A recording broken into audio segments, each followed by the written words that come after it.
Hey, what's up, y'all? Welcome to Game Day with Heavy Cardboard, where we teach, play, and discuss medium and heavy strategy board games, war games, 18xx. I am your host, Edward Euler. Happy to be joined since it is solo game day with you guys. I do appreciate y'all hanging out with me. So welcome everybody watching live around the world, as well as after the fact.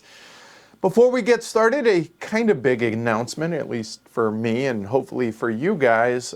We have a new sponsor for the show. It's been a day since we've had a sponsor on the show. So yeah, welcome to Geek and Son. I now am the owner of this fine board gaming table that is taller than my last one. And so it's taken some adjustment, let me tell you. But yeah, you guys will check it out. The playmat that we're going to be playing on today is a temporary one. We're going to get that upgraded to a heavy cardboard one, and the green will be going away, and we will be getting back to our royal blue as we enjoy that. So that said, yeah, really excited to have Geek and Son on board. So they just started a Kickstarter, coincidentally, and check that out. They have their Megan table, which is currently on Kickstarter. So take a look at that if you guys are so interested. This one is not a Megan table. I will be going over the details of the table at another time. But that said, you guys are here for a playthrough, and that playthrough today is Trickerion, Legend of Illusion, published by Mind Clash Games, designed by Victor Peter and Richard Amon, and also the solo bot, or the Automa, designed by David Terzi, and that's going to be playing a huge part in today's game, since it is me versus the Air, which is the name for the Automa that I'm going to be going up against. So, as I said, welcome everybody watching live as well as after the fact. I am excited about today. Hopefully you guys are as well. There's a lot going on in this game, but it actually is pretty straightforward once you understand the flow of the game. So, because we've already streamed this once, I'm not going to be doing a full teach of the base game. I'll do a bit more than the typical overview. But other than that, I will go over in detail how the Automa is going to work, but I'm going to do that as we go through the game. I actually have a little cheat sheet that is printed out here over in my little station here, which is kind of nice to actually have a place for papers now and everything with the new table. So I will be going extraordinarily slow for the first couple of rounds so that you guys can see the decision process, if you will, of the Automa and work through it that way. Other than that, I'm really excited to get into this, and I hope you guys are as well. So without further ado, provided that you are, oh, wait, I forgot. Like, subscribe, do all those things. Support the show over on pledgehc.com if you are so inclined to do so. If you think the quality of the content is worth $1 or $2, I certainly would appreciate it. But give it a thumb in the meantime, hit the subscribe and all that. So, without further ado, let's get into Trickerion, Master of Illusion. Legends of Illusion. My bad on that. Decades ago, it used to be a bustling city, the capital of illusion, but now only the shadow of its former glory remains. The Golden Age ended the day that Dalgard the Magnificent, the city's selfless benefactor and the greatest illusionist in history, mysteriously vanished at the finale of his ultimate performance. No word had been heard of him since. Until now.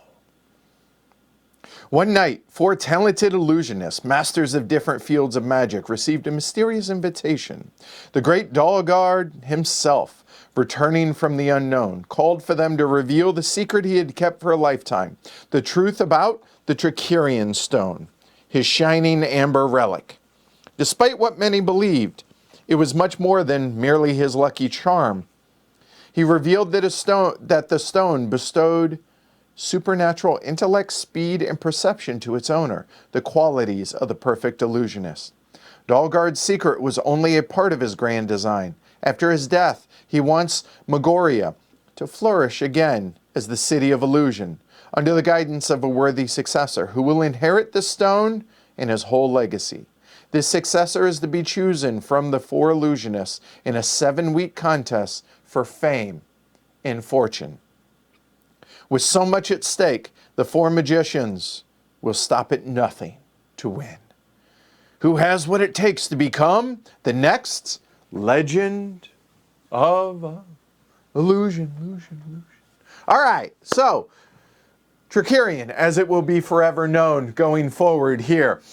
It's got a lot going on. So we have the main board over here. We have my player board as well as my apprentice over here. And then we have the heirs board up here.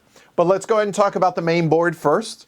We have our fame points, or as I will call them, their victory points, which is the seats, if you will, in the theater here. So it goes from 1 to 100, counts up, so on and so forth there. So this area up here is the theater. This is going to be one of the 4 locations that we're going to be able to place our workers out here on the main board. We have the theater, we have the dark alley, we have the market row, and we have downtown. Now I do want to point out that I am playing with the dark alley, which is technically the expansion or one of the expansions. It's not. It is, in my opinion, a must-have for this game. So the dark alley we are playing with, but we are not playing with the academy, and we are not playing with the magician's powers. The heir is not compatible with the magician's powers. It is with the academy, but I'll be honest, I've never played with the academy, so I thought, you know what, let's go ahead and just play with the base game as it is. All right, so as I said, we have the theater here, dark alley, market row, and we have downtown. Now, over on the left-hand side, we have turn order as well as our advertising spaces. Now, in a 2-player game, which is what this is, me versus the heir, the first and the 3rd locations are what we use for turn order. I just went ahead and put this card here as a reminder that that spot is blocked off. Over here in the downtown area, there are 4 possible worker locations where we're going to be able to place our workers to be able to do one of the available actions up there. And there will be dice available to us. Now, in the solo version, 2 of these spaces will be blocked off in each of the locations, but those will be randomized for the most part each round. Over in the market row, I should talk about a little bit downtown. Downtown is where we're going to be able to pick up new tricks. We're going to be able to acquire those. We will be able to acquire more associates or more helpers that will give us more actions potentially, as well as possibly getting us some money as well. Down here in the market row, for each of these tricks, we're going to need components for these tricks. Now, these are what's available right now, but there are 8 other types that are off camera right now. They are level 1s, level 2s, and level 3s, and there are 4 of each of the different levels as well. But what we're going to be able to do down here in the market row is we're going to be able to acquire these resources as well as, well, acquire these resources and, order other resources to be able to come in that will program for the next turn so that they will be available for the next turn. There is another space here in the middle that will allow us to special order something kind of like a quick service thing. You will pay for it with a higher fee as well as a higher fee. However, it will be available this round. Over here in the dark alley, you're going to be able to do essentially 2 different things. Acquire little rule breaker cards down here that correspond to the 4 different locations out here, or I should say here, here, here, as well as our own workshop area. And the last thing that you can do here is you'll be able to, these are little rule breakers, these discs down here that you will be able to manipulate this for hopefully your benefit as well. Then over here on our player boards, I should talk about the theater, last but not least. Sorry. The theater here has us where we're actually going to perform as well as to set up our tricks. As we have tricks over on our respective boards, they will have the availability to go out onto these performance cards. And then if our magicians come out and they will perform one of the 4 days out here, they will then be able to perform at the various locations in that given round. And that's where a lot of our victory points are going to come from in this game. Over here on our board, I went ahead and chose my magician. He is the Mechaniker, and I am randomly up against the Lady of the Light. So this is my character, and he starts with, and I chose the Chinese sticks trick to be able to perform. I do not have all the components. I start with 2 of the basic components, which are going to be 2 of the wood. I still need 2 ropes to acquire to be able to work on or to be able to perform this trick. I have 2 other spaces available for additional tricks, and I have more spaces available for more resources for the tricks. Then I have my workers, if you will. I have my magician himself, and then I have 1 assistant here. I'm sorry, 1 apprentice here, and another apprentice here, and then my assistant here. So these discs are your workers that will go out to the various locations to take actions. The bot, or the heir, as I will call it going forward, the heir has the magician, 1 of the specialists at random, and then 2 of their apprentices as well.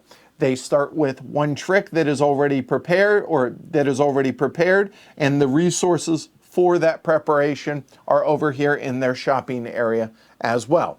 Now, the automa, or the heir, has this deck of cards which will program their actions in a given round as well. That's going to be off camera, or on that camera, I should say. And then there's a bunch of stuff that is off camera. Not only the resources, there are shards, there are metal money, because I do have the collector's edition here.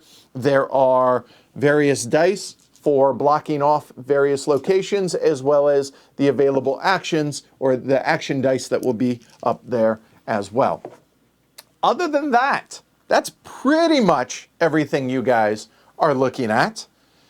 So what is it we're actually doing in this game? Well, over the course of 7 rounds, because we are playing with the Dark Alley, if not, it would only be 5 rounds. But again, you should not play this game, in my opinion, without the Dark Alley.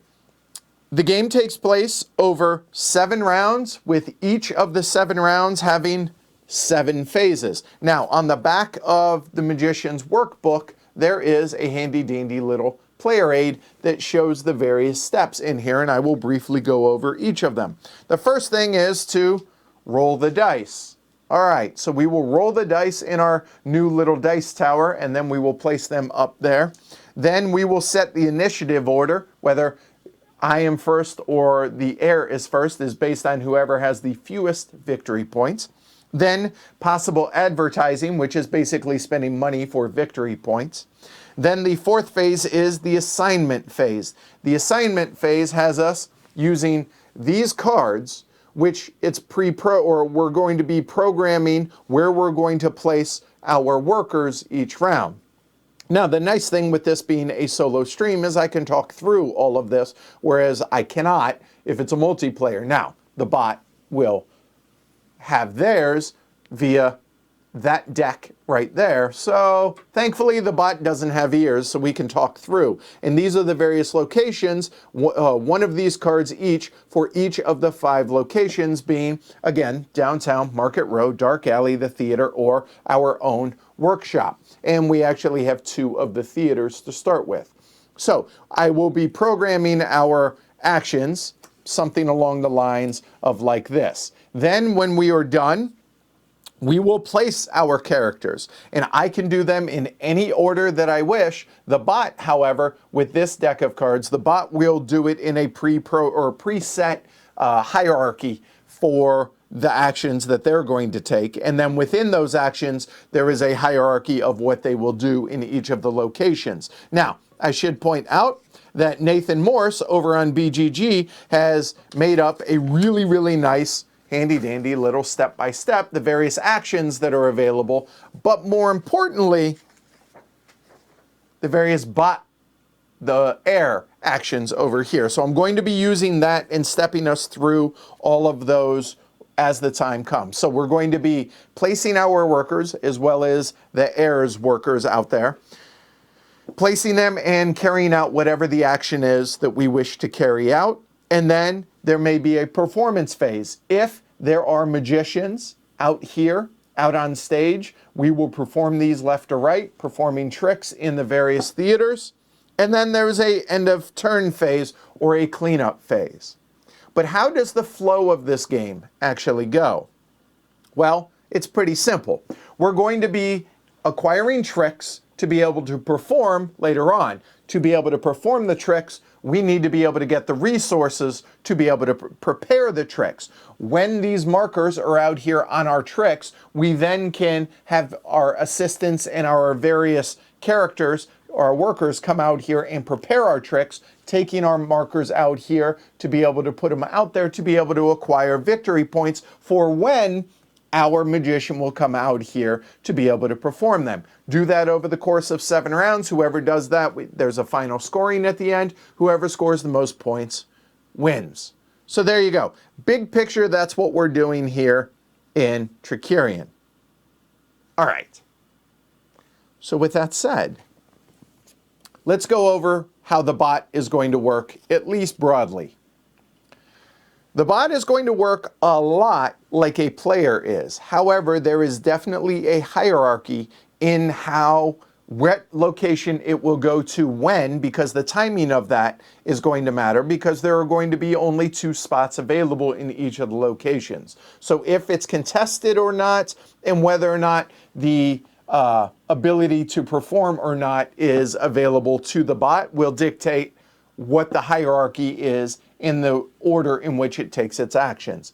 And then we will be doing the things that I just said. So that's kind of big picture. That's about it. So with that said, let's go ahead and roll into it at this point, shall we? I'm okay with that because I think that's giving you guys enough of an overview to be able to get us started in the game and ready to rock and roll. So I will bring up everything there. All right. Yeah, the game looks a lot more intimidating than it actually is. I think what Kevin said there is pretty spot on. I agree.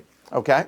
Now, I do want to point out 2 other things. There are 3 levels that we could play on. It's easy, medium, or hard. I went ahead and went medium, so normal difficulty, number 1. And number 2, yes, the air solo mode is included in the Academy, with the Academy. Although I am not playing with the Academy, I am just playing with the bot. So the Academy is blocking off the Academy spot right here, as well as the unused first, and the dice tower here is blocking off the 4th player spot as well. So I will say over under 5.5 on Glory to Rome's for this, and place your bets, me or the air. And English breakfast today.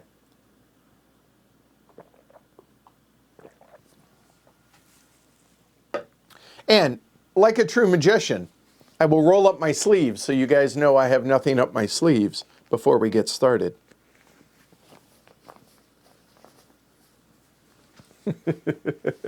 How's everybody doing today? Oh, you know what? I'm so not used to this yet. And I don't know if it affects. This is the one thing that I didn't check with the new table. We got handy dandy little fancy lights. Let's see, does that change anything? Let me see. Nope, no. You guys can see it on mine there, but that's about it. We're playing yellow today. Let's make them yellow. There we go. All right. So we got lights on. All right.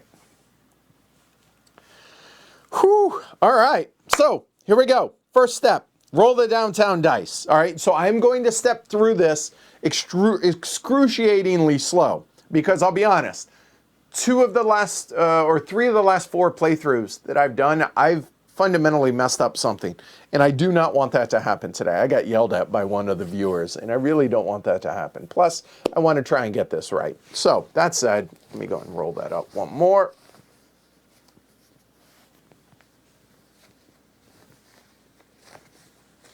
Sorry, Brianna. All right. All right. Yeah. Rocky and Bullwinkle, Tim. All right. Roll the downtown dice. Put them in their respective spaces. All right. So I am going to... Wahoo!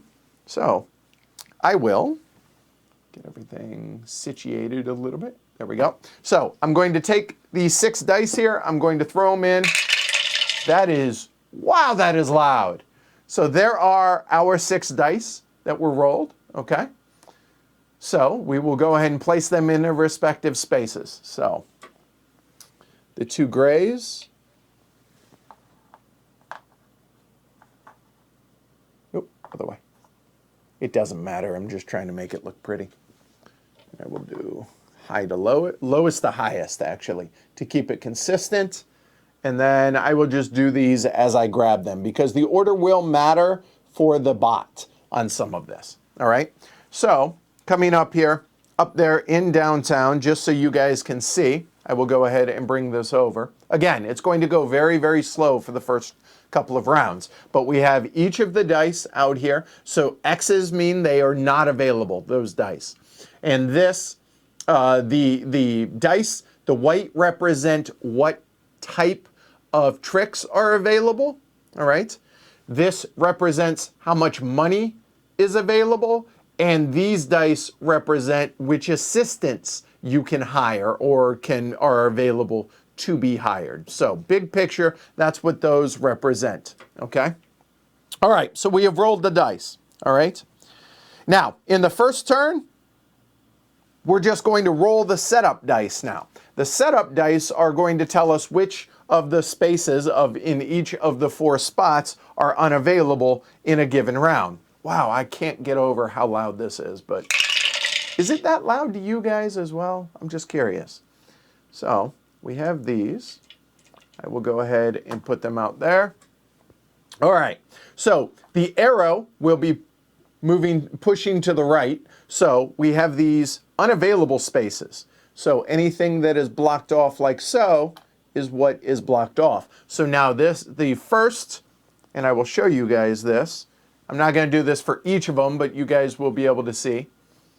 So the first space, which gives a bonus 2 action points, and the last space, which gives 0 bonus action points, are not available in the first round. Okay, so that's what this die is going to represent. Okay, all right. It's the new hardwood dice tower from Geek and Son as well. That came with the table. So.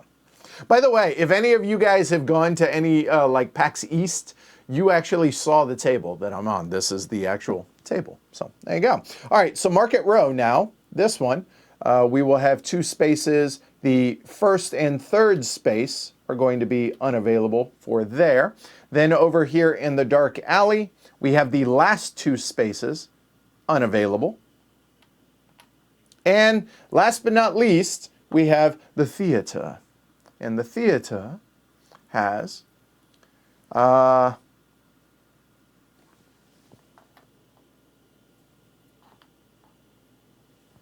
right. Now, I should say that those days, I should do like this. Those days are unavailable, okay, on that, okay? So there we go. All right.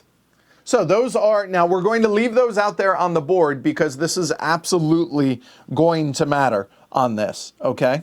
Now, in turn 2, it's going to kind of change how we do this going forward, okay, for rolling these dice out there, okay? The old gaming table, Dragon asks, it is currently sitting in my dining room along with my dining room table, so that now I have 3 gaming tables when the quarantine ends, when I have folks over for board game day. So there's that. Because eventually I'm going to move into a house, and I'm not willing to get rid of any of the tables. So there's that.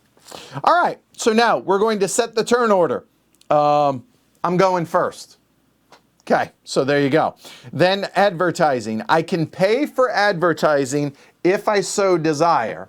And now, unfortunately, the bot cheats, okay? So as you can see, going first here, I can spend $1 for 2 fame, for 2 victory points. The game, the bot, the heir, will always advertise every single round. So in other words, they're going to get a bonus 14 points no matter what. They do not spend their money. Well, it's hard to pass up $1 worth. So I start the game with 10, as you can see over here. So I will spend 1, and I will go ahead and advertise, and the heir will as well. So we have each scored 2 points. All right? All right. So that is step 3. So we have rolled the downtown dice. We have set the turn order. We have now advertised. Now begins the assignment phase, okay? I go first for this. I'm sorry. Yeah, I go first. So now what we're going to do is we're going to grab our cards, and we need to assign our 4 workers. All right, so let's talk about this a little bit more in detail, and I will show you guys my board a little bit more detail. Okay, yeah, 4 players, it's a big footprint for that. So over here on my board, my magician, my main guy here, gets me wherever he goes, with the exception of to the theater to actually perform. He will get me 3 action points, plus or minus some additional potentially. My first apprentice here will get me 1 action points worth. My assistant will get me 2 action points worth, and my other apprentice will get me 1 action point as well. Okay? So we have these 4 workers that I'm going to be placing. Now, if you take a look, I cannot perform this trick yet because I only have the 2 wood, as you see over here on the right. And in fact, let me go ahead and zoom in a little bit so you guys can see that. So on the trick itself, you'll see that there are 2 wood, one stacked up on the other, and there are 2 ropes stacked up on one another. Well, I only have the 2 wood that I started with. So in order for me to be able to perform this trick, I need 2 rope. Well, rope isn't available quite yet. So, okay. When I will perform it, it's going to get me, whenever the performance is done, 1 victory point or 1 fame point and 2 money. Okay, that's good. It's a great first trick. And it's a first level trick. You know it's a first level trick because the victory point requirement is at 1. There are 2 other levels, the second level, which is at 16, and the third level, which is at 36. Those are the requirements in which you must have that many victory points to be able to acquire those tricks, or offset it with money, because money makes the world go round. All right, so I'm not going to be able to perform this trick right now. So I don't need to worry about necessarily sending my magician to the theater because I can't perform it yet. Okay, so maybe we look towards getting the rope or preparing ourselves to be able to get the rope for the next round. Well, another thing that we could do is we could also get ourselves some more tricks that we can perform. That would be good. That'd be awesome. And we can choose any of these 4 workers to be able to go out onto the various spaces. So I think because, yeah, I think either being able to get another trick, yeah, I think actually being able to get another trick over here, and that's going to require us 3 action points worth. I think we go ahead and say we are going to go to downtown with our magician. All right, so now I have 2 action points, 1 and 1. Well, what do we want to do?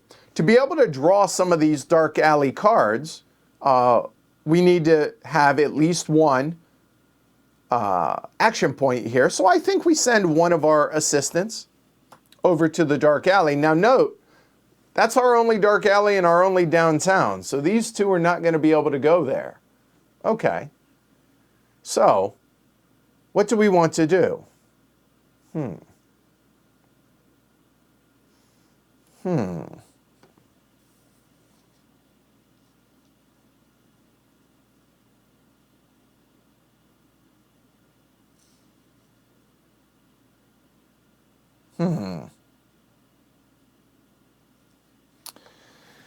All right, well,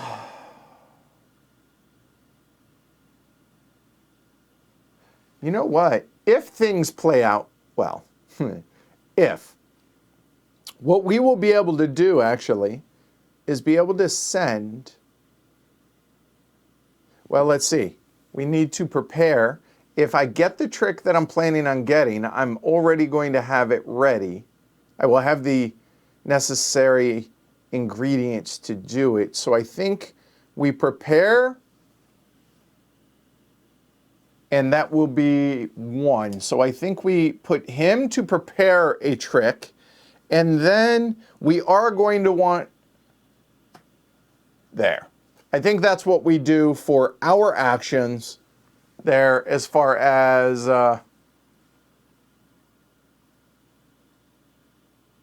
yeah.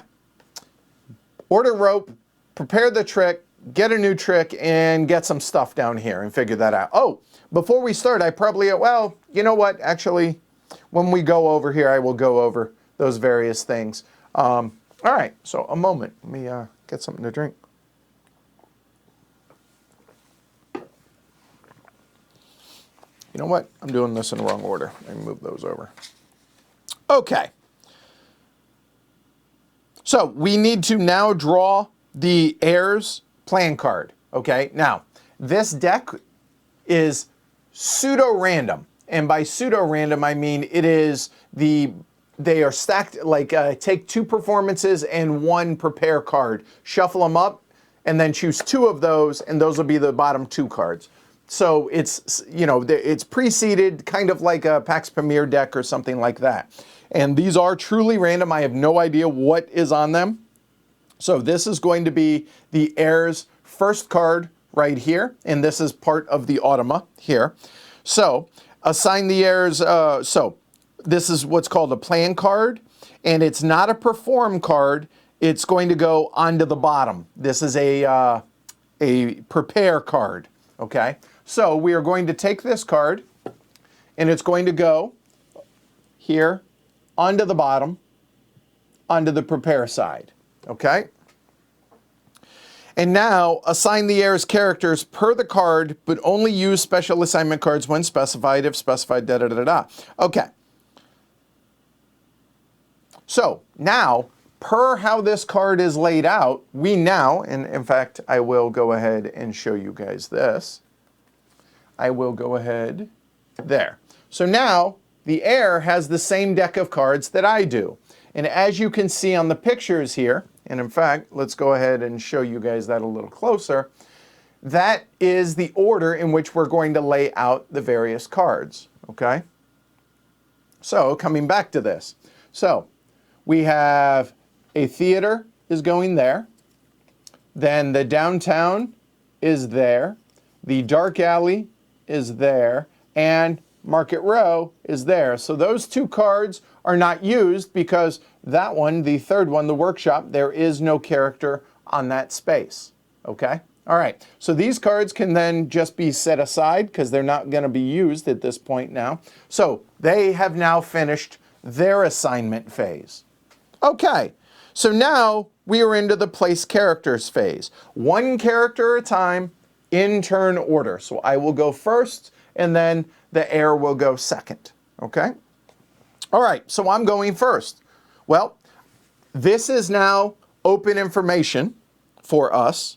Okay? So we can see that he is going to 2 of the same locations. Check that. 3 of the same locations that I am going. Downtown, the dark alley, and Market Row. All right. So what is the most important thing for me to do we think? Now. Oh, you're right. I stand corrected. We go left to right. Don't skip that. So the Market Row actually goes away. So it will go like that. It is not lined up with the specific characters. I apologize. Thank you for the catch. Wait a minute, what? Huh?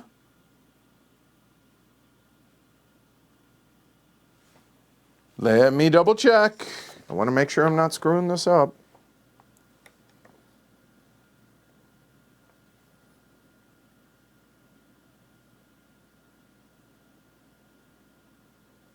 In the order shown,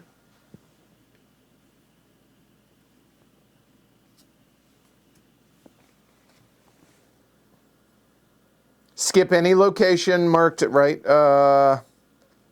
It is possible for the heir to have more or less character discs than the location shown on the heir's card. Ignore any excess either way. So it still works the same.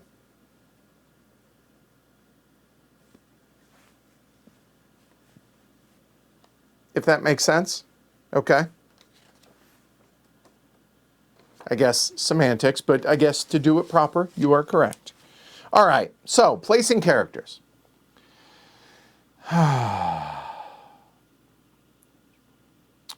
All right. So I think going to downtown is going to be the most important for me to begin with. So I'm going to place my magician over here, and we'll go ahead and show you guys this. There are two options in which I can go to.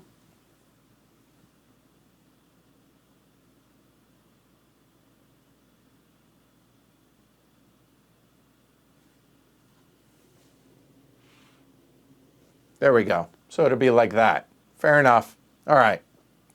So for my actions, I need to fix something, sorry.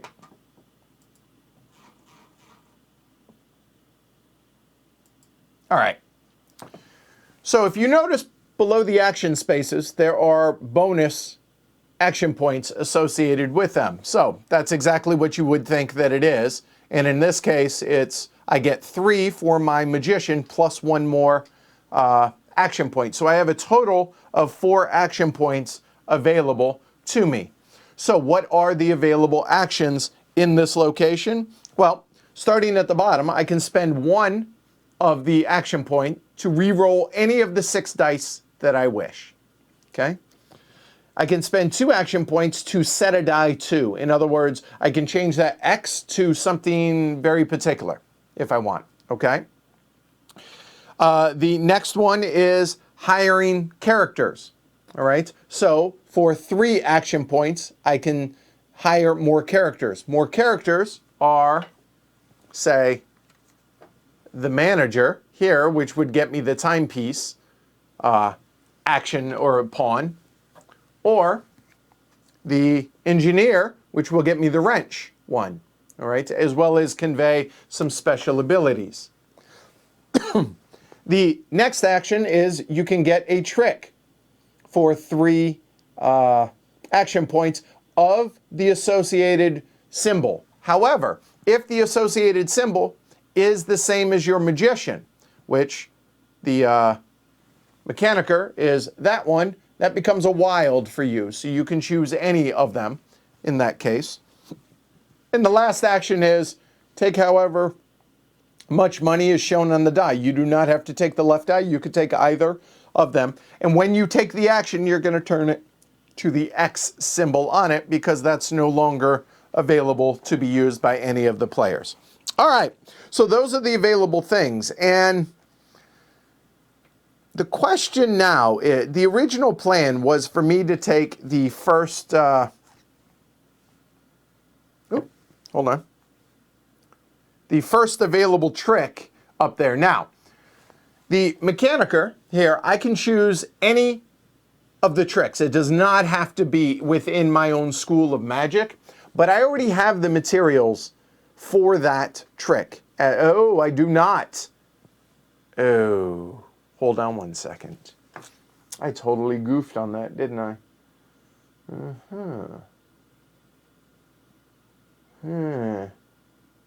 I forgot I switched all this before we started today. You know what? Looks like we're probably going to take the manager in that case. So if we look here, we have a total of 4 time. So you know what? we could re-roll. Do we take the manager? The manager is going to give us 2. The engineer would give us 2. Oh, we could re-roll the die, but I don't want to give the bot potentially an extra. So no, we're not going to. So instead, oh, I also should point out, it is boostable with 1 shard. So I start with a shard, the air does not. So I start with a shard, and you can spend a shard to get +1.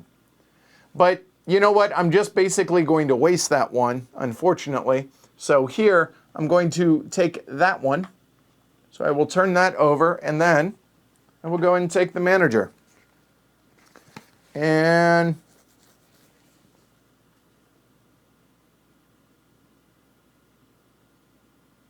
yep, thank you, Jens. I said it backwards. You were correct. So I will move all of this out of the way. There. What I tend to do now, so I remember that I have a new character coming in, is I will take them, and you're not going to have to pay their upkeep at the end of the round, so I'm going to turn it face down as a reminder that I do not have to pay it and it is not available to me this round. Thank you, Jens, for the correction. My bad, misspeaking on that. All right. All right. Good deal. So that was that action done. Now it is the air. All right. So the first thing that has to happen is we need to check its stance. Okay? If the air's plan card is a perform card and the air has a trick worthy of the air level, the air is ready. All right? But it is not a perform card. So therefore, it does not go into the top space. Otherwise, the air is busy. It goes into the bottom. Check each turn when crossing thresholds, meaning whenever we cross the 16 and the 36, we need to see if that will need to move. All right? Then we're going to check for contested locations.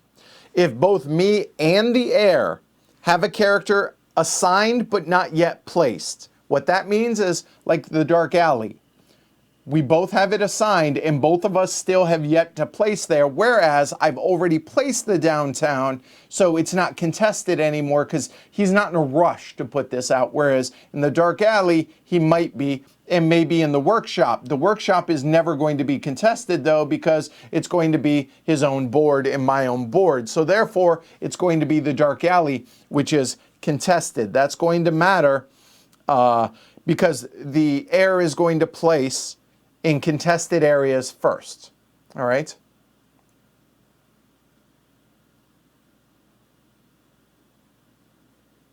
Oh, that's a good idea, Gustav. Reroll money and maybe screw with the automa, with the air. That's a good idea. Since I had the 1 extra point, I'll take this. All right, that worked out. Good call. Good call. All right. So, the priority in placing now for the air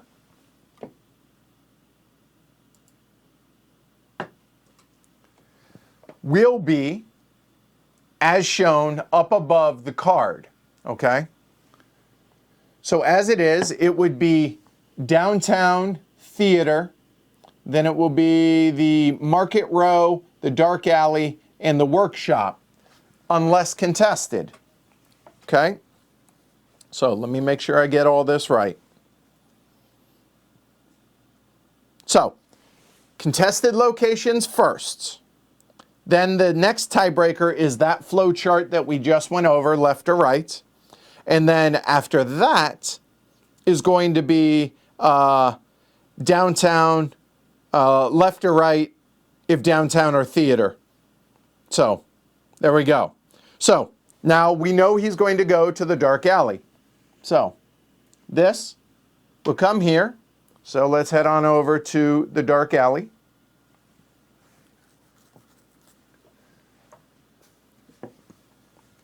Obviously, you guys are better versed with the automa than I am. So down here in the dark alley, The heir never spends Trickerion shards to add, okay? In other words, he's not going to spend any shards if he had them, but he does not.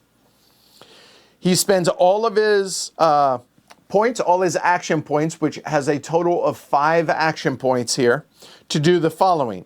Flip a money to decide whether to rotate the prophecies 1 space or not.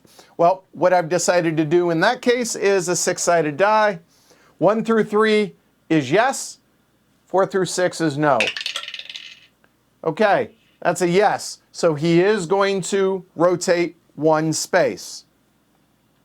So, getting back to this, he's going to spend 1 point to rotate these.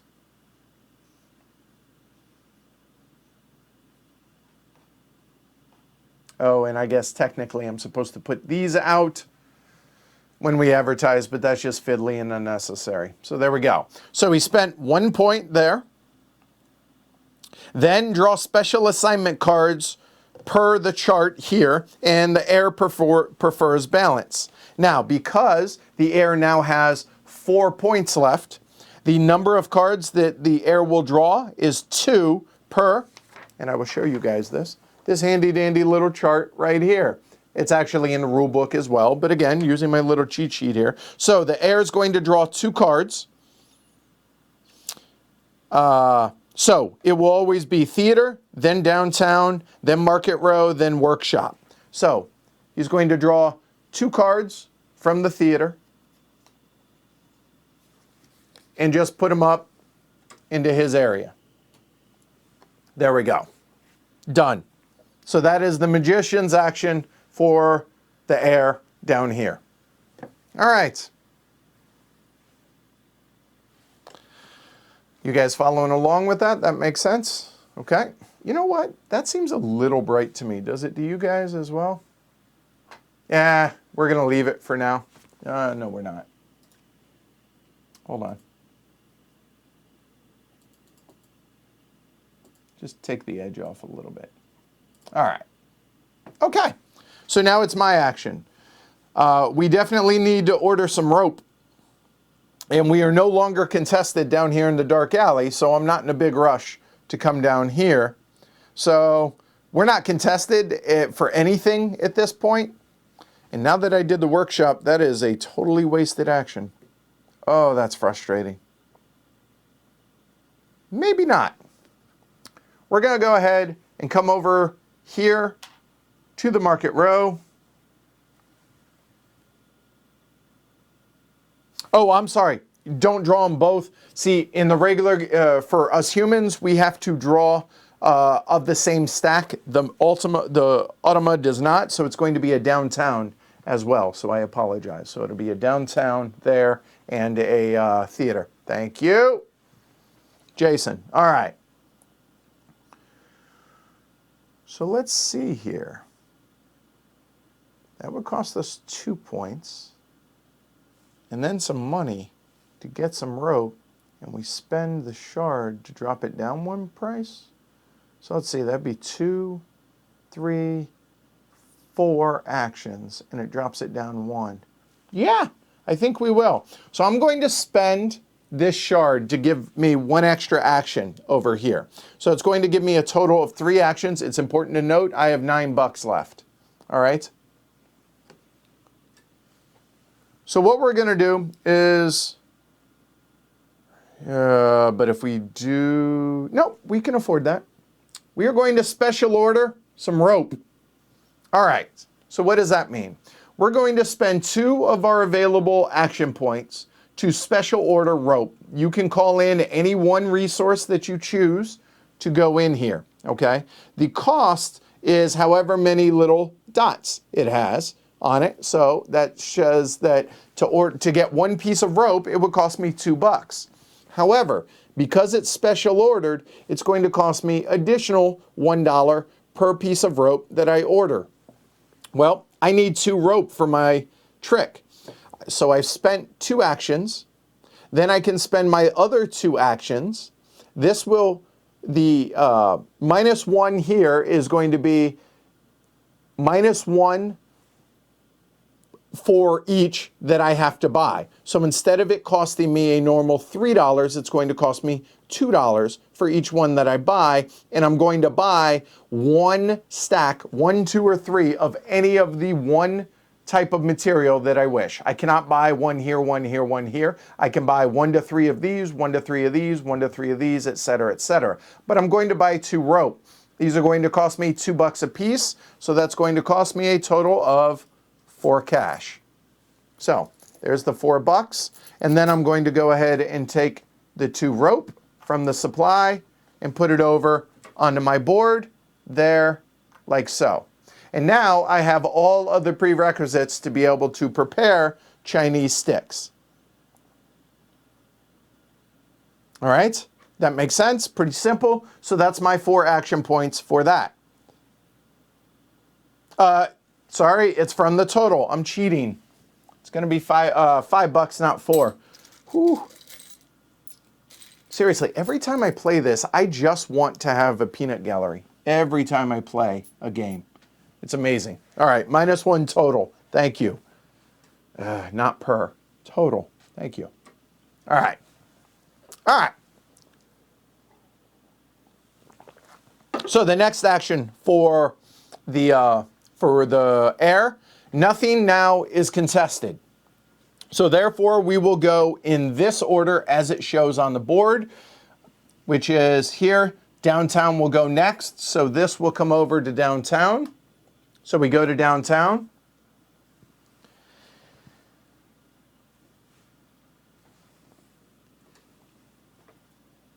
Never spends shards, like I said, spends all of his points to take non-X dice per the chart. The chart says he has a total of 4 action points available. Check that 3, looking at the wrong color. He has 3 action points available, so he's going to take 1 die. All right?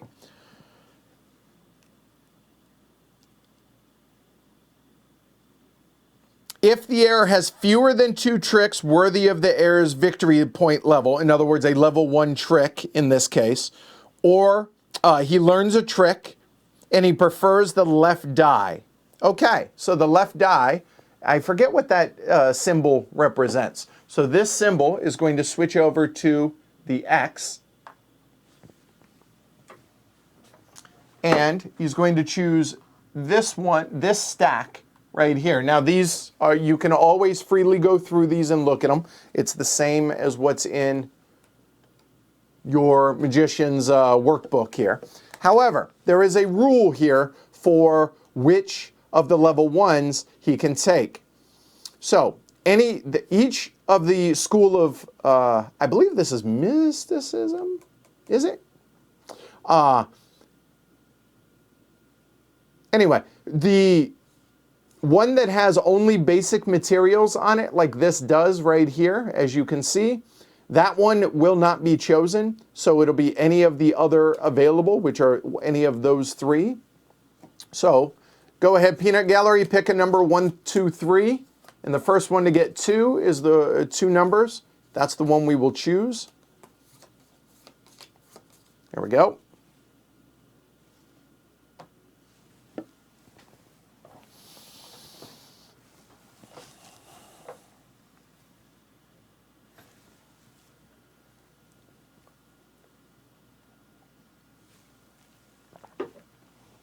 Illusionist. Thank you, Renee. So pick a number 1 through 3. 1, 2, or 3. I guess that's an easier way to say it. 3 it is. So it's going to be the bottom card. So they have chosen to take the Breath of Life. Okay. So Breath of Life. So we will put that back. This. Now there is a order in which we are going to do these things now that they have taken a new trick. All right. If the heir has no empty trick slots, return the rightmost trick.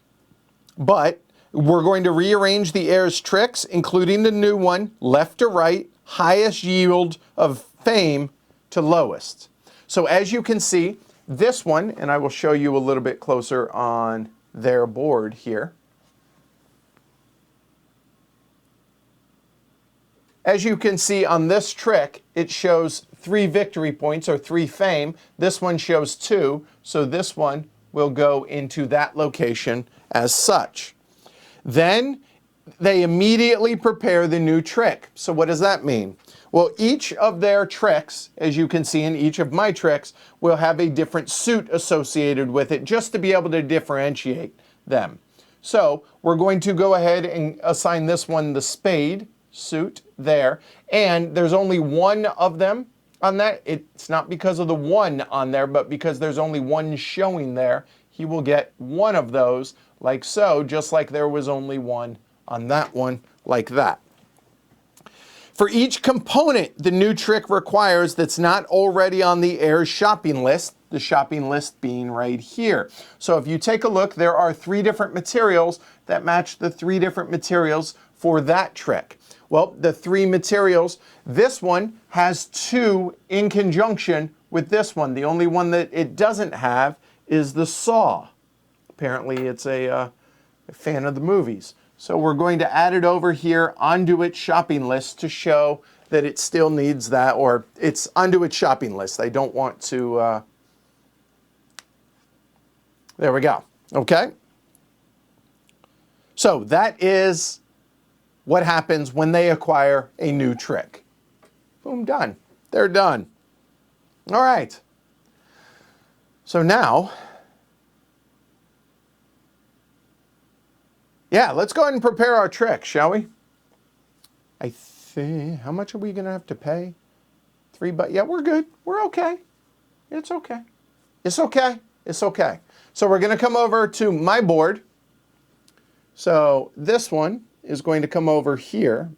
I get no bonus, but it allows me to prepare a trick, okay?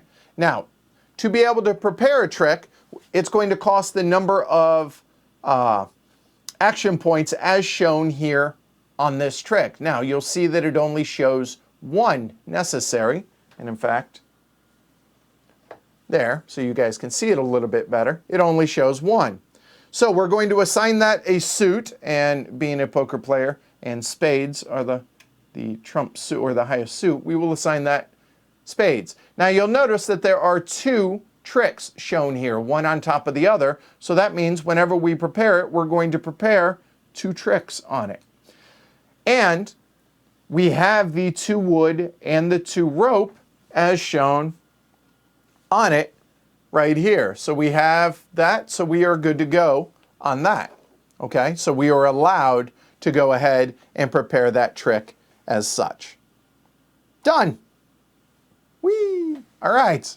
So now we're going to go in this order. So the theater is next. So the theater, and we'll come to that location. So for the theater, okay, the chart shows how many trick markers the heir will place. Now, because he has 1 action point, I'll show you this a little bit, a moment. It might be from bridge, but I know it's poker, so there we go. All right, so he has 1 action point and no bonus ones because, again, Thursday and Saturday is blocked off because of those. So here we go. We have 1 action point. And this says, because he has 1 action point, he's going to place 1 trick. Okay? The heir chooses the performance card for each, preferring performances with heir tricks already. There are none already. Their performance with my tricks already, and then the leftmost performance card. So if we go look at the performance cards up here, well, I don't have any tricks on him. He doesn't have any tricks on him. So he's going to perform or place 1 trick, okay? The heir takes trick markers from its trick cards going left to right. So left to right meaning that trick, then that trick, but he's only placing 1, so it's going to be this one here. And then where? He's going to place it onto the first performance. Now, where is he going to place it, however? All right? The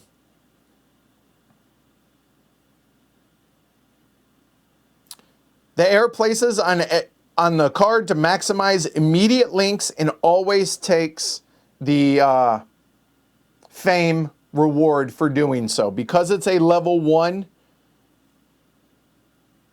trick, it will be 1 fame. Okay? So, let's talk about links. So this is already printed on here, right here. All right? So this one, and this is from the school of, let me bring this back over here. There. Sorry.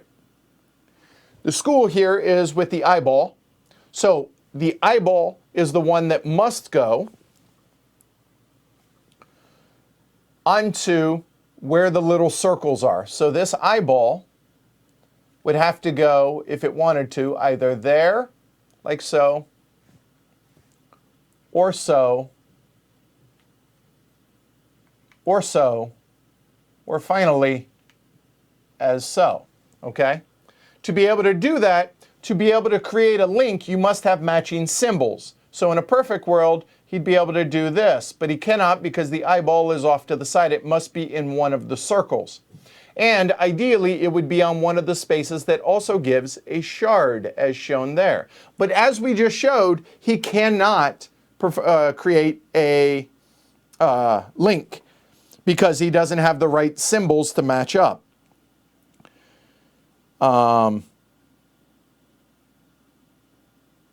First eligible spot in reading order if you can't make a valid link. So I cannot make a valid link with that. So the first reading order would be top to bottom, left to right.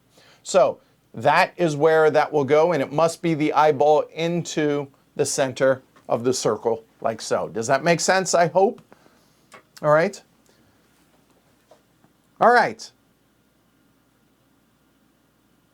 So that was placing the trick with that assistant right there. So now it's my turn. I have 1 action left. My 1 action is to come over to the dark alley. And we have 2 action points worth. So let's go over what these are. And now I will go ahead and go over these a little bit more in detail. This allows us to move them just like what the air did previously. Then this one allows you to draw 2 cards, keep 1 from any 1 stack. All right. And again, these are all rule breakers here. All right. And then if you wish to do it a second time, I believe, it costs 2. I want to double check that. Yes. It's 1 for the first one, 2 to be able to do it again on subsequent actions. Okay. Before we choose any of these, let's go over what these 3 available are. And I did not look these up before we started. So a moment. So we will start with this one. That is, each character has only 1 base action point. Well, that sucks. That's not really good. And this one is what's going to go in there if we change nothing. That's not ideal.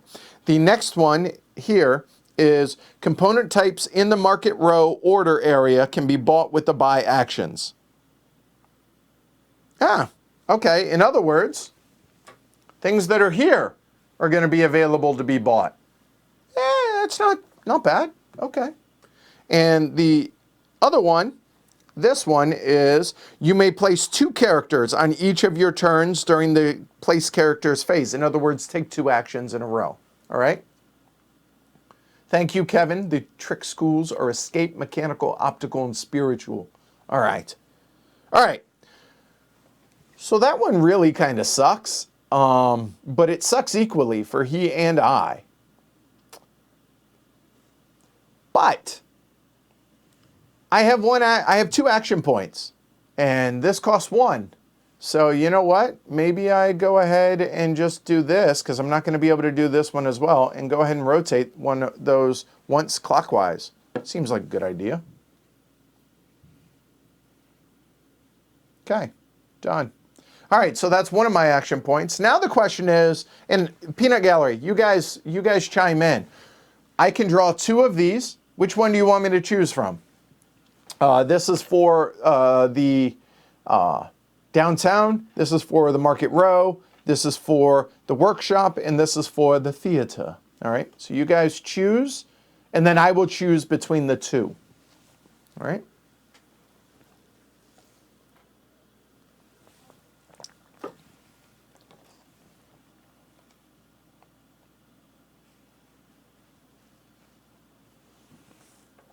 Sorry. Oh.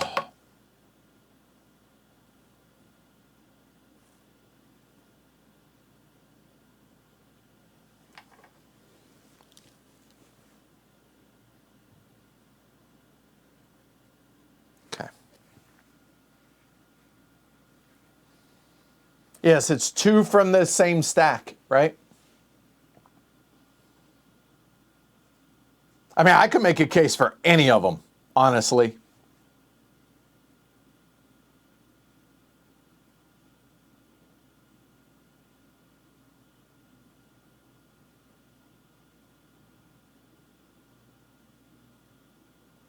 And that's a fair point. We start with 2 theater cards, but we don't have 2 of anything else. So getting something that isn't theater probably makes sense. Wow,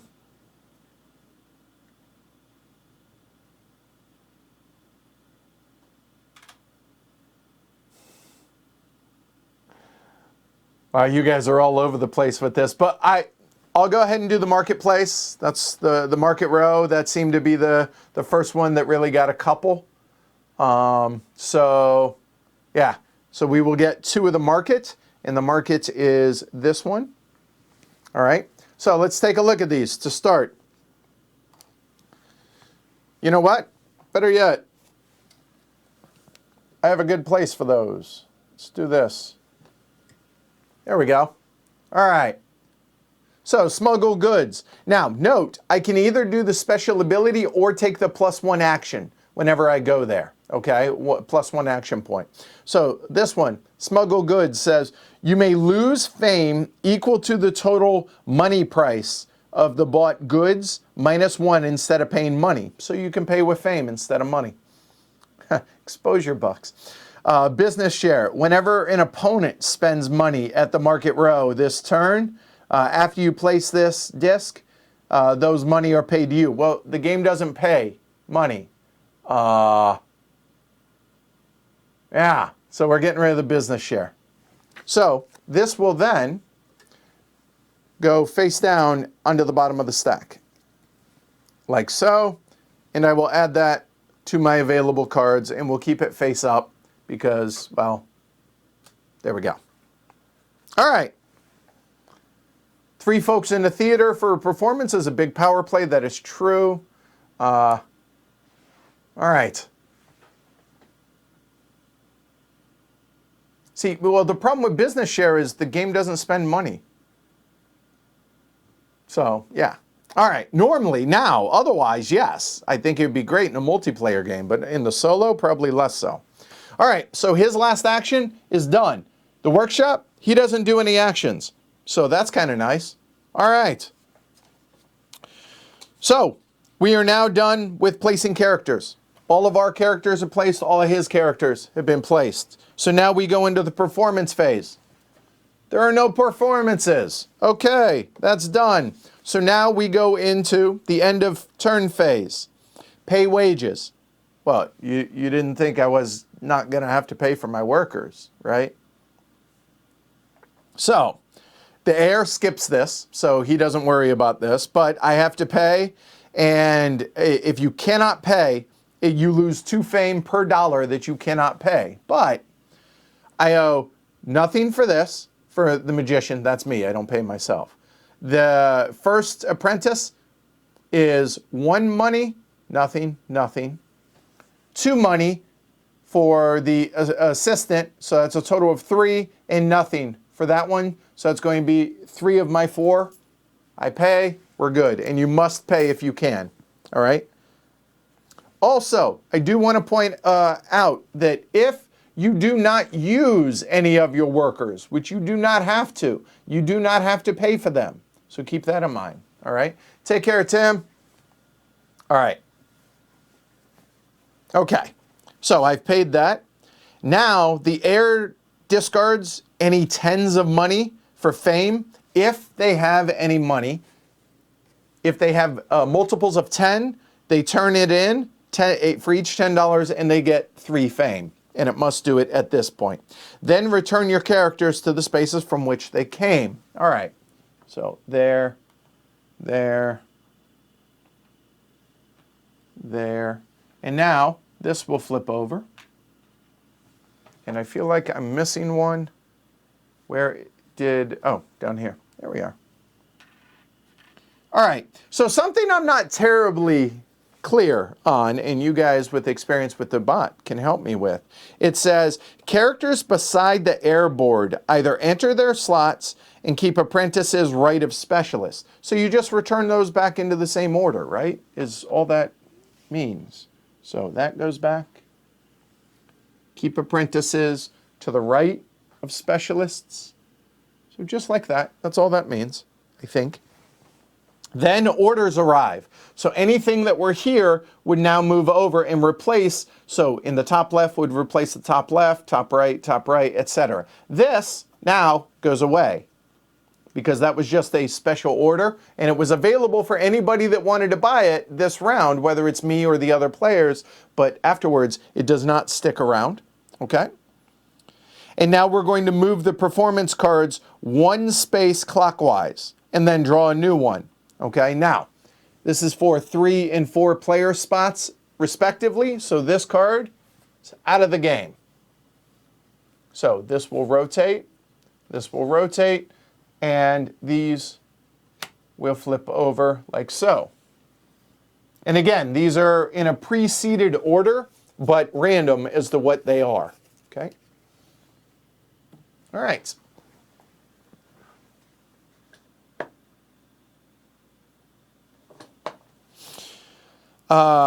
Next, remove posters. Again, that's I think that is a completely extraneous piece of components.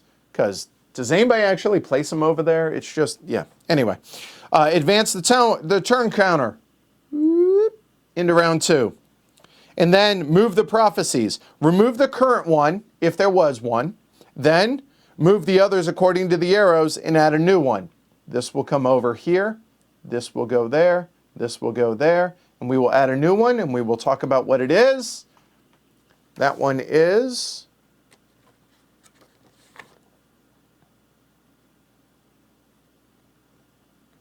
anytime you receive 1 or more shards, you get an extra shard.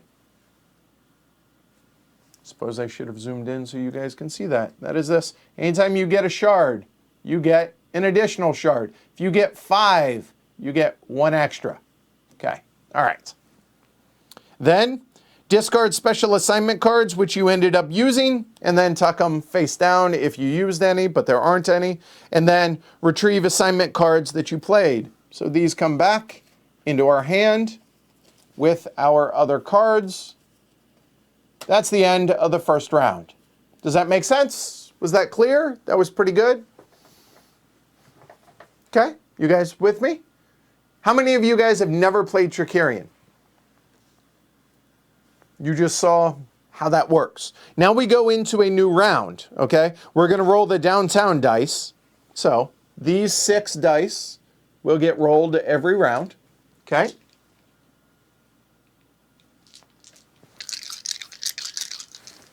Close your ears. All right. Oh, we missed one. There we go. Okay. So that's what we rolled.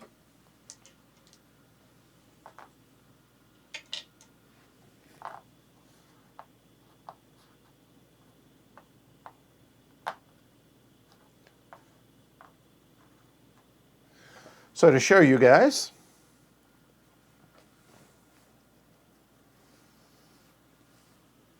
so we have the manager and the assistant.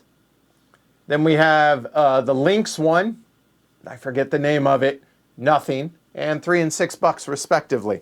Okay. But now we are on turn 2. Okay. We're going to roll any 2 of these 4 dice. Then we're going to put a quill marker underneath them, okay?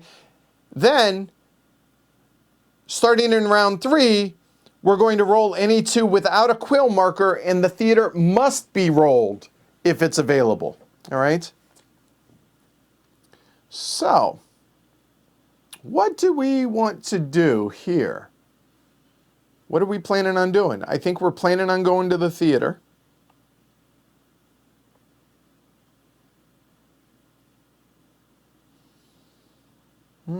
I don't think I want to roll the theater die. I think I'm okay with that. I think I will roll this one. And I think I keep the dark alley. I think I'll roll these 2. Okay.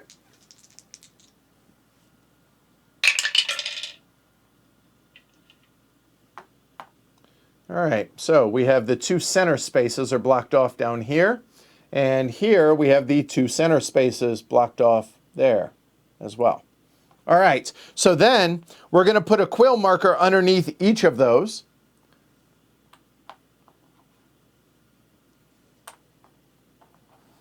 So now we're going to have to roll the other 2.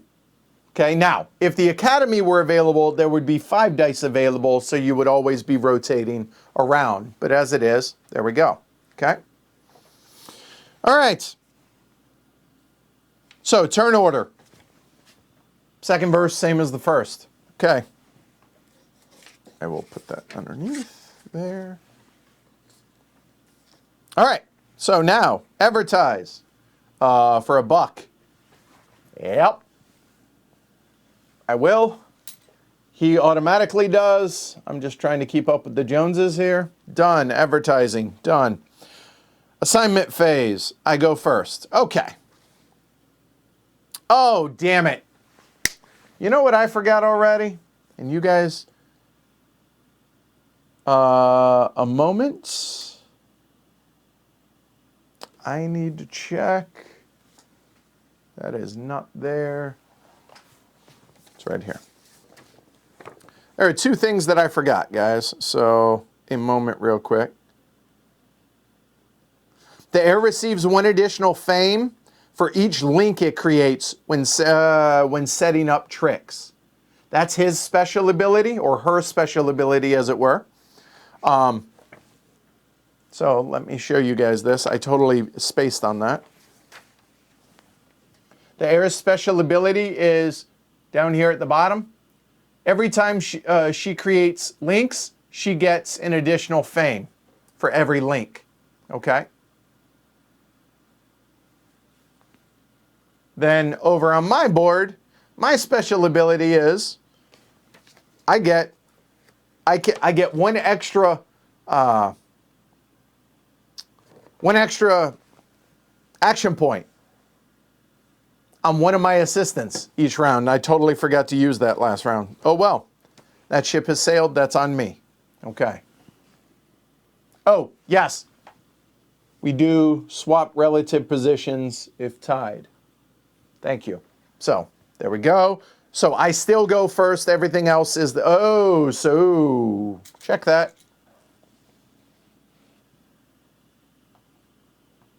Because of that, it's going to cost me $3 instead of 1, so therefore I cannot advertise. All right, so now assignments. Okay, what do we want to do? We have our trick prepared, so we're definitely going to go to the theater, and I think we're going to perform. So we will spend that. So our magician will go. We need to be able to place our trick out there.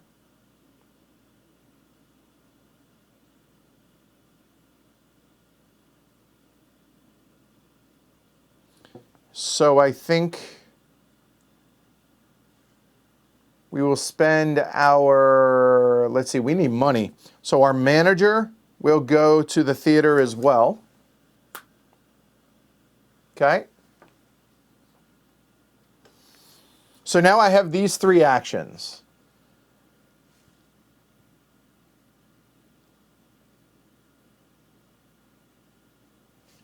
The money would be nice because we are completely broke. So I think we go, and it requires 3 action points. We don't have a shard yet. Will I be able to get one? I am looking a moment.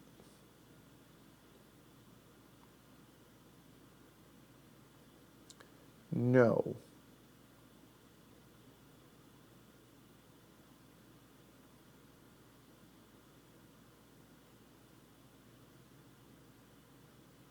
No, we won't be able to get a shard either. So, I guess that means our assistant is going downtown.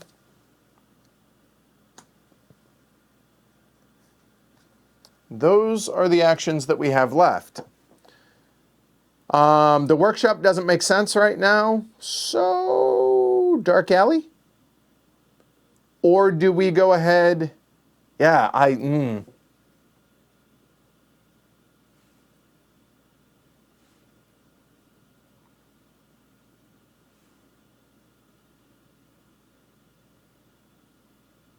No, not yet, Chad. There should not be. Because the 3 that come out here are 3, plus there are 2 of each color in here. So, nope, not yet. Oh, I could get a shard, couldn't I? And that gives me more money. You know what? On second thought, if that's the case, we're going to go there and do that. So I think Dark Alley, we will send her to that. And then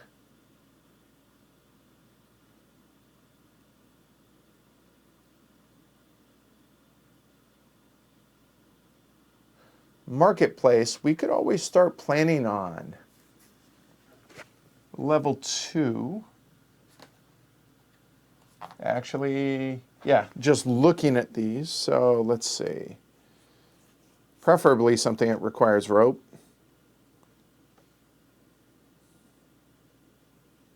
The bullet catch isn't bad. Suppose I could use my book here. So a moment while I peruse.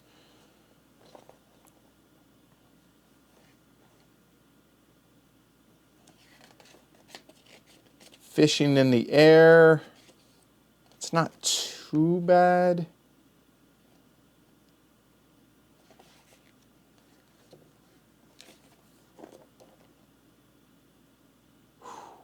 Man, that floating table is awfully expensive.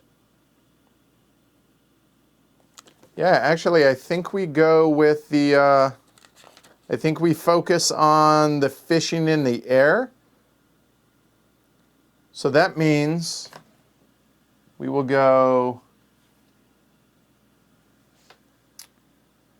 you know what, on second thought, because I do want, I might be able to actually buy it this round as well. No, I won't because I need the money to be able to pay. So we will do that. Done. So those will go there. All right. Okay. So now, for the assignment phase, discard the era's previous plan. So this one will go away eventually. Okay, so I'll just toss that out of the way. New air card. All right, so he has a perform. So it's going to go into the top slot.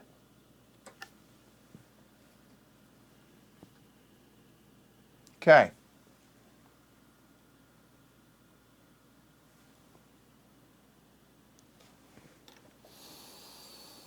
Okay, so now he assigns per that order. He needs to actually clear his out. I forgot to do that. My apologies to the Lady of Light. So we will go theater. Oh, check the stance first. I apologize. I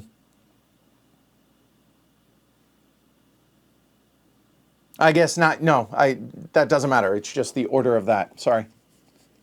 There, there. Another theater card. and it says do not place these unless it specifically calls for.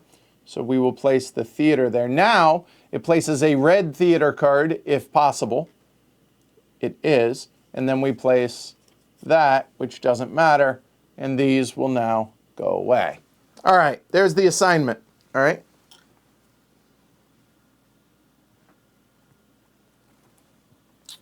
All right. So now placing. He will go, or she will go first. Okay. So where do we have conflicts, or where do we have competition? Downtown, not the dark alley, because that one, I'm just going to take that off so I don't screw that up. So the theater and downtown both. Okay. So therefore, check this stance. They have a perform card and they have a trick worthy of the air. So the air is worthy, so it goes into the top space, which it is. Okay, good to go. And contested locations. So the first tiebreaker is the flowchart visible after contested. So the theater is going to go first. So the theater, the air's magician always goes to perform. For other character, the chart shows how many trick markers they'll place. But one thing I need to check is, I guess let me double check on, do I place the magician first? I believe you place left or right when in that case.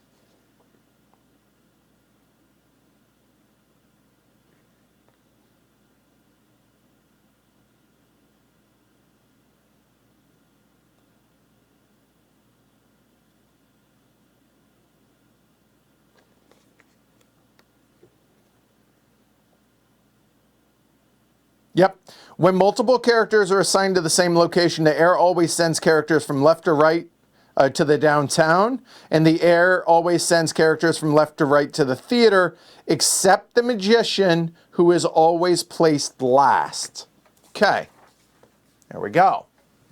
So therefore, the theater, we will place left to right. So here,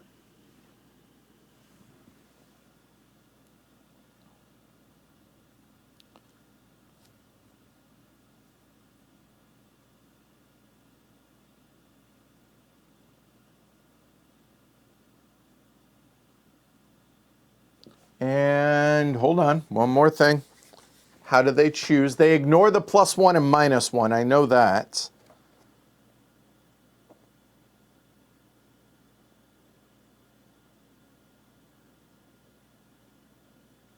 If stance is ready, it'll be on the earliest available day. Okay, so this will go to the earliest available day, which will go here.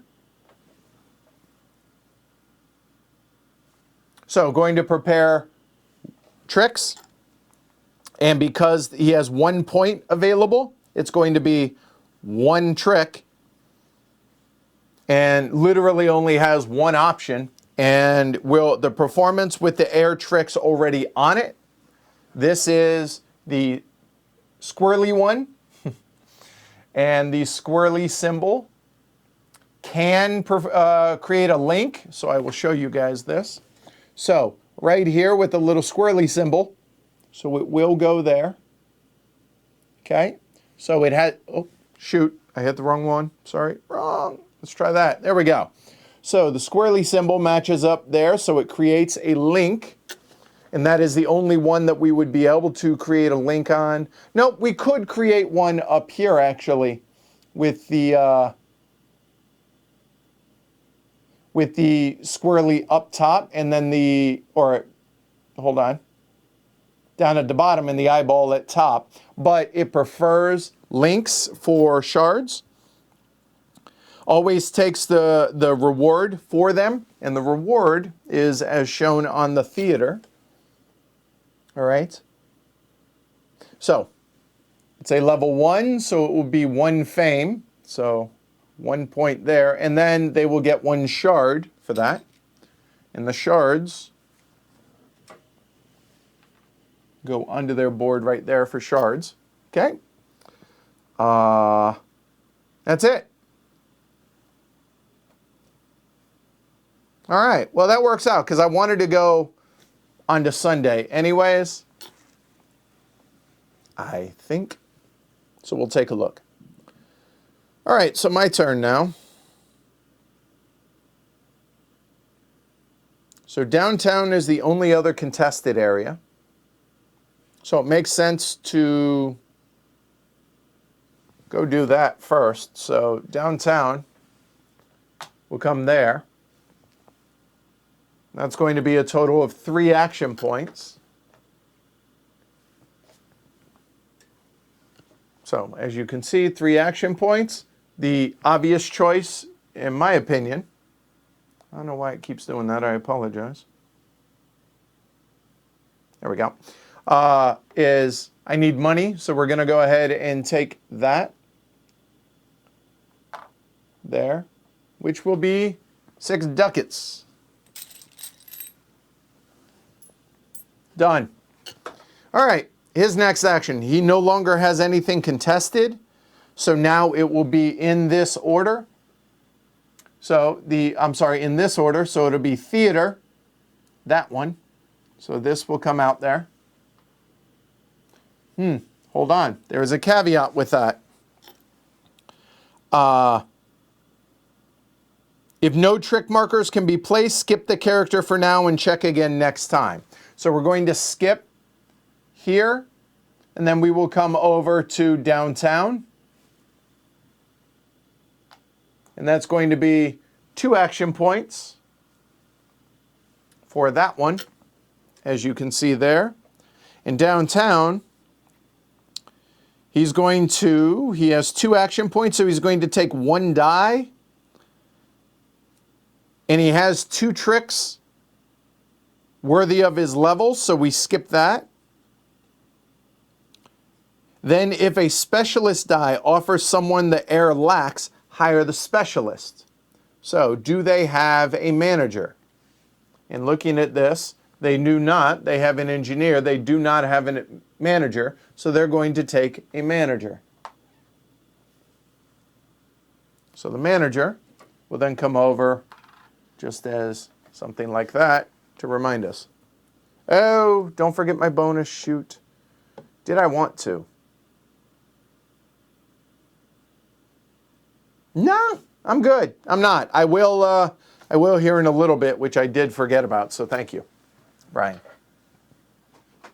The heir gets extra fame, special ability. Thank you. The heir did their special ability. They should have gotten 1 more fame. Good call, Stephanie. All right.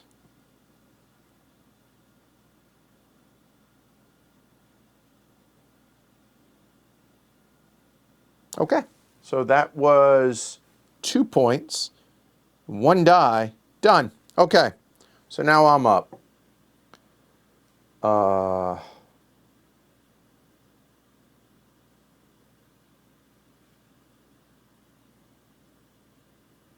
Thank you, because I did forget, Brian. Well, let's go ahead and bust this out over here at the market row now. I'm sorry, yeah, at market row. Ooh. All right. So because of my special ability, we have 3 here plus 1, so I actually have 4. So I'm going to go ahead and spend 1 to go ahead and get in. Which one was it I said? We're going to look for the doves. The doves are going to go and replace, say, there. So that is one of the 4 points that I needed. Make sure that is the one I wanted. That is, I also need wood still. Okay, so that's 1 action point. How much money do I need? 1, 2, 3, 4, $5. So it leaves me $2. If I were to do that, that would be 2 points, 3, 4. Nope. So instead, I need a wood. I will go ahead and use my last 2 points to go ahead and sadly just buy one wood at a discount of 1, and I believe you can drop that to 0. Nope, minimum price is 1. So, I have $2. A moment.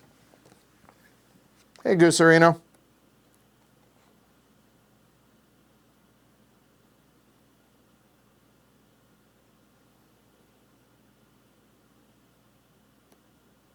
Is there anything that really helps me for level 3s? A moment.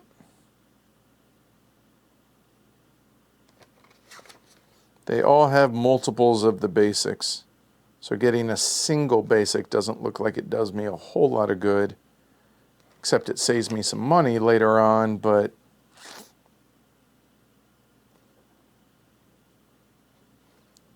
yeah, for the low level resources, it's always a minimum of 2 of those.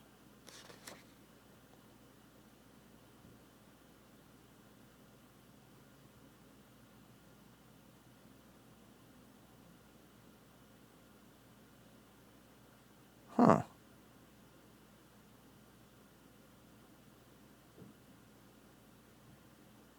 So if that's the case, you know what? I'm actually going to also order the gears.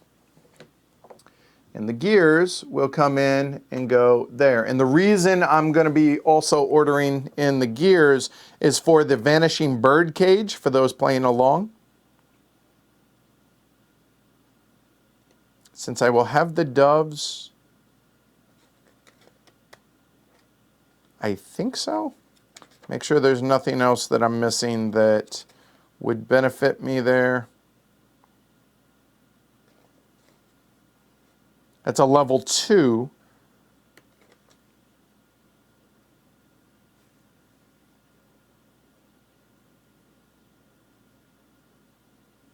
I'm going to need glass, it looks like, as well, potentially.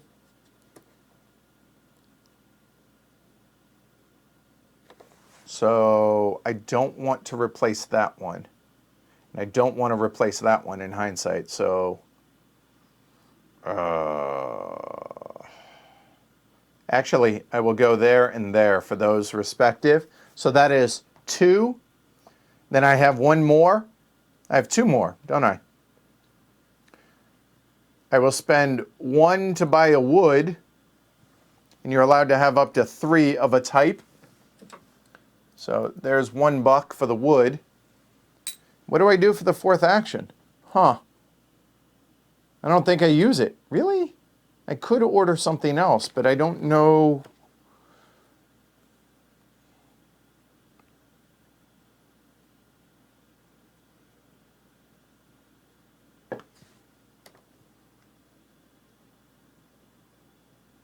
I am going to need one of these. So I might as well, for the last $1, go ahead and get that as well. Done. That's my 4. Okay. Cloth doves and rope sounds like ingredients to a John Woo flick, right? Seriously. Hey, Luke, what's up? Okay. All right. So that was that action. So he is up. His are real simple because this will go there, does nothing. And then this is going to go, and he actually gets 2 action points, but he has no tricks to perform. Oh, hold on.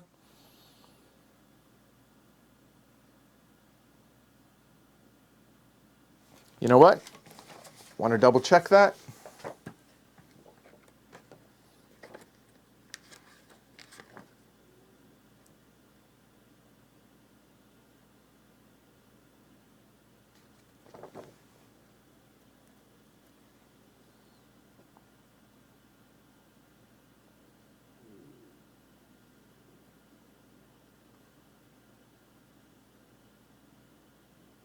Because he auto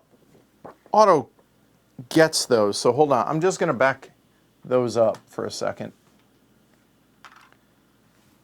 I'm trying to find exactly in the rule book where it says that where they prepare the trick. If it's empty.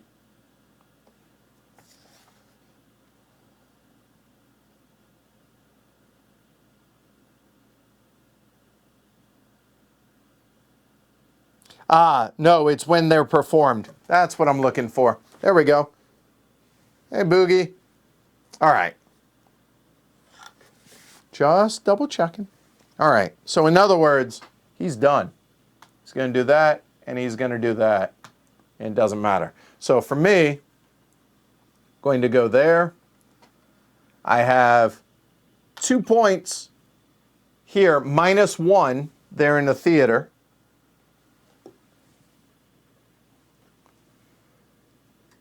So it's 2 -1. So I will actually only get 1 point's worth to be able to prepare a trick, which, that's all right.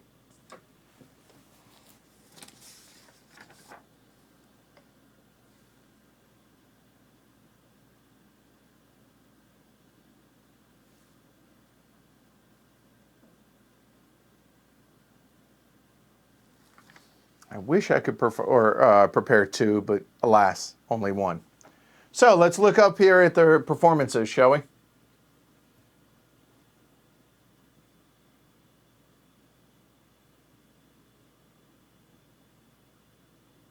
Oh, that's right, with the manager. Good call.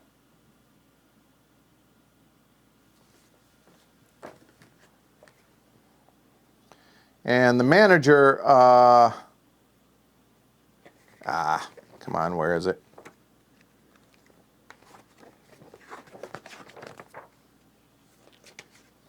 That is, you can move a material for 1 whenever you place them, right? So you know what? If that's the case, what we will do is I will move that over here, and that's a +1 on the material. That's for the extra. No, I only have 1. No, wait, yeah, hold on. Yep, hold on. Okay. So we're going to prepare a trick.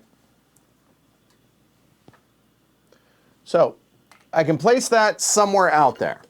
So I'm looking at this. He's going to perform this.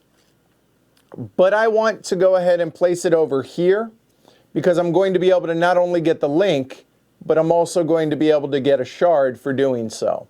So because I have, it is the mechanical there, so it creates a link and it's going to get me a shard as well. All right. So per this, I can get 1 money or 1 fame. I don't want to fall too far behind. I need fame. There. And then I'm going to get a shard. That's going to potentially be important. There. Okay.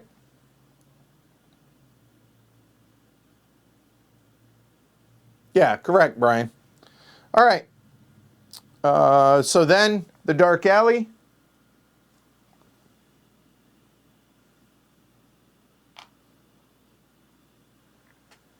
And that is 4 action points worth over here. All right. So 4 action points. I could do that for 3 of it, and then I could change the order of these, but I really don't kind of want to change the order of these. So, yeah, I'm okay with that. Yeah, done. So, I can choose 2 stacks for 3 points worth. I think downtown comes to mind here. So I'm going to take 2 downtown. Yeah, we're going to take 2 downtown. We have to choose those first.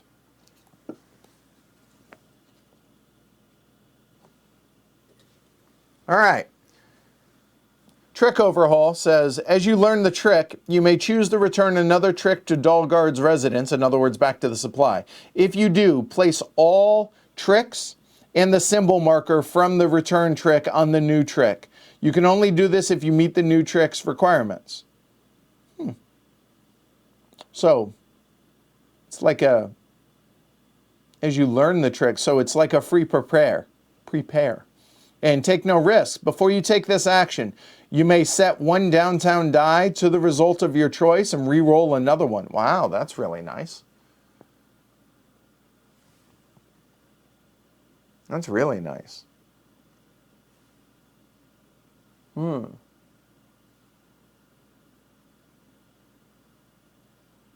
No, I've used the magician's ability. Haven't I? Yeah, I did. Both of those are good, but I like the take no risks. That way I can get whatever it is I want over there.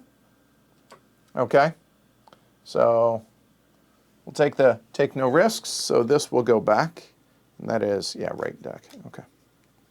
So that's one. I think the theater.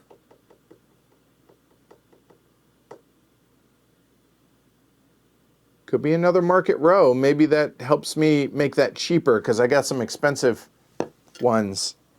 But the theater's nice. Let's go and do the theater. Oh, good. I'm glad, Christos. So we're going to do the theater. You know what? These keep being blurry because I have it zoomed in so much and I have it dialed in so much for focus. So let's take those out of the way. Let's try that. Hey, that's clear. All right. Buying time. After setting up the trick, you may switch the position of 2 performance cards and receive 3 money. New twist. You can set up the same trick on the same performance card for a second time. That's kind of nice.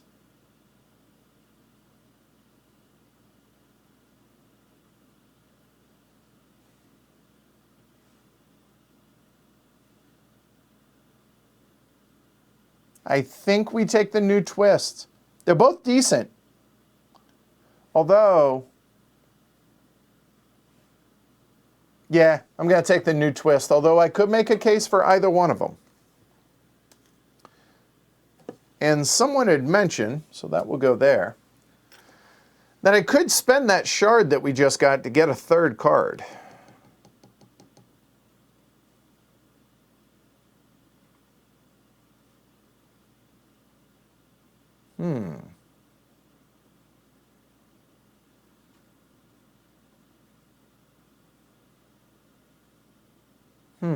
You know what? Let's do it. Let's spend that shard and get that. It's efficiency of actions. I'm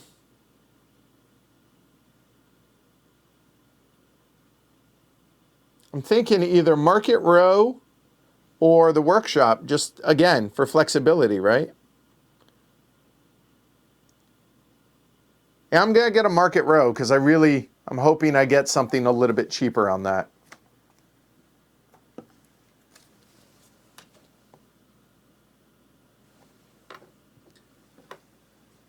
Okay, shoplifting. You may take one of the bought resources directly from the market row instead of from the supply without paying its market price. It's now removed from the market row stock and replaced with a basic of your choice. Wow, that'll do. Or the workshop exhibition. You receive fame equal to the amount of money you paid for this buyout. Oh, minus, whoa, ah. For that buy, -1. If I buy 2 of those, 6, 7, that gets me awfully close to the level 2s. I think it's gotta be that. I think it's gotta be. I love this one because I get it for free, but yeah, I think I gotta do that. So we'll take this one.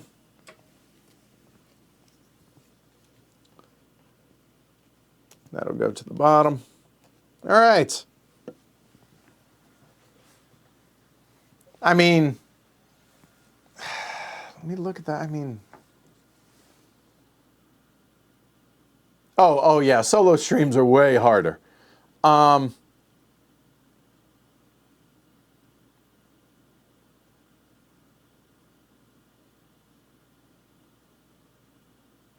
Shoplifting is awfully, no, I'm sticking with it. Workshop exhibition it is.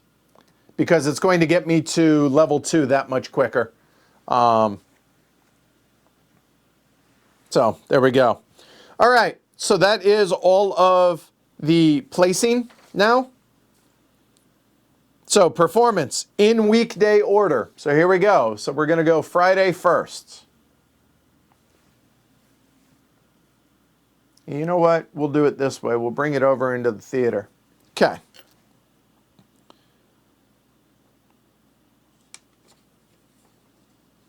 So you must have a performance or a trick on a performance. Well, the only option that they have to perform is going to be this card. Okay, so I'm going to bring this card over here so you guys can follow along with this. Here. There we go. Okay. So we're going to go through this very slowly because this is the first time we're doing this here. Okay. Select one performance card with at least one of your tricks on it. Done. Each trick marker on the performance card earns its owner the yield depicted in the middle of their trick card. Okay, so you'll notice there is a heart and a spade trick on here. So if we come over and we look at their board, the heart and spade respectively, he's going to get 3 fame and 1 money, and then 2 fame and 3 money for a total of 5 fame and 4 money. Does that make sense? Okay, so 5 fame and 4 money. Let me grab the money for him. So he will get his money, and it's going to be 5 fame. 5 puts him at 16, which is a little scary, which now means level 2 is available for him. Okay? Now, I have no tricks on it. If I did, I would then be able to get whatever my trick showed on it. And then they earn the performer bonuses for what they qualify for. All right, so let's get back to this now. So now we're going to look at this. For every link, they're going to get, sorry, try that again. Okay, looking over here.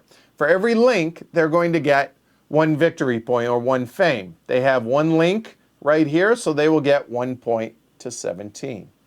Then, do they have their mechanic there? If they did, and by there I mean here, the answer is no. So they would get a shard for every 1, or for their 1. If they had their assistant, they would get 2 fame. If they had their manager, they would get 3 money.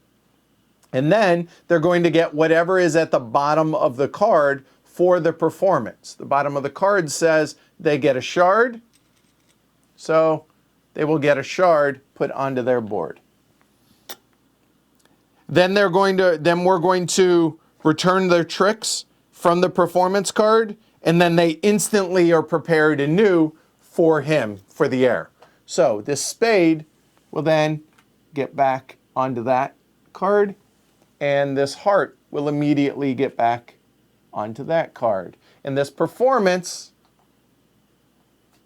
is now essentially removed. Yeah, done. Sorry, it is not removed.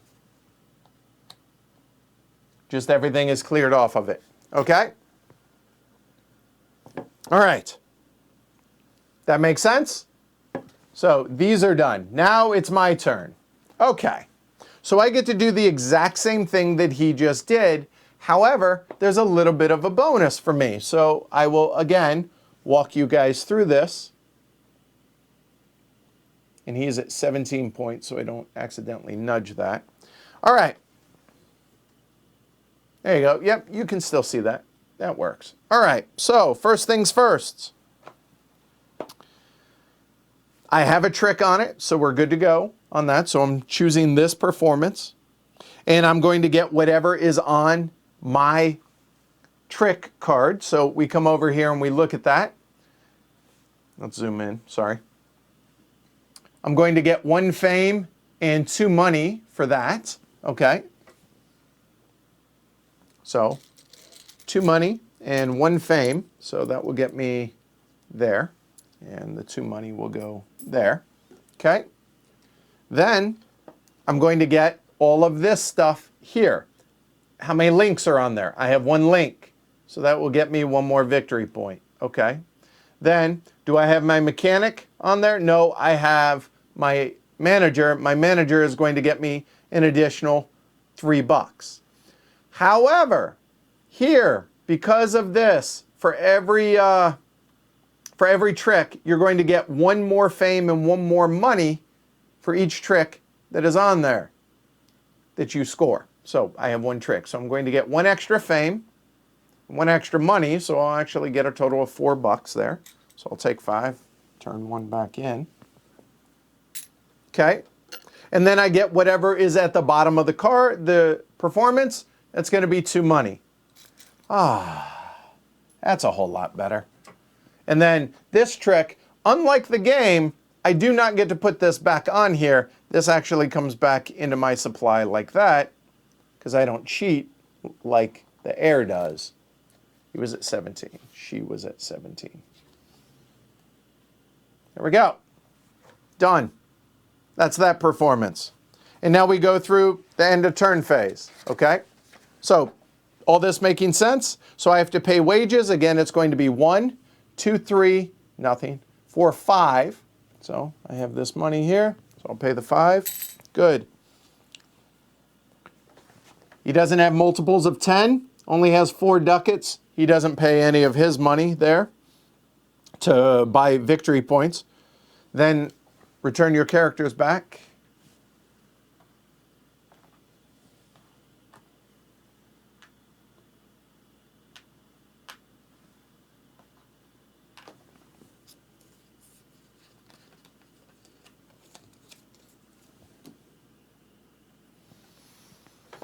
Let's see. So that will go there. That will go there.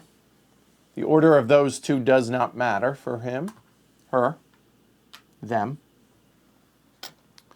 Okay. That's all the characters. Okay.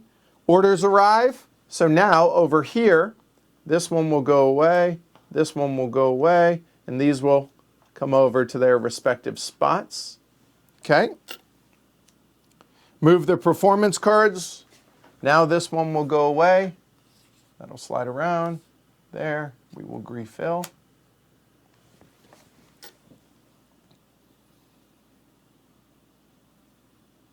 Remove their posters. Advance the turn marker into round 3. Move the prophecies.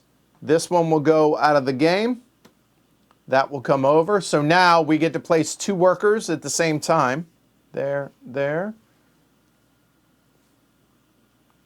And let's see what came out. This one came out, and that says, it's for the assistants. If you advertise this turn, your apprentices gain +1 base action point. Yeah, we're going to be advertising this turn, and he always does, so there's that. Okay. Then discard special assignments that ended up using. So that one goes away. That's theater, yep. We'll clear those up for him, her, them.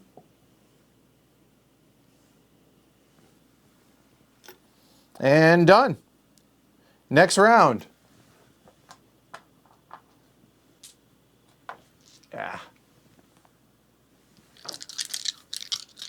Yeah, I'm pretty happy with how that performance went. Saw that it was worth money and planned it earlier. So, okay.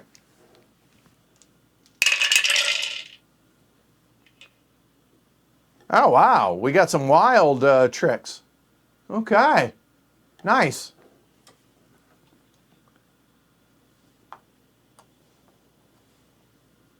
Couple of wild and crazy tricks.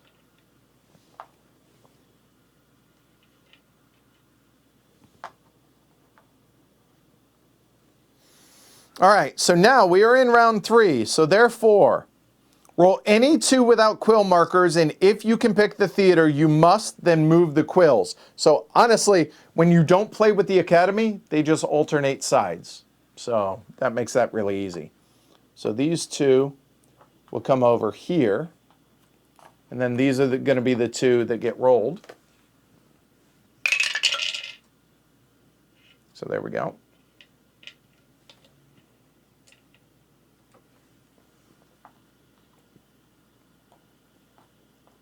We have these 2 are unavailable, and here is first and third. Okay, done. Turn order. I'm behind in victory points. I believe I was at 13. Can somebody double check that if I was at 13?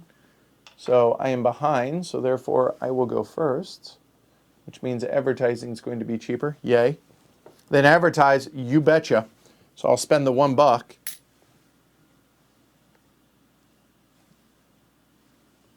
So 2 points there, 2 points there for him, her, them. And yeah, double check how many points I'm at, please, y'all. Okay. All right, assignment. I get to go first. So 5 workers. A moment.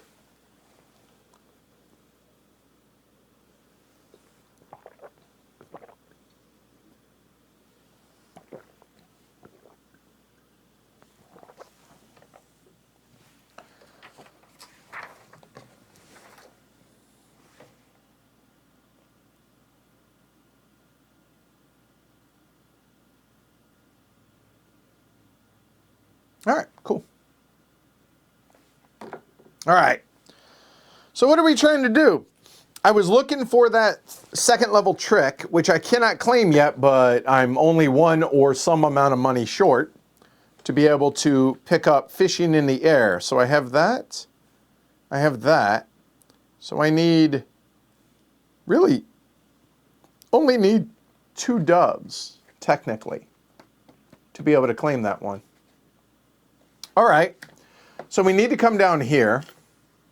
I did advertise, so remember, we get to place 2, and all of our apprentices have +1. Same with him, or her, them. Okay, looks correct. All right, good. So we are going to try and pick up that trick. So that's going to be 3 points there, and if we could get 6, that'd be really nice. Don't have a shard.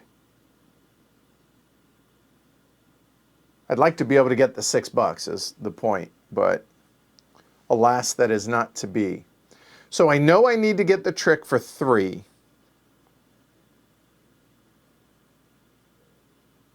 We're going to go first. So I think going up there makes the most sense. So that would get us to... That's 5. Yeah, no, I can't. Hey, Cray. So I really only need 3. So I guess it's going to be... That's 5. No, that's... Oh, it's 4 no matter how I spin it, isn't there? Can I... But I need to be able to do that first. Let me go through... What do we have here? I think we're going to hold on to our workshop exhibition for right now. Nope, don't need that. No, I'm not using any of those right now. All right. So downtown, that's actually 4 actions points, but I'm okay with that. But I can't get, I need to be able to get a shard, and I don't think there's any way for me to get a shard. So, because I need to be able to do 6, I need 6. I need 3 for this, 3 for this. That is 3 plus 2 is 5. This is 1, actually 2 plus 2 is 4. 2 plus 2 is 4. 2 plus 2 is 4. 2 plus 2 is 4. So unfortunately, oh,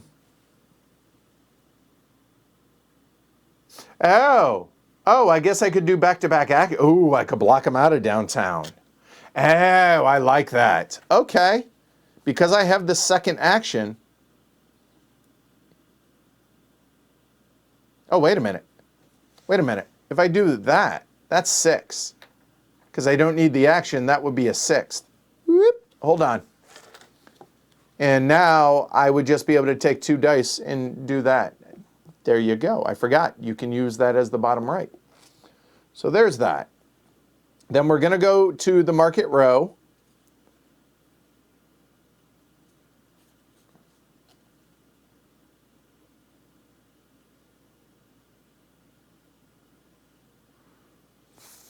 That's going to be 4. So if we do, say, that would be potentially four actions, maybe only two, but that's okay. And that'll only cost us $1 if so. I'm good with that one. Then we need to prepare. Then, whenever we go to the workshop, we can move goods over if need be. So, when we prepare, we'll do a workshop there. Okay. Dark alley, always good. What do we do? That's two actions potentially right there.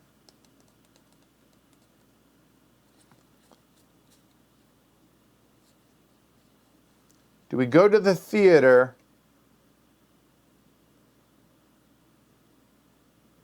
You know what? 1, 2, that's 3. That would prepare 3 tricks.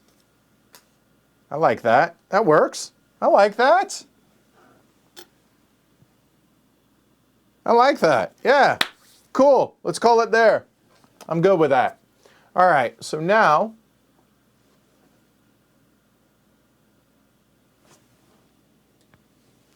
here we go. So that's what they drew. So we discard this card. That will go there. So not performing this round. Okay. So now that'll go there, there, there, there, and there. All right. Okay. So that's the assignment. Now place characters, starting with me, and because of the Dark Alley prophecy, in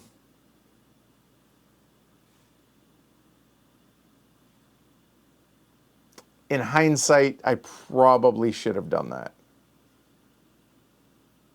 I just wanted to make use of more actions instead of blocking them out. So we're going to go here first. So my magician will go to downtown. So my magician gets 3.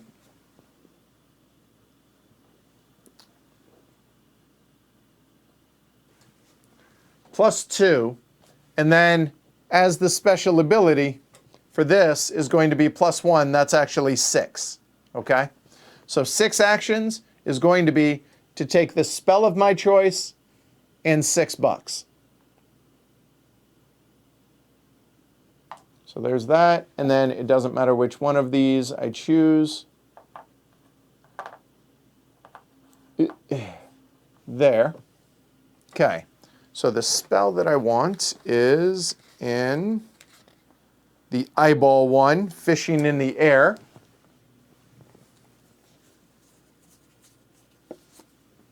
Now, it is a level 2. It is 16. I only am at 15 points. So therefore, I have to pay 1 ducat to make up the difference. Done. And now I'm allowed to do that. All right. And I need to get my $6. That would probably be a good idea. There we go.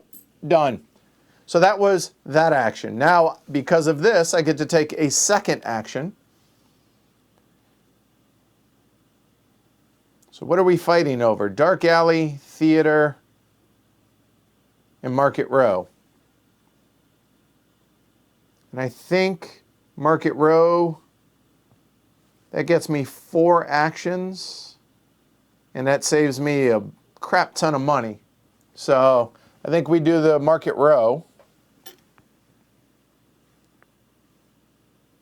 But if I go here, the Dark Alley would get me 1 more action. 1 more card, I mean. Nah, saving the money is too important, I think. So I will come over here, down into the Market Row. And the Market Row, I'm going to get 4 actions for this. So now here's the interesting thing, is I could spend 1 action to buy something, and then spend the other 3 actions to get a discount.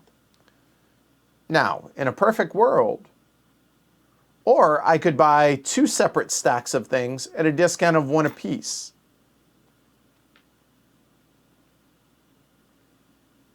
Well, I'm not going to be able to get that level 3 for a little while. Let me take a look at that one. What was that level 3 I was looking at?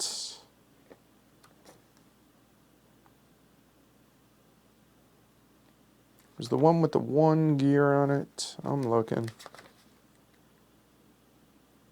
Was it a level 3 or a level 2?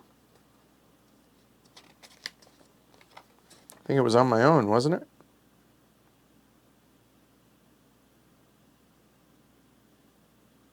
Ah, it was a level 2. Ew. So 1 gear and 2 doves for the vanishing bird cage.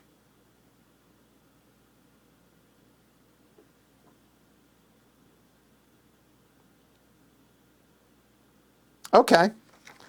So, if that's the case, I think we buy 2 stacks of things. We need the 2 doves. So we're going to spend 4 minus 1. That's going to be $3 for that. So there's 5. 2 back. And that will get me 2 doves. I need 3 for the trick, but I'm going to be able to take care of that here momentarily. Then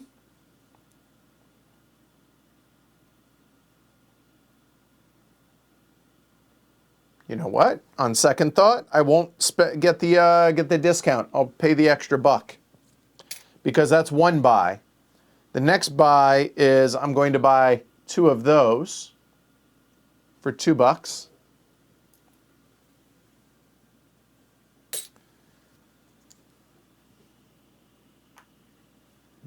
Hold on. Am I buying 2 or just 1? Sorry.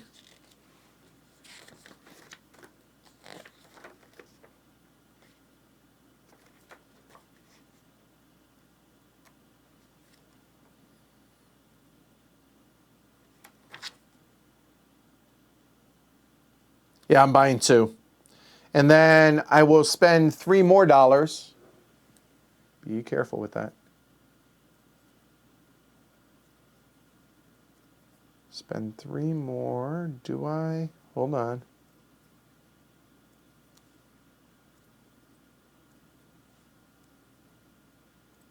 Yeah, I'll spend 3 more to get a gear.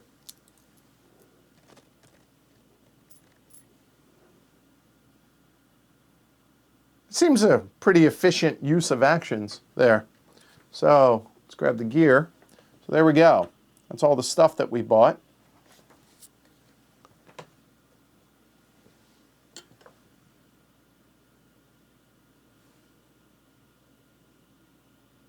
I'm good.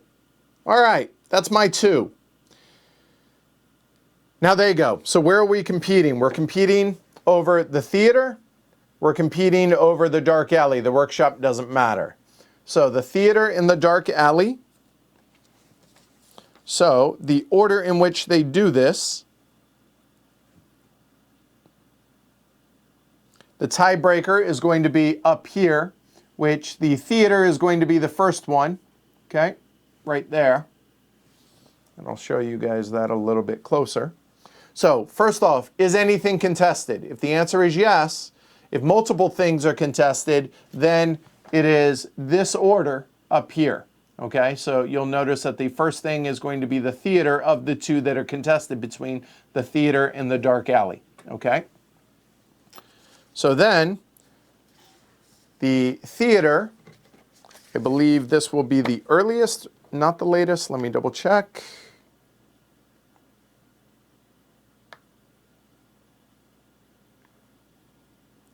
If it's busy, it'll be on the latest possible day. Check that. So the latest possible day will go, the latest possible is here. Okay.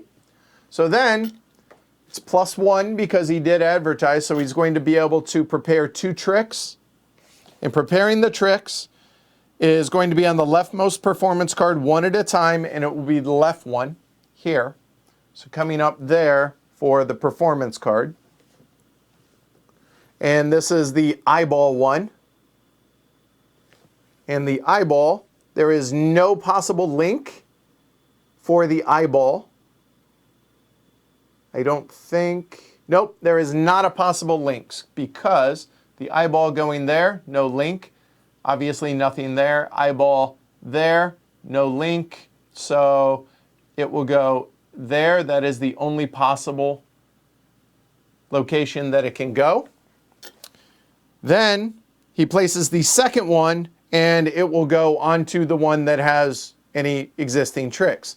This one has the little squiggly line, and the squiggly line can make one there. And it could make one there. So we'll just make the one. There we go. So that is a link. So it is a level 1 trick. So a level 1 trick. So he's going to get 1 victory point plus 1 for his special ability. So he's going to get 2 fame points for that. The special ability is whenever he gets a link, gets an additional point. So he's up to 21. She, they. Okay. All right. So that is placing both of their tricks. They are done. So that's one action. Then the second one will be the dark alley because that is the only other contested area. So the dark alley one will come on over. And unfortunately, that will take the good spot there. But you can't win them all, I suppose.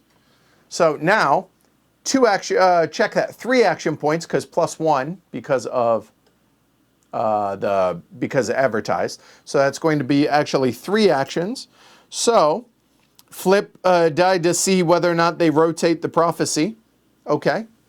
So 1 through 3 rotate. 4 through 6 no. 4 through 6 no. So it does not rotate. So that's going to be a total of 3 points. 3 points in the dark alley is going to be 2 cards. What do they have available or so far? They have a downtown.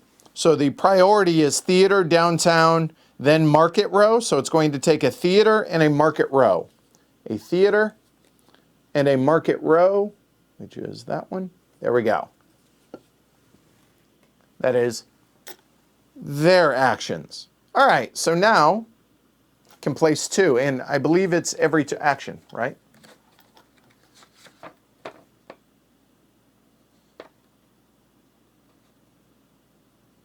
On each of your turns, yeah. Okay. Well, it doesn't matter at this point as far as competing.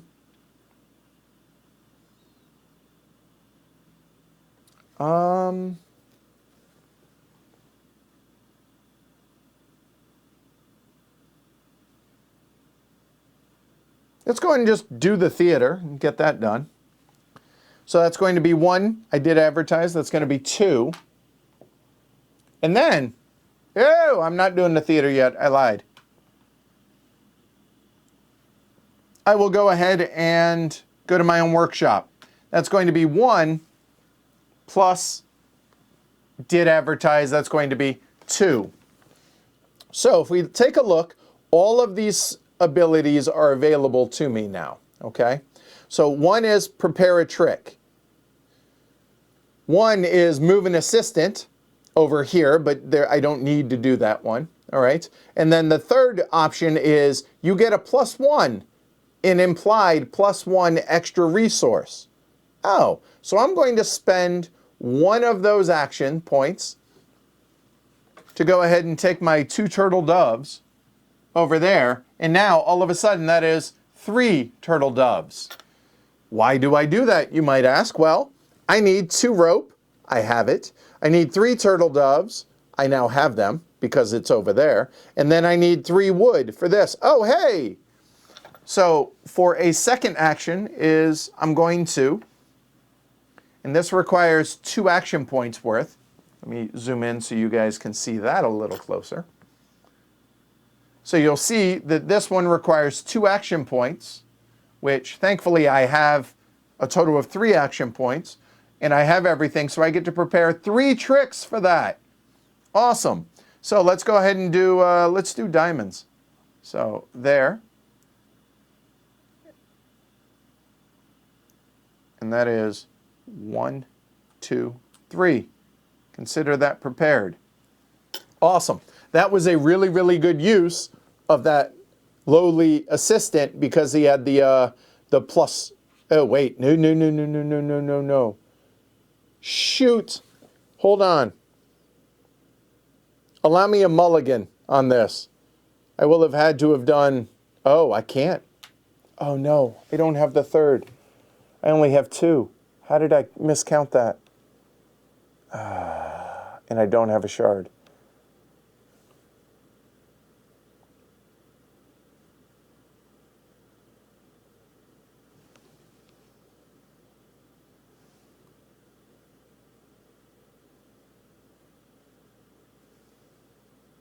Oh, no.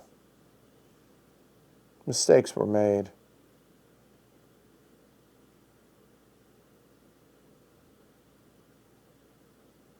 Okay. Yep. We're going to mulligan one small thing. And I can't. Never mind. I'm not going to. Oh, glory to Rome.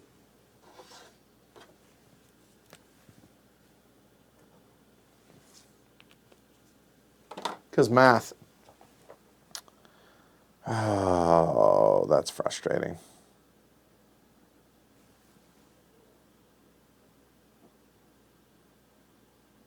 Oh, yeah, I guess I would have had to have just bought another dove. Fair point. There. So instead of moving it over, I will have just had to have wasted the $2. And then the 2 points to prepare that. There we go. Thanks. Yeah, we're going to mulligan that. Yeah, it's all right.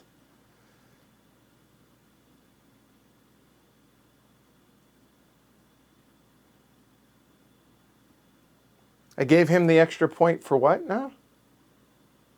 For what? What did I give the Automa for an extra point? They get a point for that. What did I...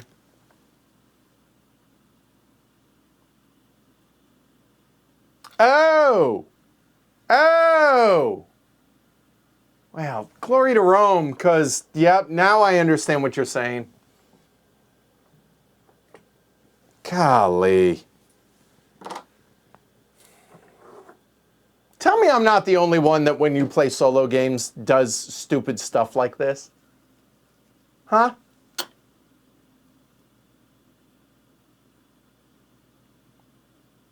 So he actually only had 2 over in the dark alley, so he draws 1 card, and it would have been a theater card. All right.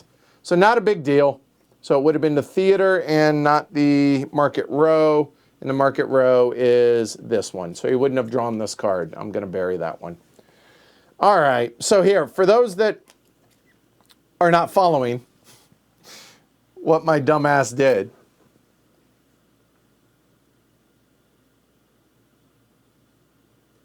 okay, I was activating this, and it doesn't activate until it actually gets into here. I don't know why I thought that. Just because it comes in doesn't mean we get it right now. So what I had to do is... He actually only got 2 points, which is draw 1 card, which is this, instead of this and this. Okay, not a big deal. And then for me, what I had to back up was this. Oh, it still only gives me 1 point. Okay, so here's what I would have had to have done to make this possible, is that. And that would have been the 2 points to then be able to do this, and I had to buy the extra over here. That's it. Ah. It's all right, Brian. You made it. You said it. I just didn't understand it. So, okay. We have fixed everything. Everything is legal. A little bit of mulliganing, but so be it. Tell me I'm not the only one that screws this up, though. Right? When you guys play solo games? Tell me I'm not. Whew. So now I get to do one of these. Now, let's go ahead and do the dark alley real easy. Dark alley, I get 1 point. 1 point is I can draw 2 cards. And you know what? I'm going to go ahead and get a workshop because I don't want that to happen again. So I feel like that's my punishment, is draw a workshop card, even if that's not the most optimal thing to do for having to mulligan that. How's that? Okay.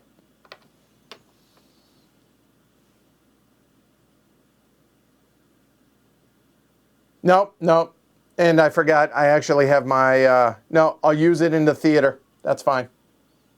Messing up is a rite of passage, right? Okay, so our options here. Oh, I cannot do that with my glasses off. Replaceable parts. You may choose to receive one less trick on the prepared trick. If you do, you may put one trick on another trick you own with the same or lower fame points, even if you don't meet its requirements. Ooh. That's going to be really nice for later on, maybe. Enhanced trick. You may place one of your shards on the prepared trick. It is considered spent. That trick's fame and money yields are increased by 1 for the remainder of the game. Really? I don't have it yet, but that's all. Wow, oh. You know what? We're going to do the enhanced trick. Yeah, it's just worth too many points. So we will take that one, and we'll put the replaceable parts back. That was actually a really good draw. I like both those cards. Russ says, half the time I don't even realize till the next day. So, yeah. All right. So that was my 2 actions. He takes 2, they take 2 actions. I will get it right. No, I won't. It does not matter, so we will do it in this order because nothing's contested. So there, getting 3. That's it, just 3 points over in the market row. Golly.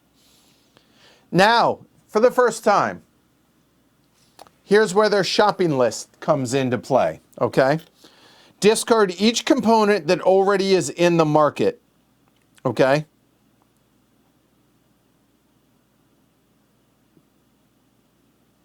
Then order a random component remaining on the heirs shopping list, okay? And then repeat the previous step until one of the following is true. All the order slots are full, everything on the heirs shopping list is ordered, or they ordered one component per use there. All right, so they're going to discard each component that's already in the market, and that's going to be 1 shopping thing per. So what do we have? We have this one, so that's 1 point. They have a total of 3. Then they have the dove, that is 2 points total. And then order a random component, which is going to be the saw. So the saw is going to be 1 more point. And where they will place it,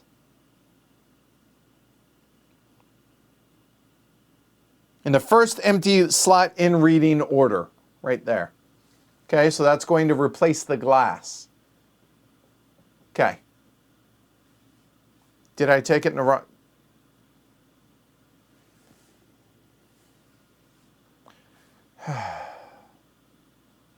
I just grabbed the wrong, I did it in the wrong order. So here, I'll tell you what. That was their second action, technically.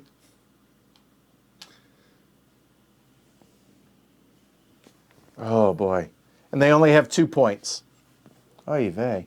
2 points. So the saw will not get ordered. Okay. Thank you, Dominic. Downtown, however, will go up here. Yeah. At least we're catching it, I guess.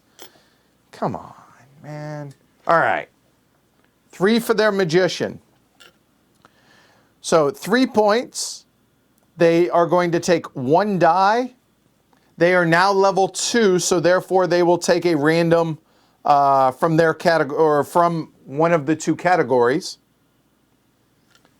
of tricks. So there, random best level, this is their favorite category. Their favorite category is the type of magician they are, which is going to be the eyeball spaces, or the eyeball tricks. So it's going to be a level 2. Pick a number, what is it, 1 through 4 for these? No, 3. Pick a number 1 through 3, guys. First one to get 2 is the trick we will get them.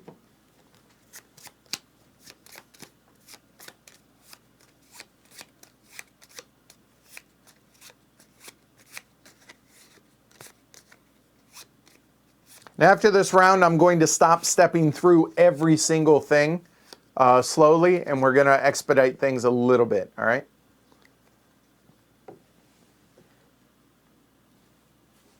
Get some tea in the meantime. Just more English breakfast today.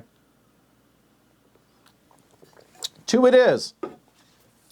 And 2 is self-decapitation. Sounds violent. Put the others back. So in fame order, victory points, it's going to be 3. So, and then the tiebreaker after that is 2.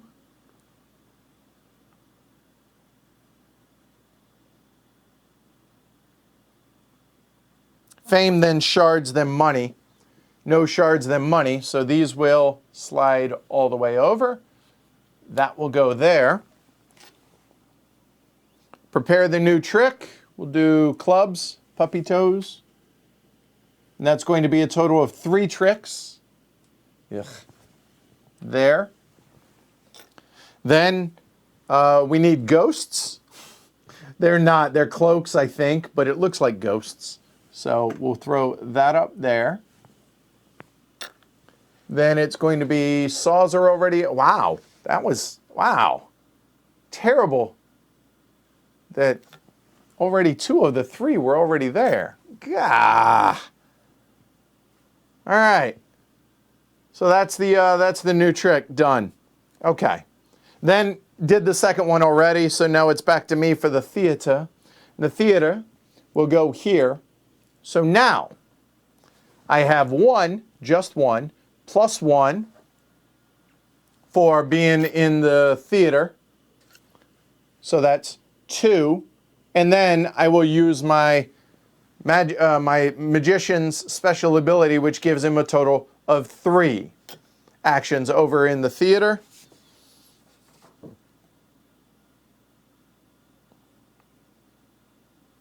We're going to set up 3 tricks. So now, let's look at this.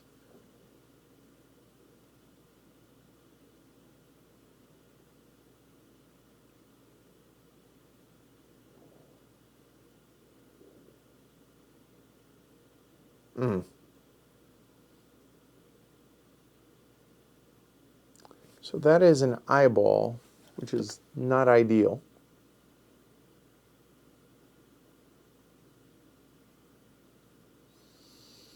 But that's okay. So let's go over to the performances. So we can do up to 3 tricks.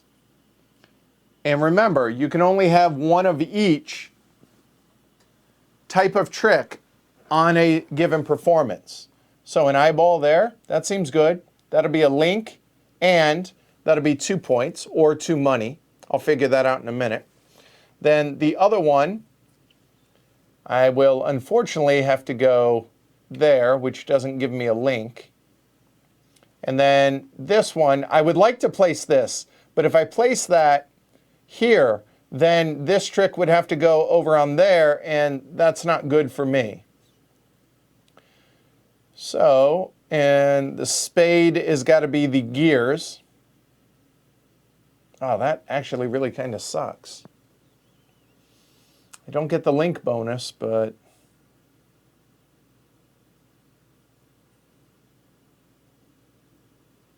not going to get the link bonus on either of them, so we'll go there. So I did get 1 link bonus and a shard, so that's nice. So I will take the shard for sure, and then the link bonus.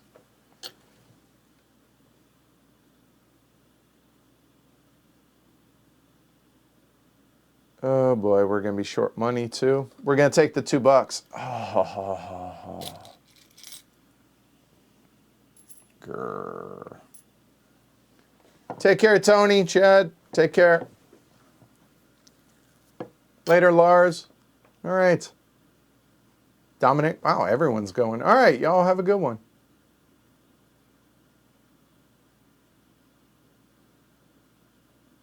That is true, Brian. That is a fair point.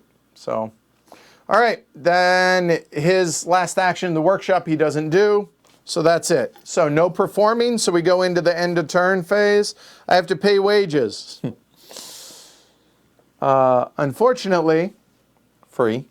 1, 2, 3, 4, 5. I have 3, so I'm losing 4 points. That's not ideal. Okay.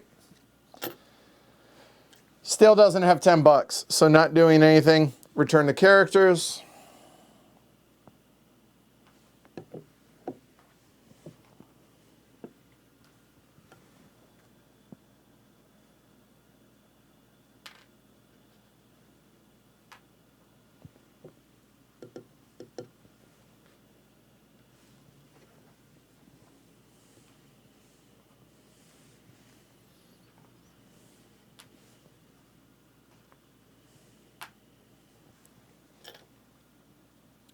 Orders arrive. There are none. Move the performance cards clockwise. This will go away.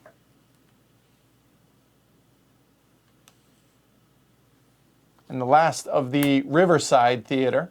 Oh, check that. The Grand Megorian is now out. Remove posters, right? Advance the turn counter into round 4. Move the prophecies. This one goes away. That one will go. That will go. That will go. So the one in play is every disc has 1 power. Now, 1, what do you call it? 1 action point. And that new one says...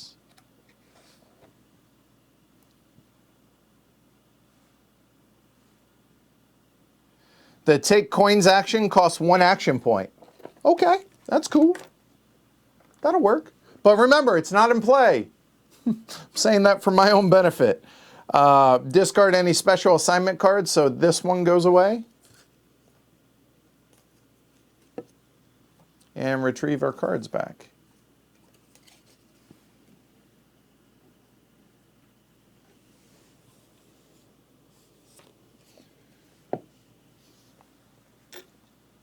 All right, new round.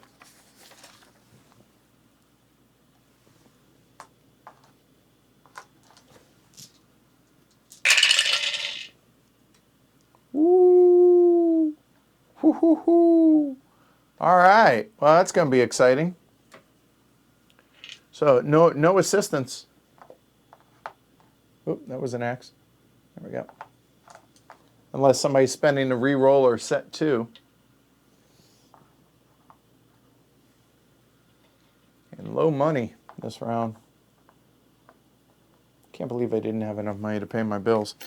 All right, so it's got to be these 2 that get rolled. And that's how those came out.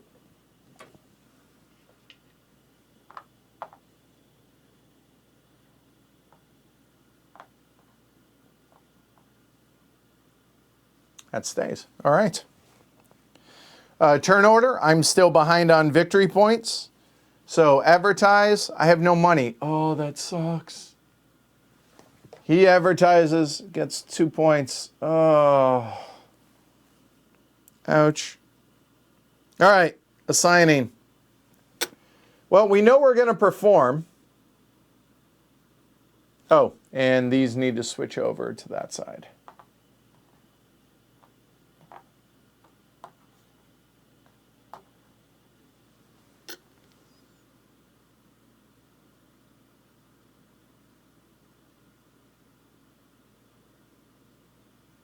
Huh.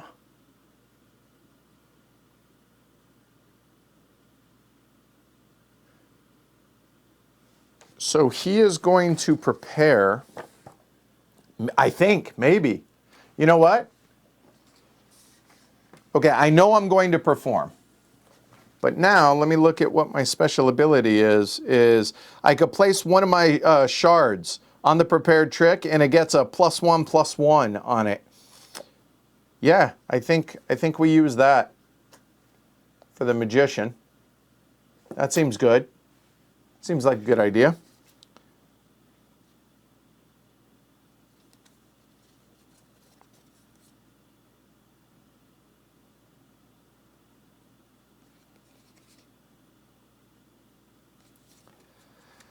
So what else are we going to do other than performing? That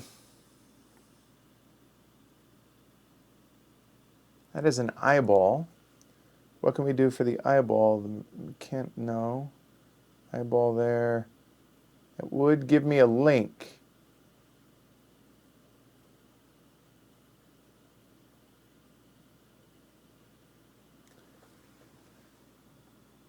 Oh, remember, in every action disk only has one point on it, right?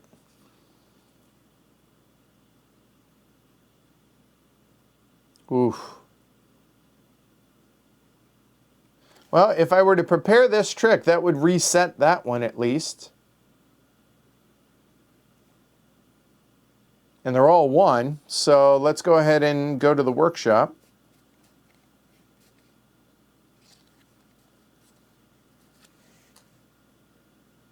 Okay, that's done.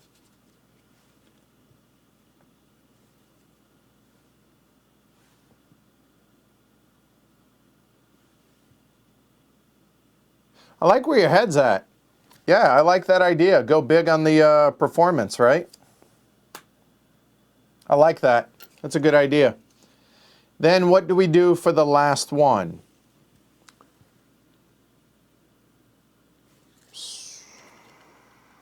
Let me look trick-wise. The other level 2 that I was wanting was the Vanishing Birdcage, which I have everything for. Which is there, yeah, for but it's 3 actions.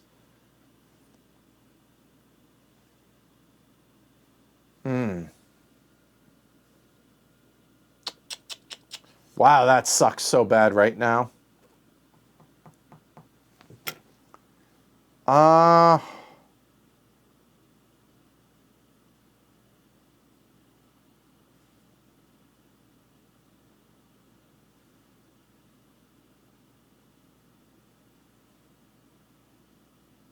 Wow, what do we do with that last one? I like the idea of being able to go get the trick, but I can't. That's only 2 because this shard is going to be used on that trick for fishing in the air. So I'm not going to do that.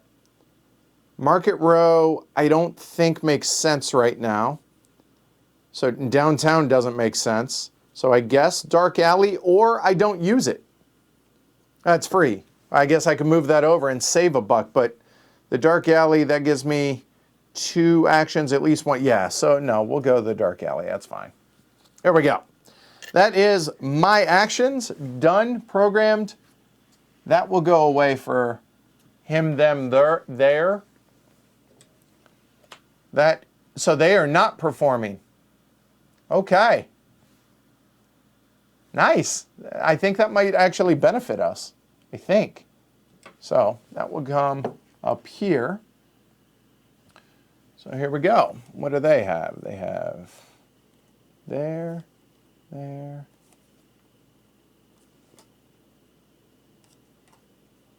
Okay. So that's them. And now I go for the actual place characters. So what are we competing on? Theater and Dark Alley. Dark Alley, I don't need the first place. So we're going to go to the theater to make sure that I get the place that I want to go. And I don't want the first spot because he's not performing, but he might set some stuff up. So do that. Yeah, done.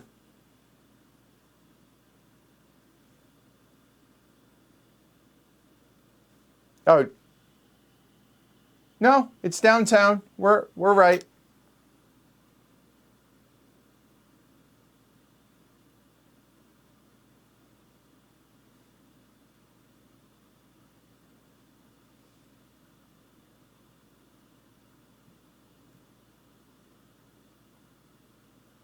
Okay, done. So what are we competing on? The Dark Alley. And that's it. So they will go to the Dark Alley. The Dark Alley, that gives them 2 action points. So we will roll to see if they go here. Oh, on my board? Oh, it is, isn't it? That's the workshop. You're right. Nope, you're right. I hate that they use those colors. You're right. Thank you. So if that's the case, hold on one second. You're right. So that...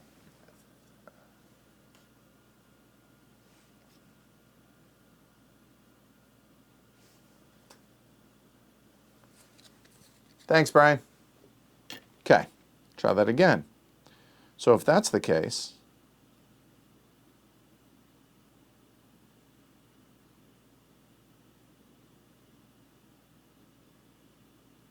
not going to back it up. Done. Because then I would be able to use that shard, but I'm not going to. All right, so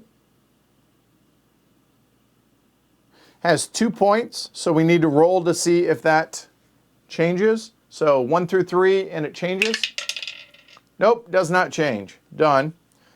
So 2 points worth here. 2 points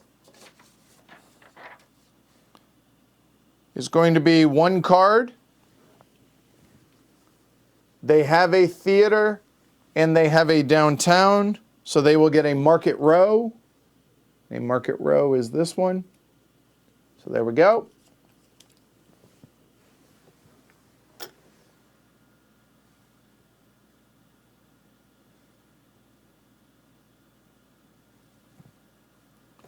Done. So I'm up.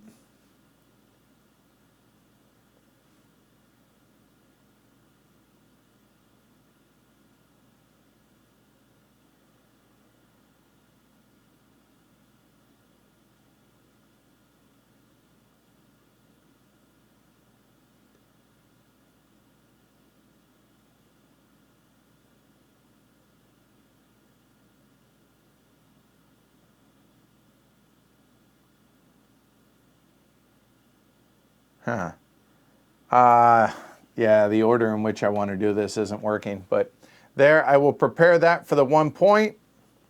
So that is spades. Done.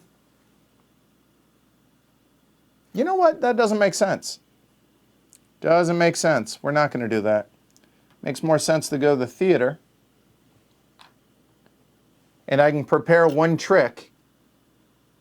I will prepare the fishing in the air. And this is an eyeball space.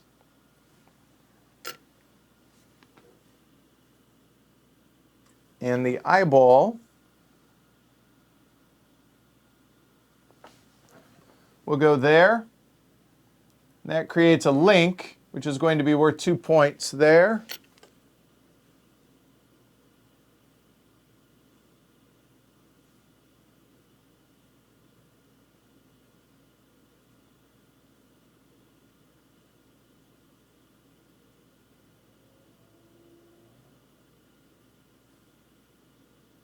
Yeah, done.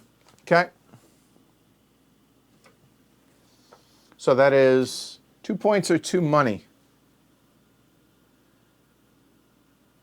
I'm not getting any money, am I? Oh. Oh, boy. Oh, I am getting money because I'm performing. Hold on. 2 points. Thank you. All right. Whew. Done. So what are we competing on? Dark Alley's done. Not competing with anything. So it will go now downtown. Downtown. That is 1. That is 2 actions. 2 actions is 1 die. Does not have 2 level 2s. So therefore, we'll take a second level 2. And let's see. We'll take the left die. And the left die is the eyeball. So the eyeball will be 1 or 2, guys. Pick a number, 1 or 2.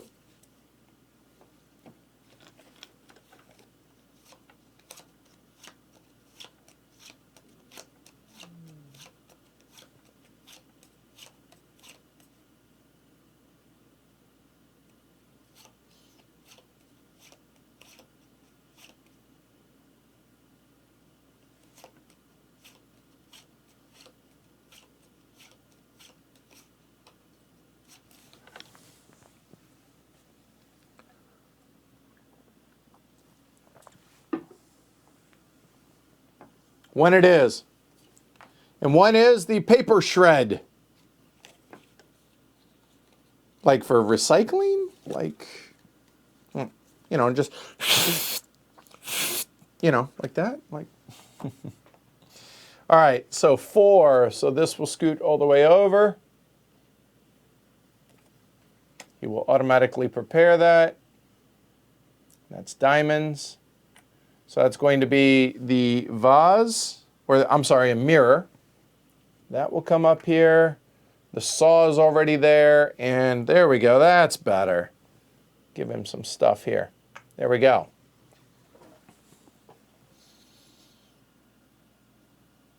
Okay. Oh, you know what? I'm an idiot. He can't do that. He only has 2 points. So what does he do if he only has 2 points?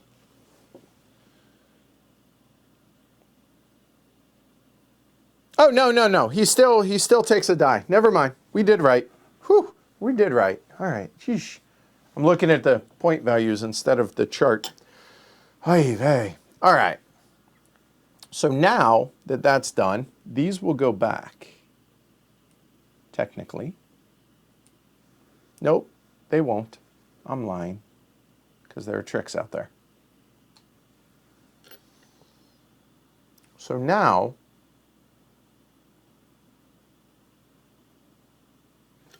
I will go to the workshop and spend the shard, unfortunately, right? Yeah, I will spend the shard for a +1, which then allows me to prepare for that trick again. Can't wait. Oh, I can't yet, can I? Son of a... No, I can't. Not until that comes off. So I completely hosed up this turn.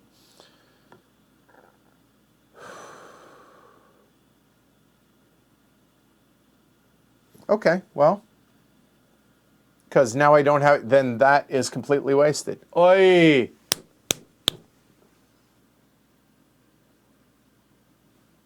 There it is. Thank you. That's what it, thank you. Then that will go there on the shard, and now it's a +1/+1. Oh, thank you, Brian. I am. So, I will go there, but I can't prepare a trick. But it lets me use this. Can't prepare a trick. Not going to do that. I could move something over there. I guess that would give me an extra saw, wouldn't it? Or an extra gear. Is there anything that I need that takes 2 gears? 3 wood, 2 saws. The horror saws. Oh, that'll work. I'll actually move that over, and now that's 2 gears. There we go. Or saws, whichever it is. Done. This shouldn't be this hard. Really isn't. Market row. We'll go there. That is a total of 3 points for the market row. So shopping lists.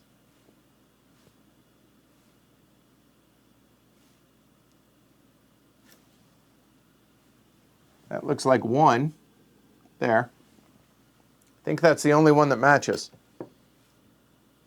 Okay, so then order a random component remaining on the heir's shopping list. Okay. And this is going to be another point, and he has a total of 3 points. So he will continue ordering. So order 2 of them.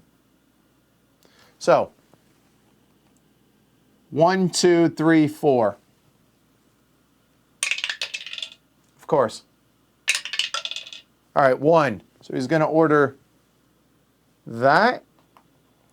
Now we will do 1, 2, 3, 4, 5, 6, hoping for a 5 or a 6. Oh, I literally have no idea what that was, so let's try that again. That's 5. That'll work. And in reading order, the saw will go there.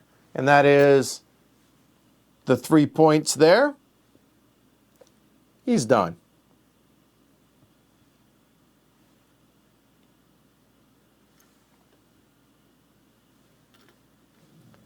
I'll go to the dark alley. That's 1 point's worth, which means I can draw 2 cards. Let's go and grab another theater.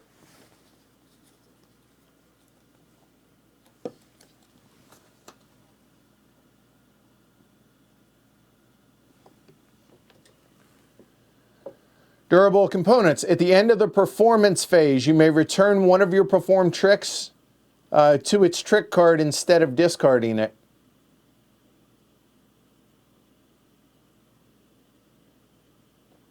That's kind of nice. That's really nice.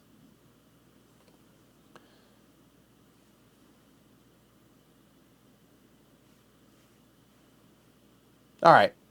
Then street performance. Instead of moving the trick, you may remove it from the performance card and immediately receive that trick's yields. Yield modifiers apply. Being able to replace the trick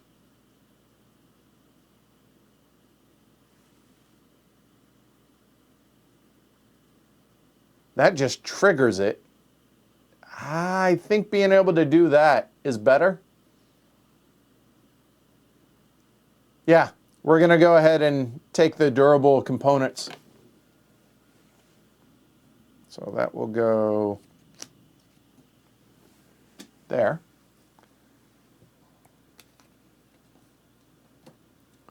Then the theater. So he gets 2, so he can do 2 tricks. Where he already has tricks, which is there, but that's all full. So then wherever I have tricks will go there. Okay, so it will be this one, and it's always left to right, right?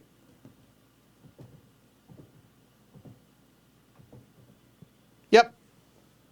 So this one will go, and this is on the eyeball. Only place it can go, gets him no link. Done. So that is 1 point's worth, and the second point's worth will be there, and the only choice is here, and this is the eyeball. The eyeball can link, and that will get him an extra point for the link, plus that is a level 2, so that'll be 3 points for that. Done. Then for me, we'll go there. That's 1 point's worth. So now I can't place a trick, but I could reorganize a trick if I wish. I'm performing. He's not.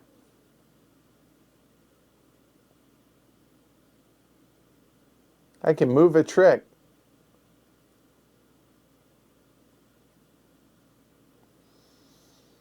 You know what?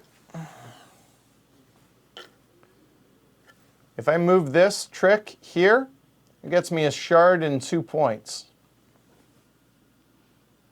And that's only worth 2 money and a point. Oh, but then I lose the money that I need to be able to pay for everybody. Yeah, I can't move it off of there. That's a diamond. And a diamond is the eyeball. And the eyeball doesn't work. So I guess I'm not doing it. Never mind. All right.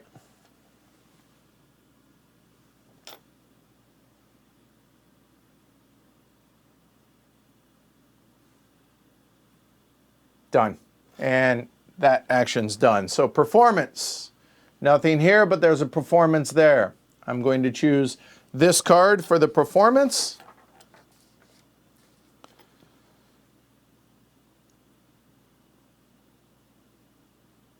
All right, so it has both of my tricks on it. So I'm going to score both of my tricks.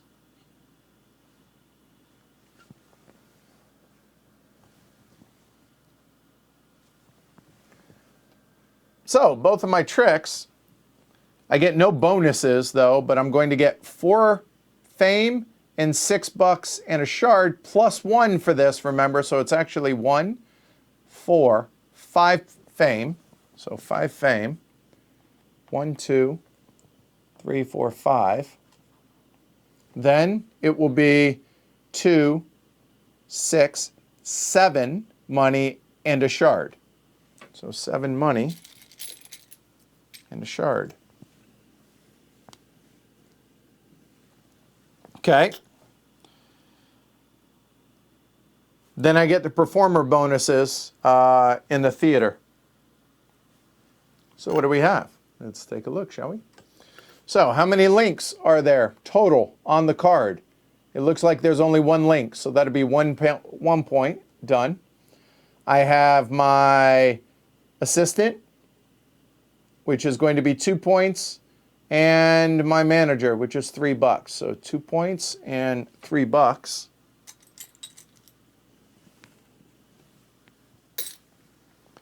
And then I get whatever's at the bottom of the performance card, which is $1. Done. Then he performs his trick as well. So he gets whatever's on the diamond card, unfortunately. So the diamond card for him has 4 points, a shard, and 2 money. So 4 points, 2 money, and a shard. So that gives him 6.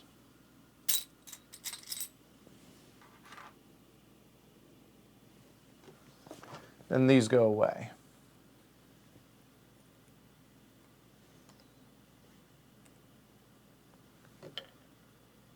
And this goes away.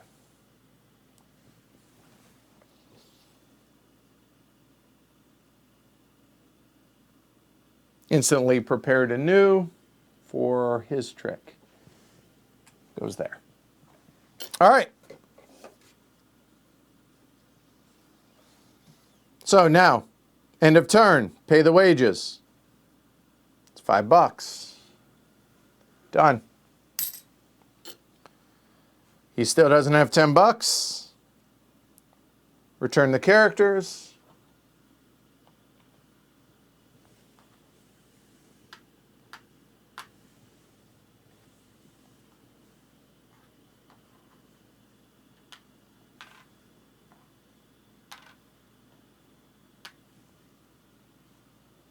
There it is. So you guys enjoying this? These will go away.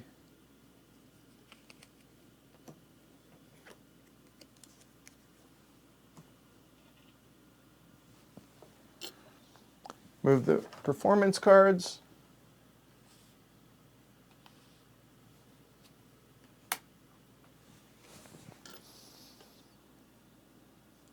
Posters. Round 5. Move the prophecies. That piece of crap goes away. Now, anytime you get a shard, you get an additional shard.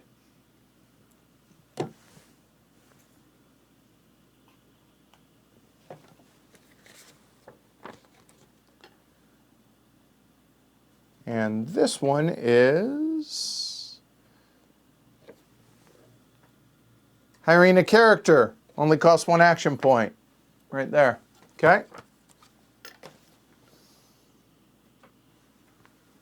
Good. Seems you guys are enjoying it. Good. Everything I'm screwing up, you guys are catching, so I appreciate it. He has no special abilities. All of these will go away. Or any special cards, I should say. There. Mine come back. We have 3 rounds to go. All right.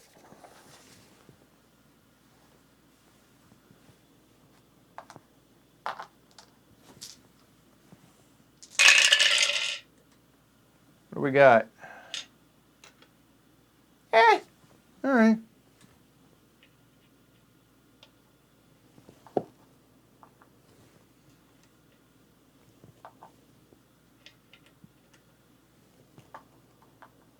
Those are locked. These 2 get rolled. That's not ideal. Not ideal. Same two are blocked. And same two are blocked.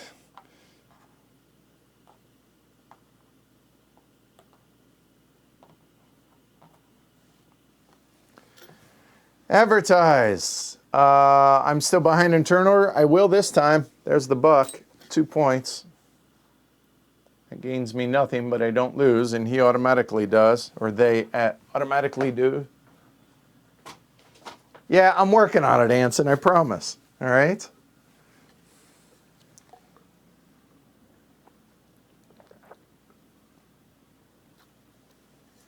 It's actually not that bad, and I will say that Nathan Morris did a really good job of basically trimming down the rules for the most part to where I really have not had to look at the rule book. It's just a matter of keeping everything straight. That's all. All right, assignments. So what am I going to do? I like performing.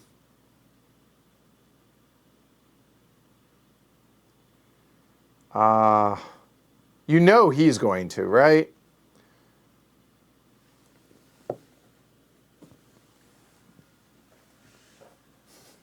Not sorry, Kevin.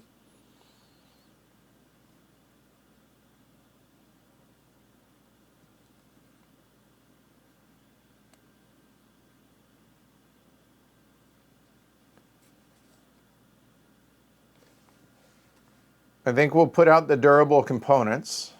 You know what? Actually, I'm going to wait on that. Hold on.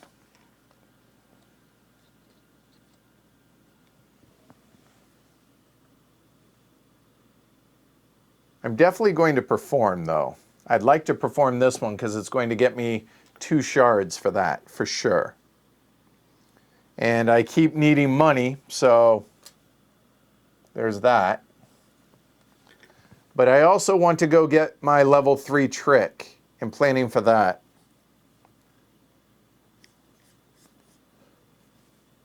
So this will be downtown. And I need...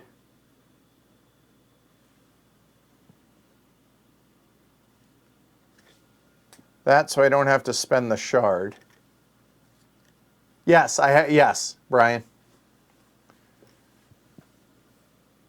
Okay, so now, what do I do with y'all? So what do I need for my level 3? Now that I have the extra saw blade. Oh, you know what? I forgot to do these. I skipped a step. These should have gone away.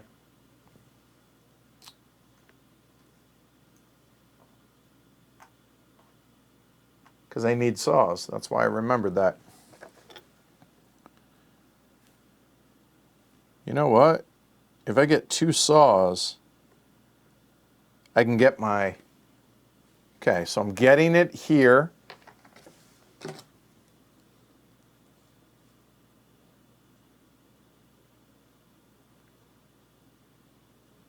I don't know how many more...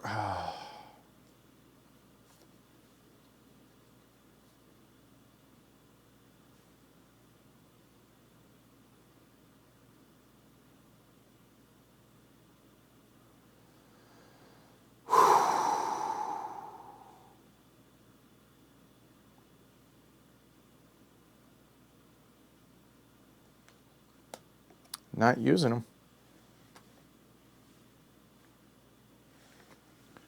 So then what do I do with my last one? So let's see. I will have the goods. I will have everything I need for it. I will have it, but I won't have the victory points to be able to buy it yet. So going up there to buying it doesn't make sense. Getting money isn't terrible, but I would have to use my shard to get money, and I don't want to do that. I could get an extra assistant. Nope, same problem. So what do I do with this one? Could go the dark alley.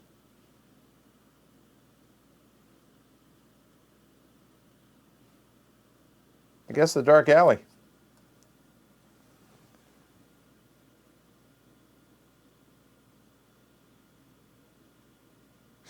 Oh, wait a minute. I can't buy it yet until I'm at... So I think that waits. So if that's the case, then maybe we do this. So if I can't buy it yet, I can get the resources for it. I can prepare there, but I can't prepare this unless both of those get, I can't prepare, correct? I feel like a total brain cramp.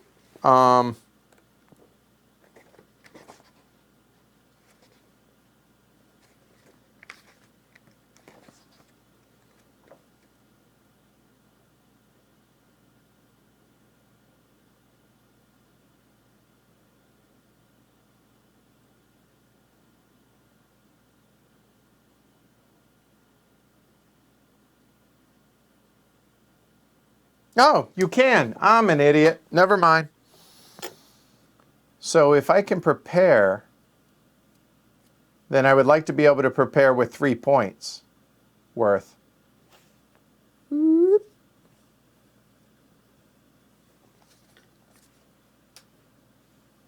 Okay.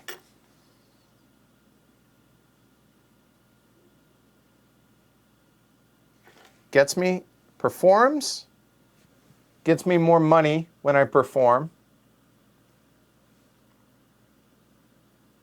Do I need it? That gets me $6 without having them there. Nope, I don't need that. So if that's the case, I'd rather have the points. That works. There we go.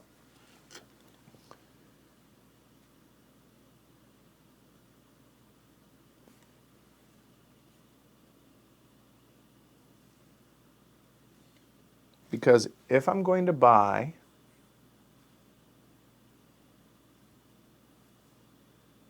that'd be 3 points. I really would like to get a second level 3 trick that I would be able to perform in a perfect world. I feel like that's a bit ambitious, but I'm trying to see if there is anything that isn't too insane.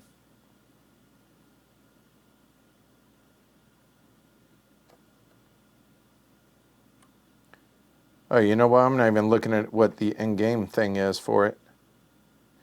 I need shards to not spend them. They're worth a point apiece at the end of the game.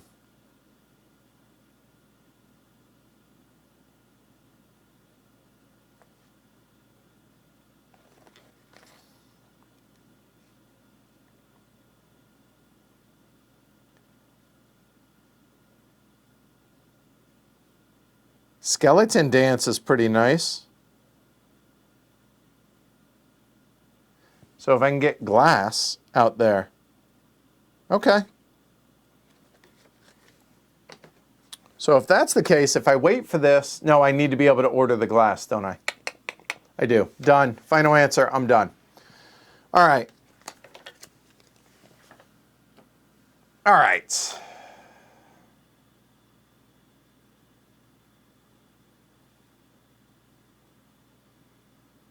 Oh, I guess if I send... Why send the apprentice? Just to be able to prepare a trick after, or to load one? I guess so, yeah. All right. You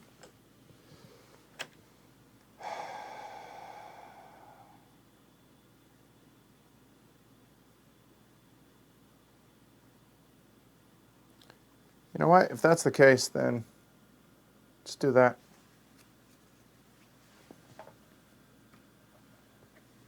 No, it's not broken without Dark Alley. It's just the game loses a lot. Yeah. I feel like that makes it a complete game.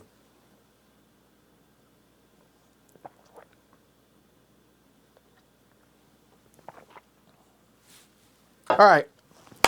Done. So let's get his. Let's see what he's doing. They, she. Not performing again. Okay. So that card goes away.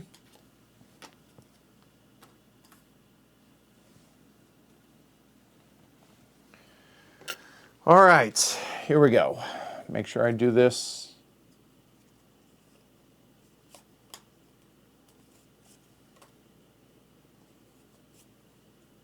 A downtown card does have it right there. Okay. All right. Anytime we get a shard, either of us, we get an extra shard. Okay? So what are we competing with? Theater, Market Row, and that's it.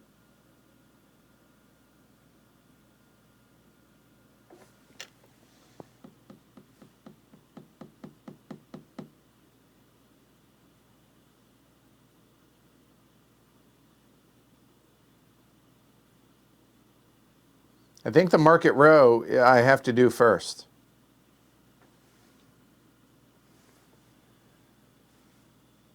Because I need the +2, I think.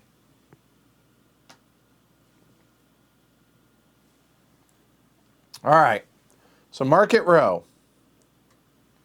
I know I need to buy 2 saws, so that's going to be $4 if we do it all that way. Because we have a total of 3, possibly a 4th action if we want. We need to order glass. So that's going to be 1 point there. Well, let's go and put it there. So that's 1 of the 3 or 4, depending if we use our special ability. So then we're going to buy saws for a 2nd point. We're going to get a discount of $1. And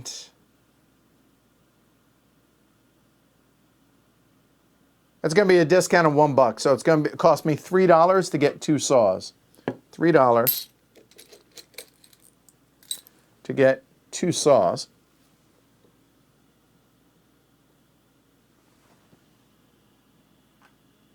Okay. Because now we have all the components for the horror saws, which is a level 3 of the mechanic. So that's good. But then I was looking at Buried Alive, which I have the wood for, but I was wondering, could I order the locks? Or the other one was, find it. Come on, where'd it go? It's the reason I ordered the glass, right? Right there. The skeleton dance. Yeah. So skeleton dance is the other one that we're looking at. Because we're allowed to buy more than what we have. We would just have to get rid of one, correct? I think, right?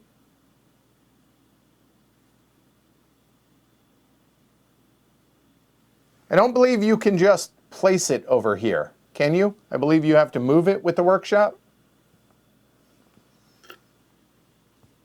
I believe.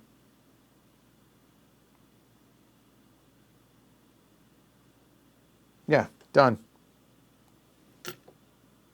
Okay, so we're competing with the theater.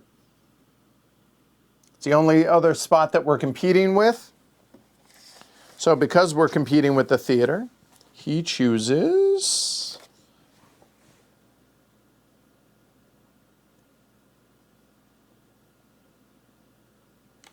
need to look.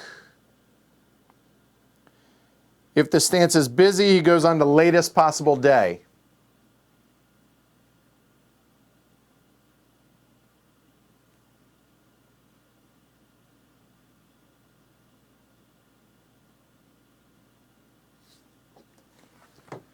All right, so he's going to the theater, unfortunately. Actually, maybe it won't be so bad.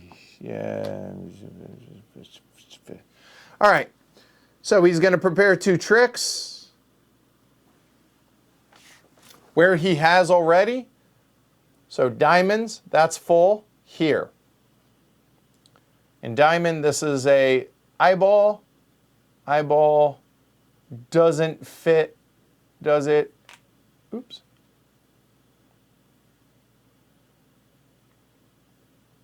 Oh, boy, he'd love to be able to place it that way, but he can't do it. Let me show you guys this.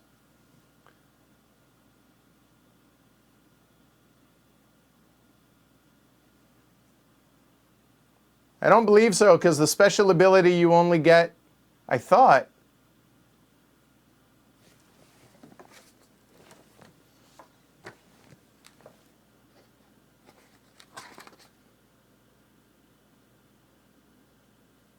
No, you get additional components for a total coin value of 2 is the special ability with the manager. Oh, so I guess I can place it straight on. Well, if that's the case, I'll save the $2. I only need 1 saw.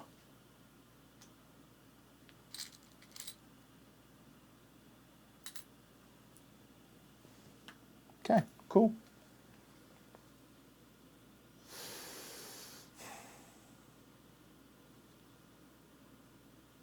Lost my train of thought. Right. So, the eyeball has to go somewhere on there. He cannot make a link. In a perfect world, he could do that and make 2 links, but he can't. The eyeball's got to go to a... So, that doesn't work. And the second one will have to go full. Cannot, because there's already one there. So here, what can he do? This is the eyeball slots. So he could do one there. He could also do one there. That probably makes the most sense for him. There we go. So he makes a link. That is a level 2.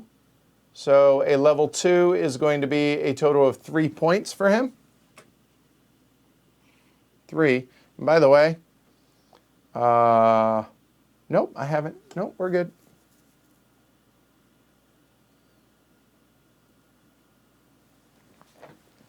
Okay. Then we are not fighting for anything else. I'll just go ahead and throw that out there for now. Done. Then he will go in this order. It will go downtown first. Downtown goes there. It's a total of 3 points worth. 3 points is going to be 1 die. He is only at 35, so will not get another trick. So he'll get a specialist of something that he doesn't have.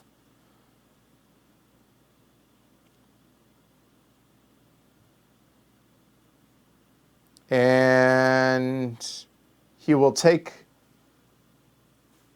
let's see, specialist, nope, not available. So then it will be an apprentice die.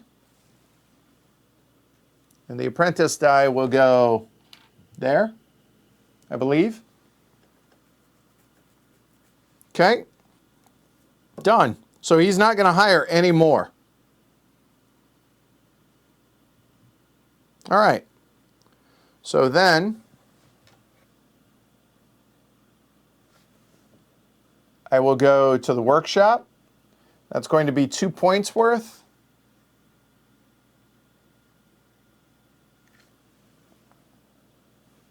Let's make it 3 points worth. So I will prepare both of those. So that'll be 3 diamonds. And 2, shoot, where'd that go? Oh, spades. Those never come back. My bad. Done. So now he will go theater, no. That'll be the market row. Market row will be 3 points worth. And his shopping list will be, that's 1, that's 2.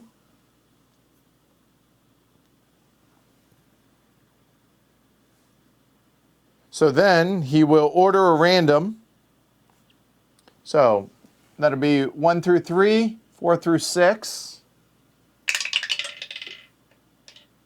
4 through 6 will be a mirror. And that will go there. So he's done there, or they are done.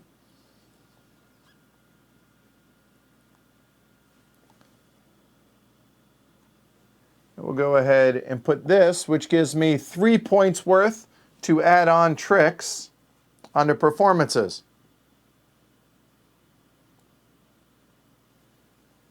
So I could, in theory, put down 3, and I will. Ooh. Yeah, we will. All right, so 3 of my choice. So let's see. That's full. Here I can add a spade onto there. And a spade's got to be the mechanic one. So there's that. That's 1.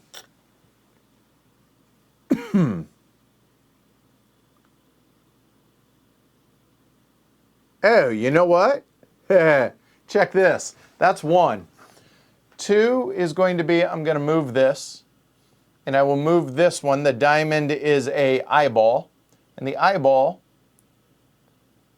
will go there, which will give us 2 points and 2 shards because it gains us a shard because we get the extra shard for that. So that's 2 shards and 2 points.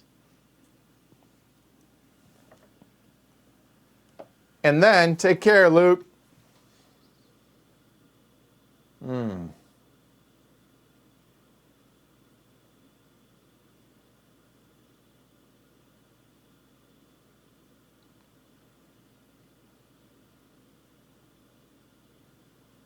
I really wanted to be able to do this performance, but I think this one actually makes sense. So that was 2 actions.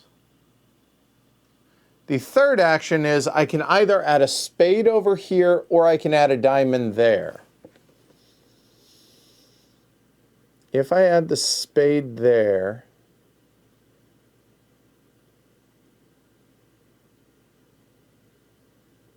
that doesn't work there.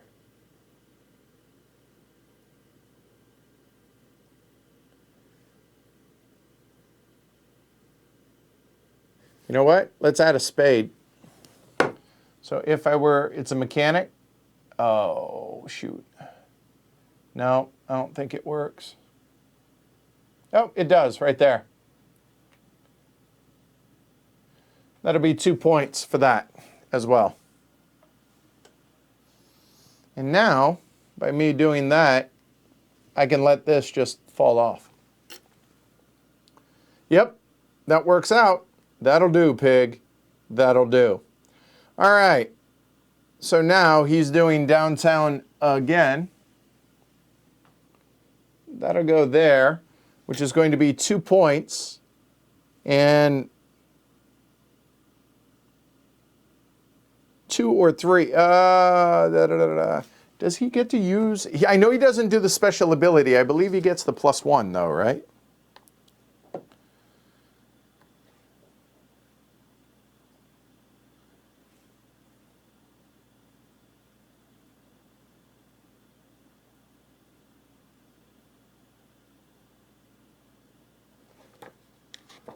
Just for a complete... It's moot because 2 and 3 are the same, but I just want to make sure that I get it right.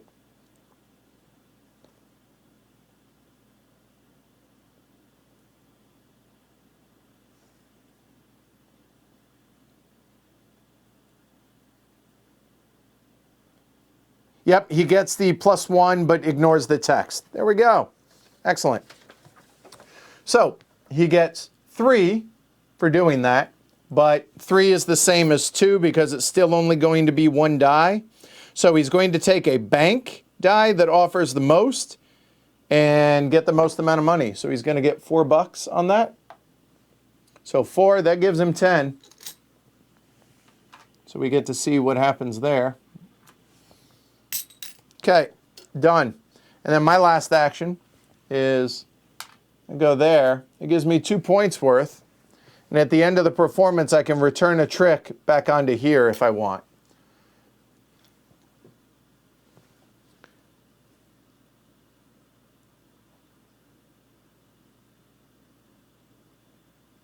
So I have 2 points worth. I mean...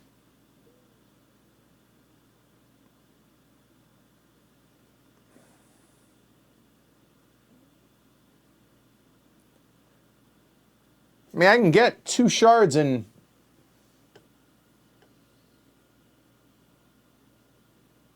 Oh, no, I can't. Can I? Ah. So unfortunately, I can't do anything with it. Oh, well. Done. Take care, Bogey. All right. Done. And then the workshop is done, so that's it. Then we have a performance. We're going to perform here. So let's walk through it. So I get whatever is on both of those. So again, coming back to my board.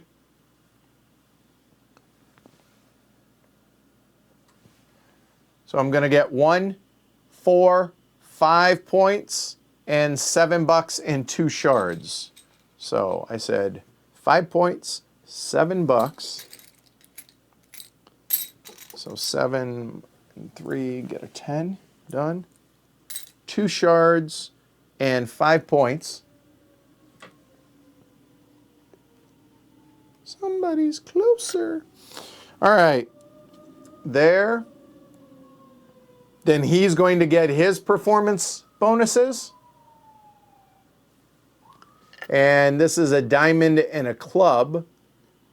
It's going to be his first 2. So it's going to be 7 points, $4 and 2 shards. So 2 shards, $4. Well, I was closer. And then that's going to be 7 points. Yuck. 7 to 42. Done. Okay.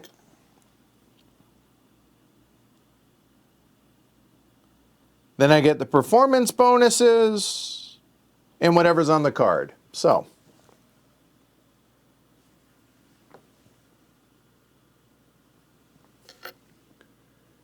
All right. So performance bonuses. I'm going to bring this down. Yeah, that's fine. So it's, and it's -1 and 1 for each of the tricks. Oh, damn it.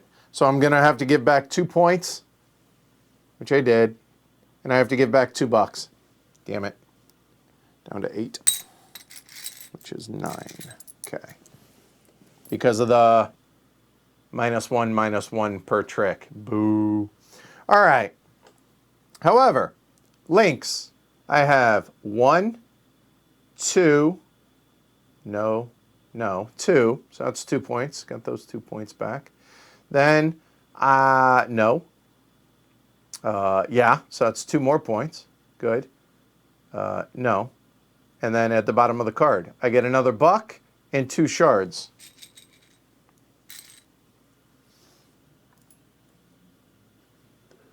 Okay, not bad. And then I can keep one of those because of my durable components. So I'll keep the diamond. 1. Go and put that there. Spade will come back. Spade comes there. His diamond, unfortunately, goes there. And his club, unfortunately, goes there. And that card is there. All right. That's it for the performance. So now, pay the wages. So I owe $5. You know what? I have 5. There we go. All right, now he discards 10 in multiples of 10, and it's normal level, so he gets 3 points for that. That goes away. 3 points. 1, 2, 3. Done. All right, return your characters.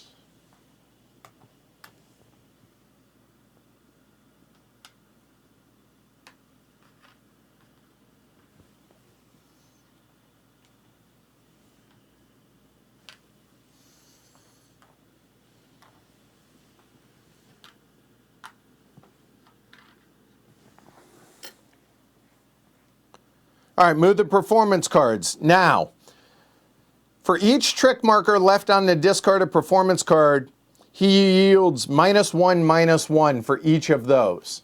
So each of those get him -1, -1 for each of the respective tricks. So spade and hearts. So that's 2 and 0, 1 and 2. Sorry, 2 and 2. 1 and 2. Oy vey. So 2 and 1 is 3 points. Then for ducats will be 0 and 2 ducats for that.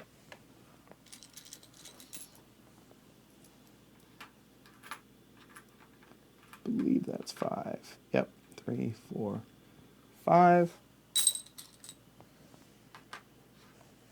And these will immediately come back.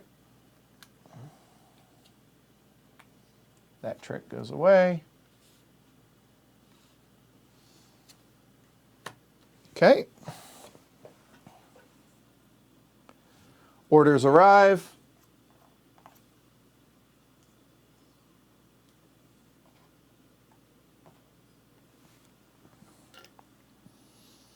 Advance the turn marker, penultimate turn. Move the prophecies. That paid off really well. Now, if you advertise, your assistants get +1. Apprentices, sorry.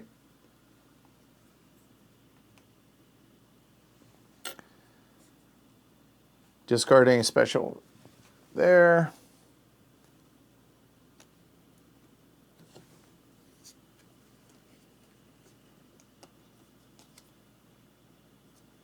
Oh, I'm not worried. I'm trying, Rocky.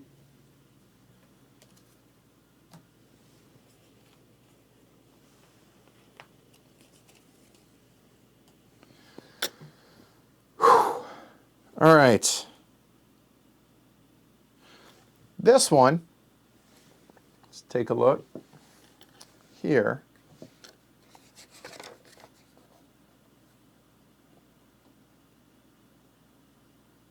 All performer bonuses are doubled this turn. But it's got to get in there. So I need to move that twice to be able to move that up. It's awfully tempting. For the last round, that'd be really good. All right. You know what? One last thing I want to check. Get some to drink, and then I'll get going again.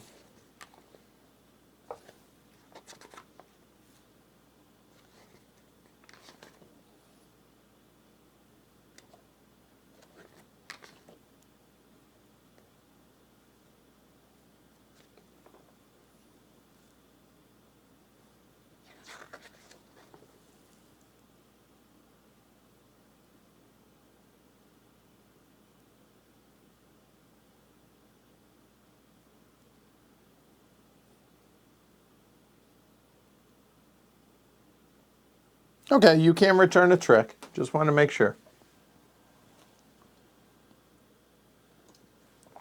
Oh, I'm definitely going to try, Brian. All right. All right.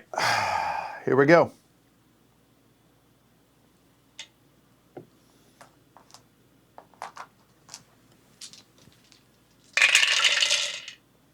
Oh, my. Oh, my. All right.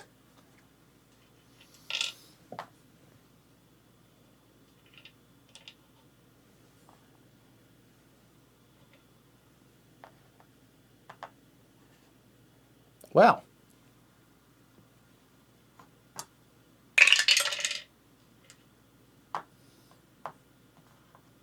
First and last.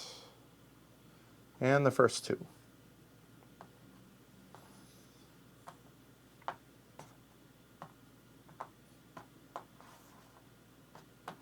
Okay. Still behind. I'll pay the $1 and advertise.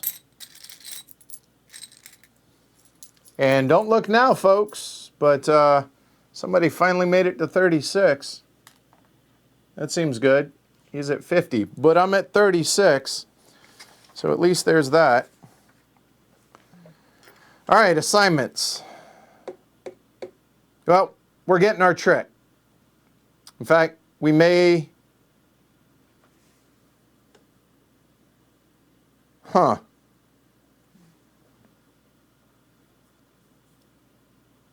Huh.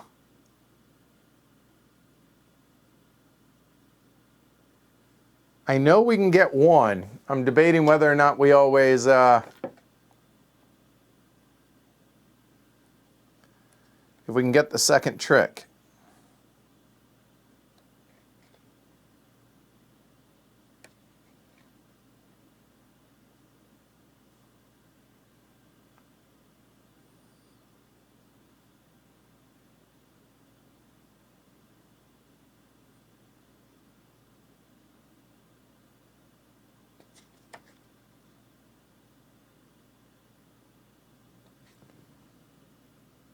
I think we're only going to go for the one. We'll get the horror saws right now. Okay. So we definitely want to get a trick. So downtown has got to happen. And it's got to be with one of them. So I think we go there. Do we perform?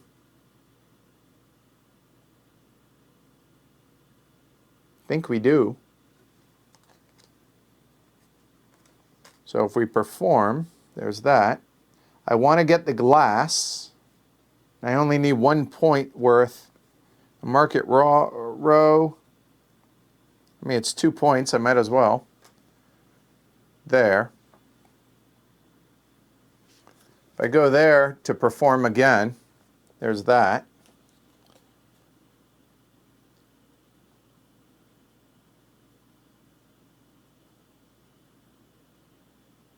And then I prepare as well. But preparing, I will need 3. That'll use 2 of my gems if I do it that way.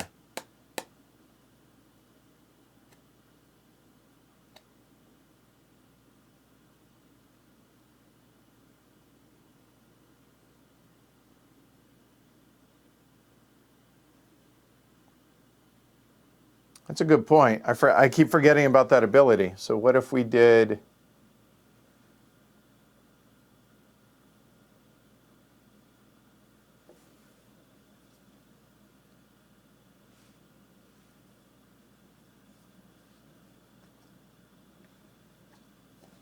So I don't have a third theater, and I need to go to the workshop.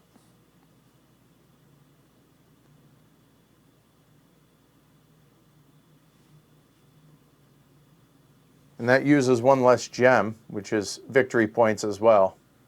So there we go. I think that's what we do. Yep, done. So this will go away. 2 cards left. Penultimate card. Oop, wrong one. There we go. Hey, JT. Performing. If he beats me to it. But, yeah. Okay. Okay. All right. So let's get his card, or their cards out. Downtown there. There. Whew. There. There. There. All right. So what are we competing on? The theater, and that's it. In downtown, I guess.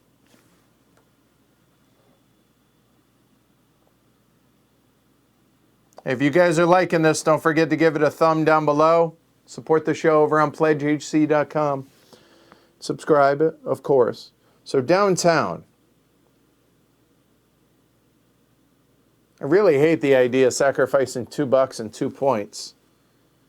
But what will he do? What will they do in the theater first? If ready, they will go to the earliest available day.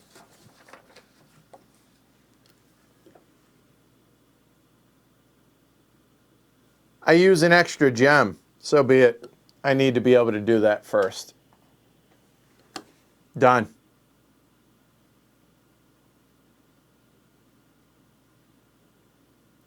Four, 5, 6, 4.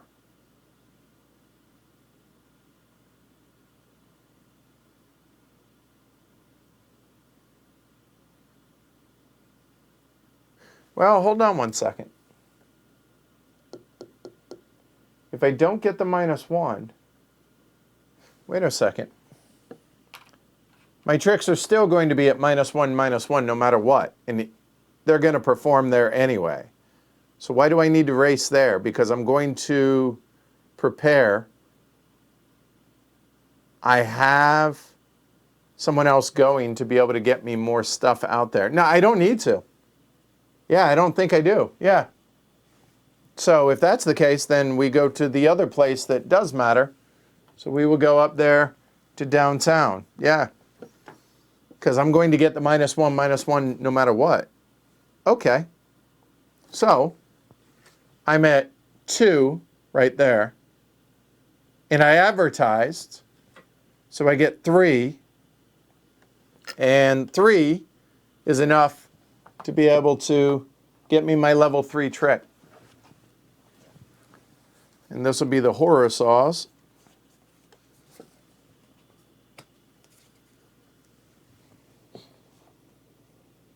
So if that's the case, then I can use the extra free point there. That works. Okay, so that's done. So theater then will go first, and we'll choose the first place. And we'll go to this. So we'll get 1 and 2 to be able to perform to put out tricks.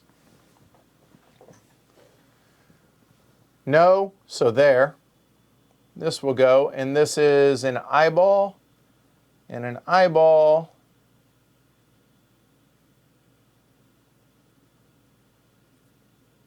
No.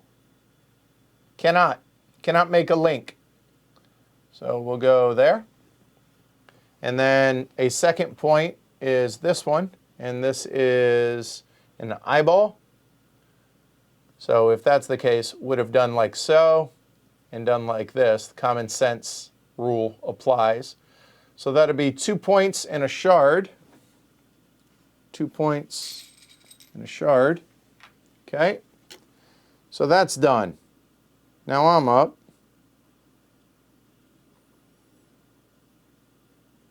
The order of this does matter.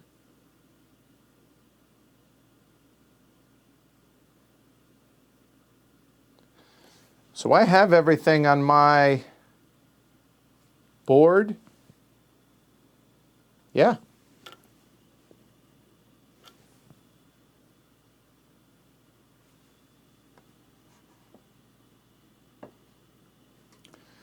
So this trick requires 2 saws plus 1 there.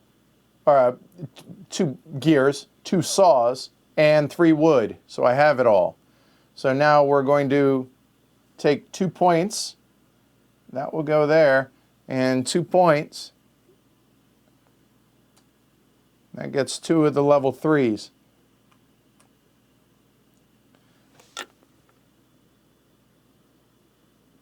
And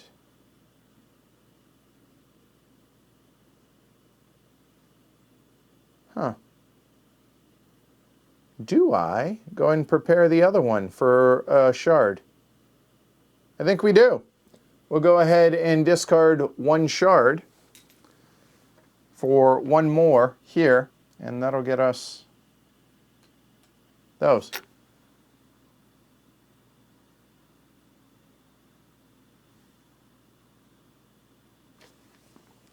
And 1 more for the air special ability for that link. Good call. All right, done. So now it will be in this order. So theater, there. That'll be 2 tricks going left to right. No, it'll go here. So this one is an eyeball.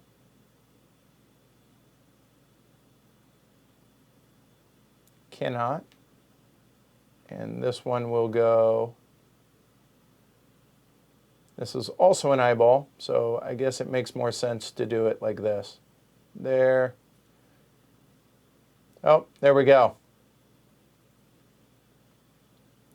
So that'll be 2 4, and an additional for each of those. That'll be 6 points. Ugh. I'll show you guys this. That sucks. So 1 there, 1 there. So that's 2, 4, and then their special ability gives them 6 points. 59. Yuck.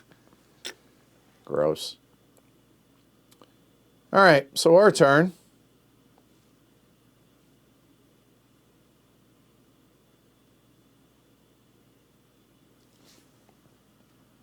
This will be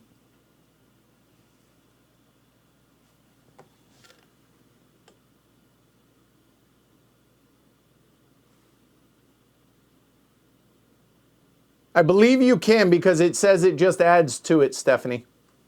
As long as you have the markers available. 1, 2, plus my special ability gives me 3 points. I'm going to spend 3 cash to get 3 glass.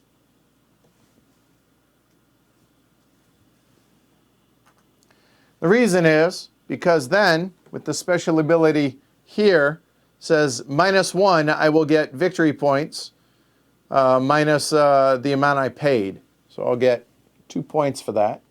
So I have 2 more actions.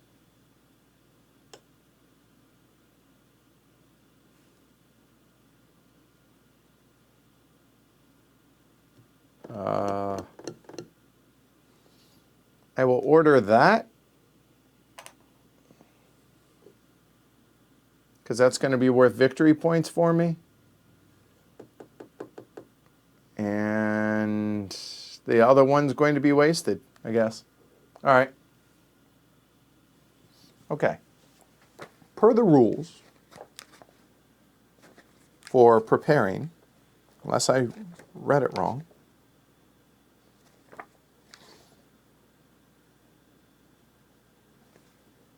learn trick. You may, no, sorry, wrong thing. It's prepare.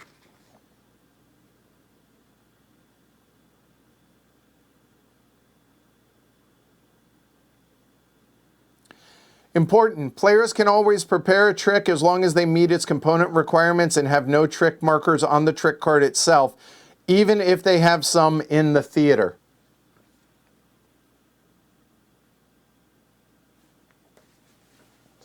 There we go. Right.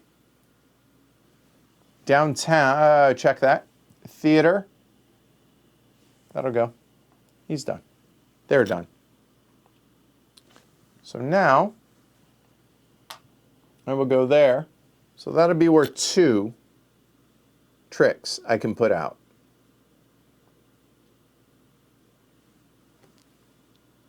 All right. Well, we are definitely putting out a heart. And a heart, this is the gear. No. Yes. That makes 1 link here. There.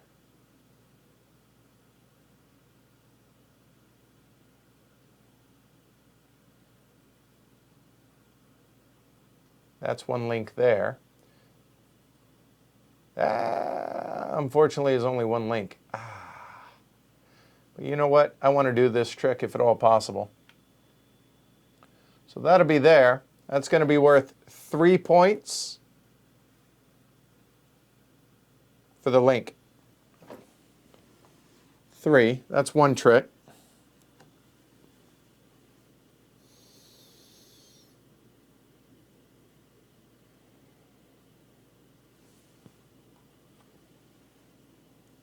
One of those 2 is going to get done for sure this round.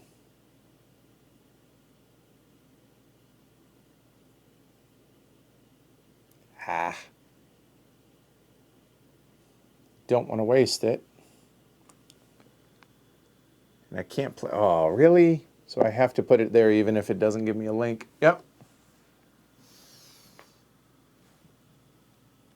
So the gear, no. And no, unfortunately, it doesn't give me a link, but it gets out there. That's going to be more important. All right. So that is 2. And the other question is, do I want to... What is the order for performing for them?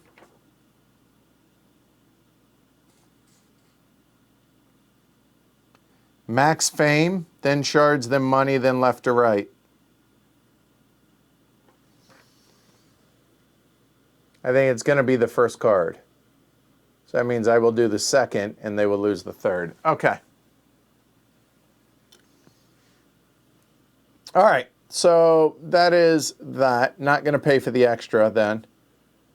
Then next will be downtown. Downtown, they get 2. That is 1 die, which is going to be a bank die, which they cannot.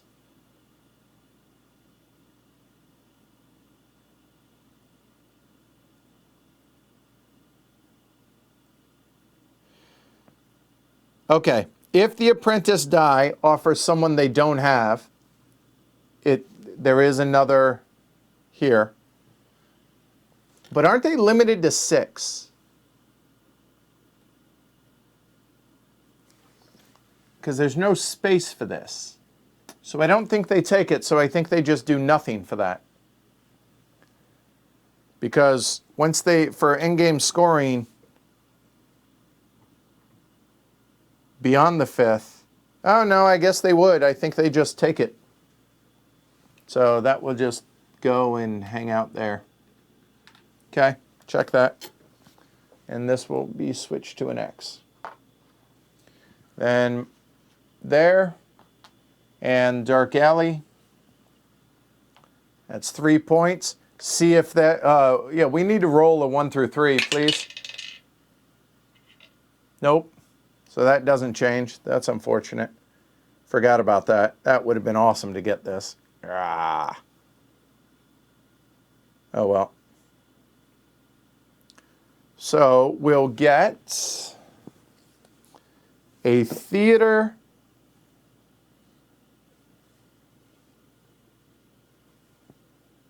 And a market row card. So 3 points. Yep, a theater and a market row. Nope, wait. Downtown, sorry. There we go, done. All right, now we have performances.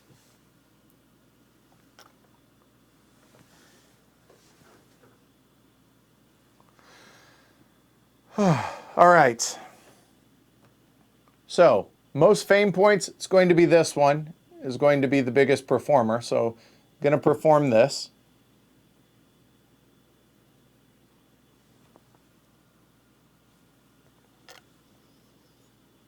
So, I'll go ahead and get mine. So, my heart is -1, -1. So, that's going to be 3 points and $7. 3 points and 7. And then they will score.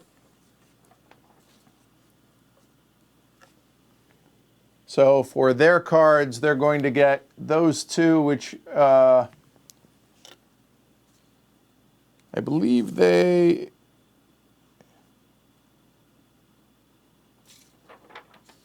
Yeah, so they will score 1 less on each of those. So it'll be 3 and 2 is 5, 64. Cash will be 1 and 1 is 2 and a shard.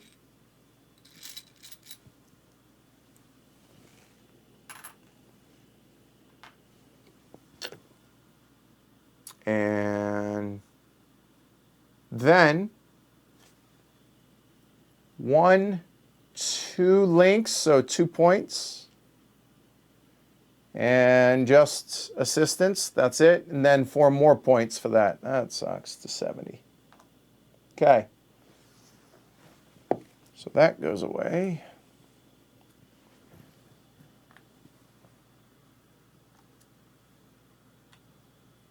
Okay. So that's that. Now, for yours truly. All right. So all three of my tricks fire.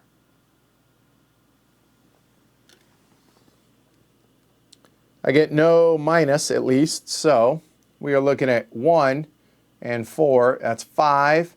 That's 9 points, because the +1 because the shard. That's 9. 9 to 53. Then money, 2 and 5 is 7, and 8 is 15, and a shard.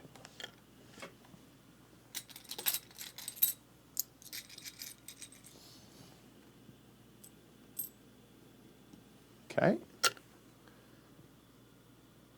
So that was those. Then we look at the bonuses over here,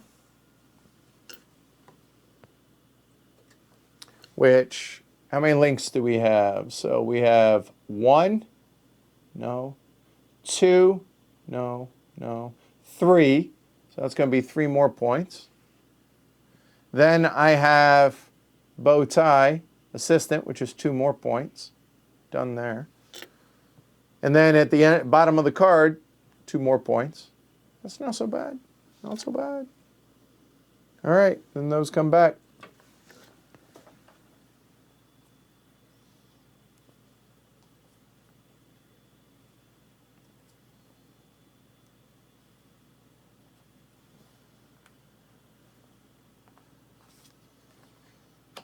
Then these will fall off at -1, -1. So diamond, that's going to be 3 and a buck. 3 points. Oof. And then the club is 2 points and a buck. Could you stop scoring? That'd be great. There we go. Then this one's going to go away. All right.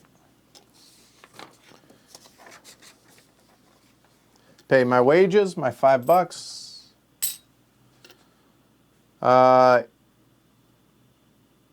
He does have 10, right at 10. So 3 points.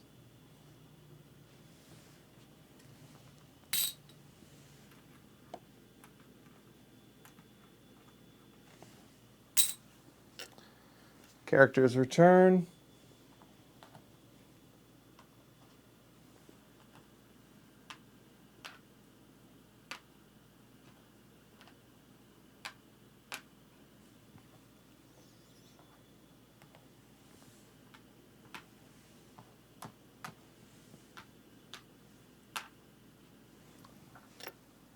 Orders arrive.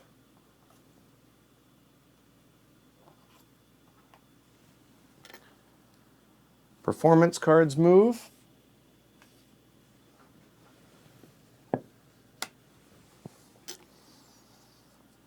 Posters, advance turn marker. Move the prophecies. So anytime getting money is only 1 action now. And it doesn't matter what came out. It's -1, -1 on Fridays. Discard special assignments.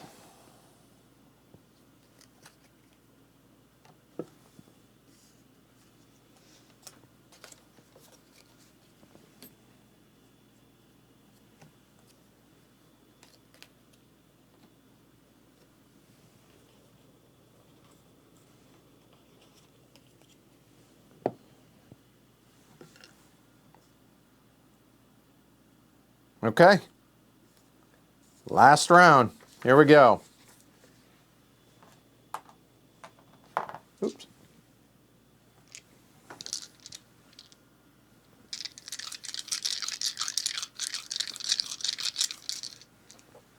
Yeah, that hurts. I agree. So, there we go. All right.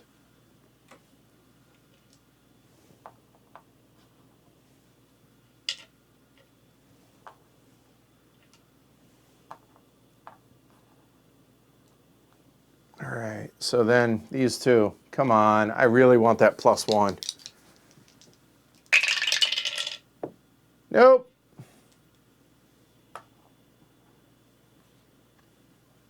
Ah. Bummer. Advertise, you betcha. 62 to 80. Oof.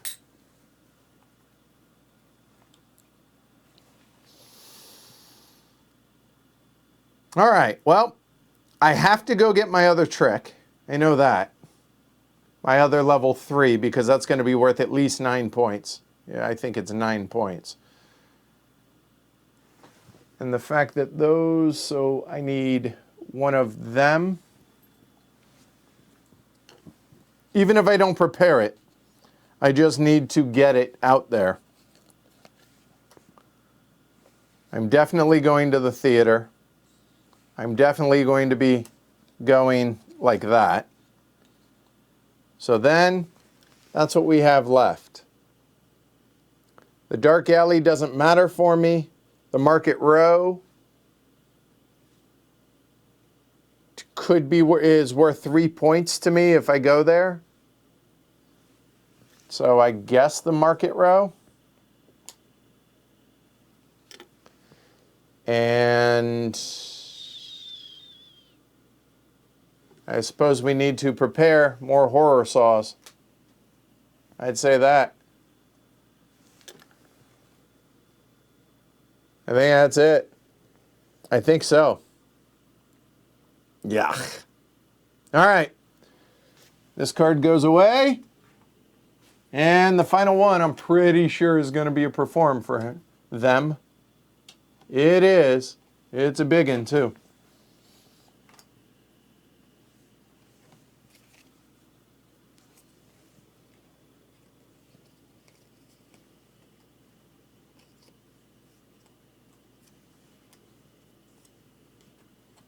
All right. So what are we fighting over? The theater in downtown.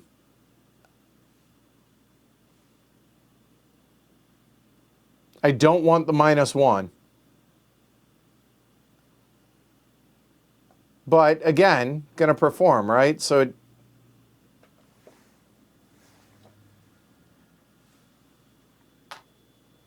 that's going to be 2 points plus the special ability, which is 3 points. And I will go and get the skeleton dance with the question mark.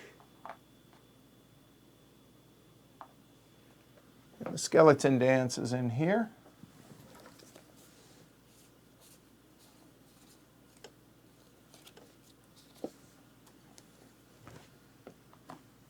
So this will go, oh. Yeah, that's just going to go away.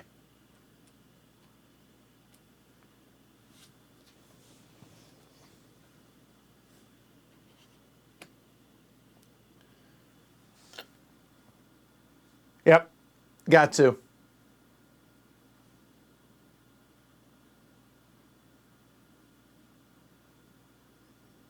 You think the theater first? Really?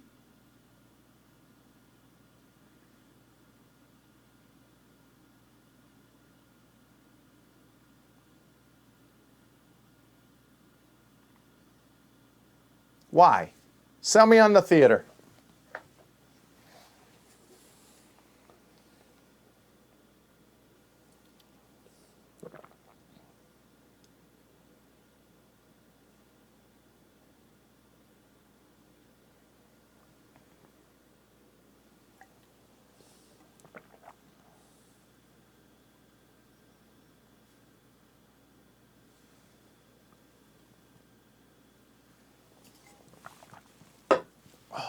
Wow, this has become a marathon stream. Yeah, I'm okay with it taking Thursday. I really am. So it's going to. So it's going to go there. It's going to get 3 tricks. Here we go. Going left or right. And this is a eyeball.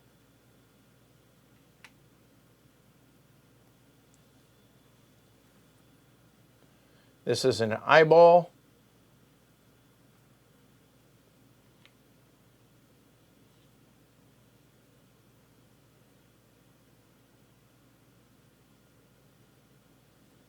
And the third trick would be this one. Let's see. And this is an eyeball.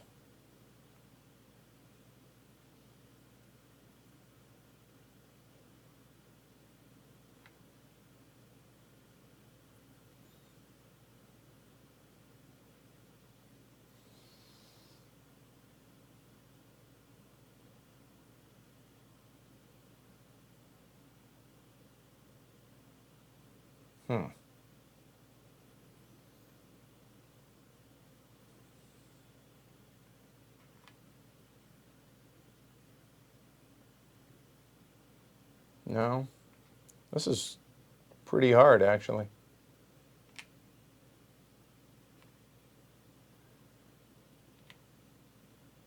There it is, right? No.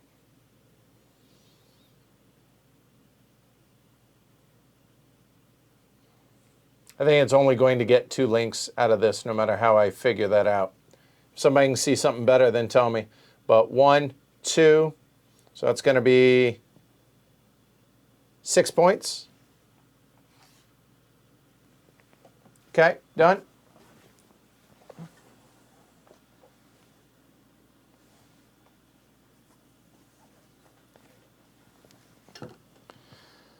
All right, so now that I have those, I'm going to go to the market row. Market row. Wait a minute.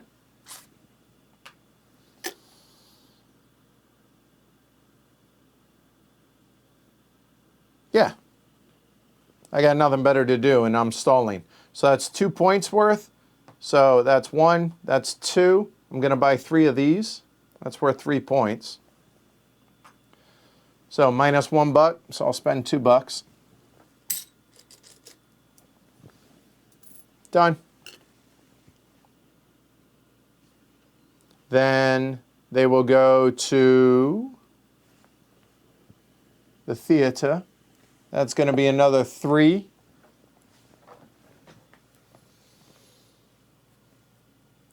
Eyeball, eyeball, eyeball.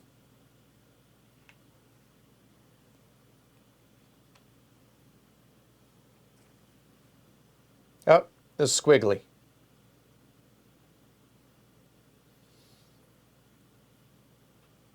So if they did that,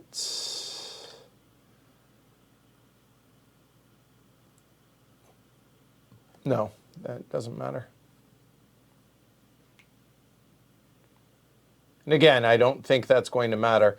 1, 2 links and a shard, so that's another 6 points for them.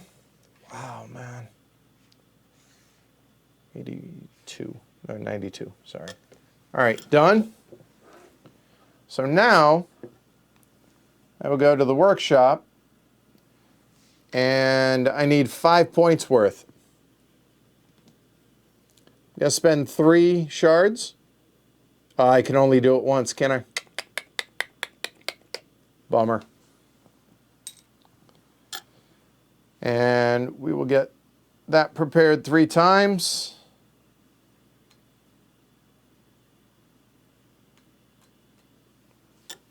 Okay.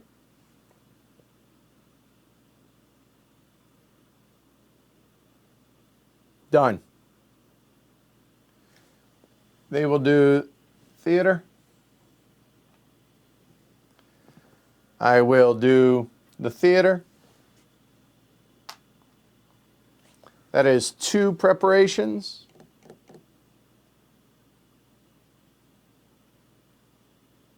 Which they're going to choose this one. So let's see what we can do. Let's do our worst. So this is the squiggly. And then an eyeball. It doesn't connect. There's that. And that has got to be a mechanic.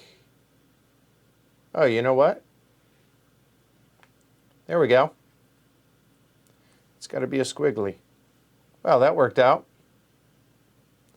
So that's a level 2 and a level 3. That's 5 points. Okay, I'll take it. All right.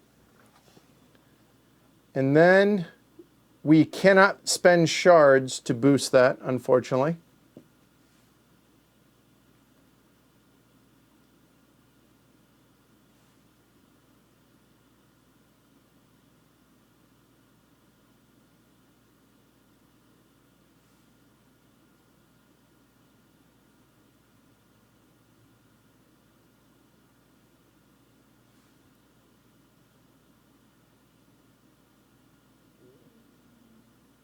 Yeah, unfortunately, I can only do up 2.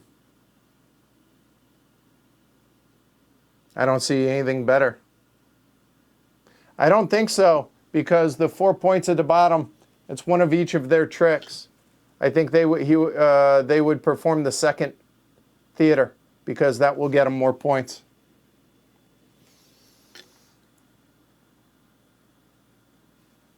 Let me double check the order again for performing.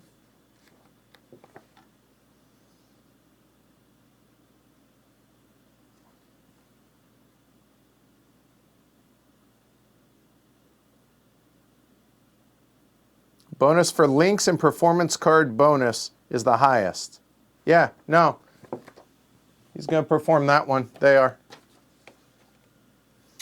All right. So then next is going to be downtown. Downtown is 1. And 1 is 1 die.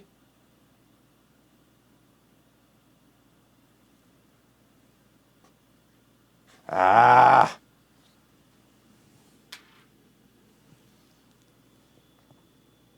Boo.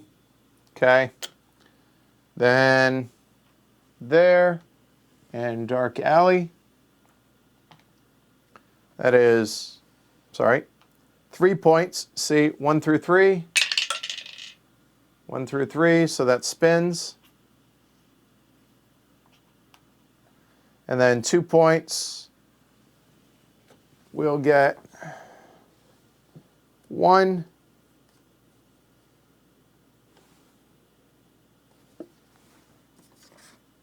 And a workshop card. There. Okay. Performances. Going to perform that one first. So it's going to be diamond, club, spade, which is going to be -1. So it's 3, 4, 5, 6 points to 98. Then will be -1. So 1, 2, 3, 4.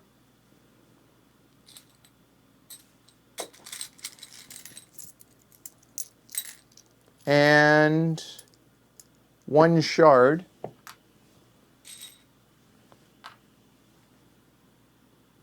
Then for links, that'll be 1, 2 links.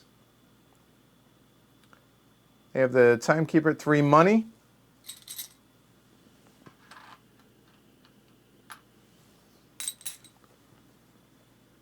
And 4 points for the end of that, for the card itself. These come back.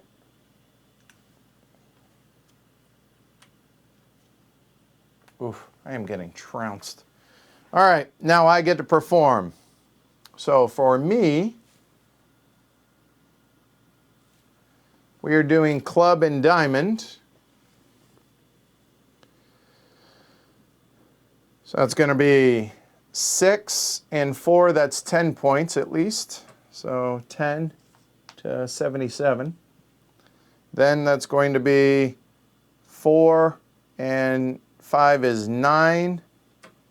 Turn in 1, get a 10. And a shard. Then for links, we're looking at 1, 2, nope, that's not 1. 1, 2, 3, 3 links. That'll be 3 points. Then I have that, which is going to be $3.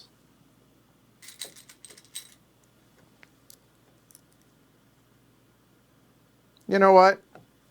There's no reason for that. That should have been there. Instead of the $3, it'd be 2 points. There's literally no reason for that. Yeah, that's dumb. And then 2 points in a shard.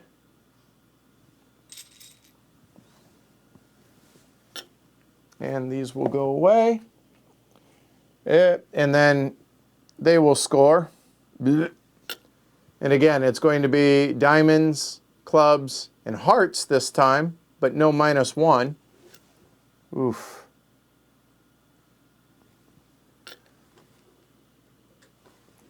So they're getting 4, 7, 10 points. It gets them to 114. Then it'd be 2, 4, 5, and a shard.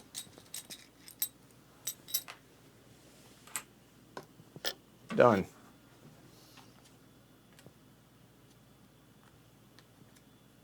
I'm just going to go curl up in a corner and cry. All right, so end of the turn. I owe my $5. The rest of it doesn't matter. All right, so end of the game. So, end game scoring is actually right here. You know what? Better yet. I'll put that bad boy there. That'll work. All right, a point per shard. Okay. So we're looking at 7 points. 7 to 91. 3, 6, 9, 10 to 24. Okay. Then, for every 3 money, get a point. Although, they turned this in for 3 points. So, there. Okay. For every 3 money, so I'm at 18. So that's 6 points.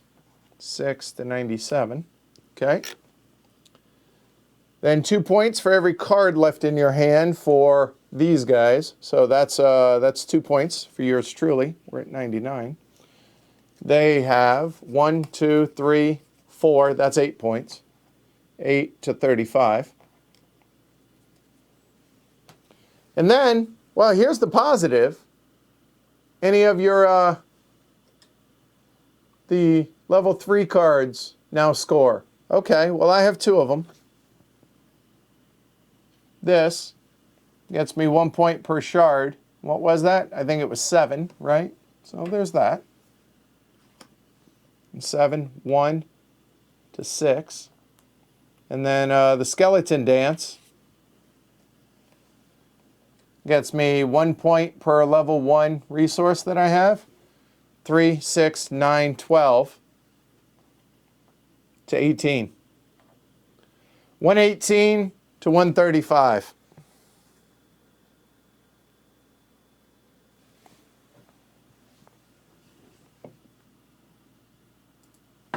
Man, that thing's hard to beat. But hey, 3, 6, 9, 12. I got 12 out of the endgame resources. That's not bad. So the Automa, not bad. I think it makes intelligent decisions as well. So I definitely like this. It's fiddly in a sense that, I mean, hell, just look at it. I mean, that's just a ton of crap out there, right? So that's something to keep in mind. It is fiddly. The game itself, not the Automa, honestly, but the game itself, Trickerion's always been fiddly. But I love it. I think it's a fantastic game for what it is. Yeah. Big fan. This is one of my top 50 games of all time. I love Trickerion. I think the solo does an excellent job. It would be easier for me if I didn't have it on camera because I'd be able to have things closer to me. My back wouldn't hurt as bad. Other than that, though, And I mean, I realize it took forever on the stream. What, that was like 4.5 hours. It's not that long of a game.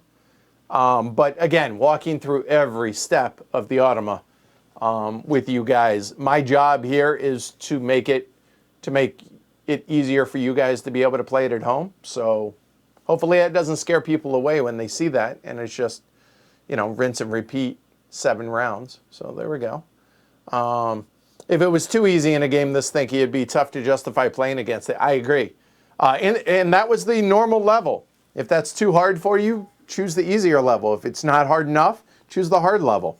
And I know you guys are going to ask, so let's look. The level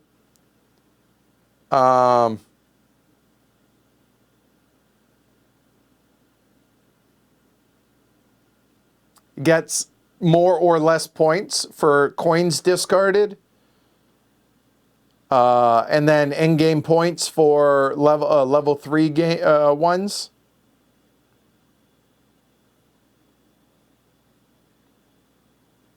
And the performance bonus. So, whatever. All right. Yeah, it plays faster when it's not a stream. That goes across. That's universal, though, you know? Is this the smoothest Automa? No. I honestly, I think that the Gallerist might be. But is it easy to run? Yeah. I would really recommend getting, wrong one, printing that off, and it just walks you through it. Realize that's a little hard to see because of the light, but there you go. Now I took out all of the Academy stuff that's on this just because I wasn't playing with it, just to make it easier for me to stream it. But it's loaded, it's all color-coded depending on what expansions you're playing with and everything else. So definitely recommend it. And then just for the regular turns, this is it. So there you go. So if you're not playing with the Automa, you don't need this. You just use this. And you might not even need it. I'm just saying it's there if you want to use it, okay? Say, if you wouldn't have performed the card with the Automa's tricks, but the one about to fall off, would the Automa still have scored those tricks in the end? Let me look at that. I don't think so. Yeah, that's a good point. Oh, it would have been closer.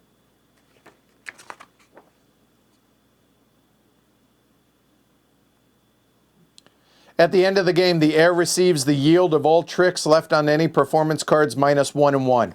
-1 coin and -1 fame. So, would have lost 3 points. So, yeah. All right.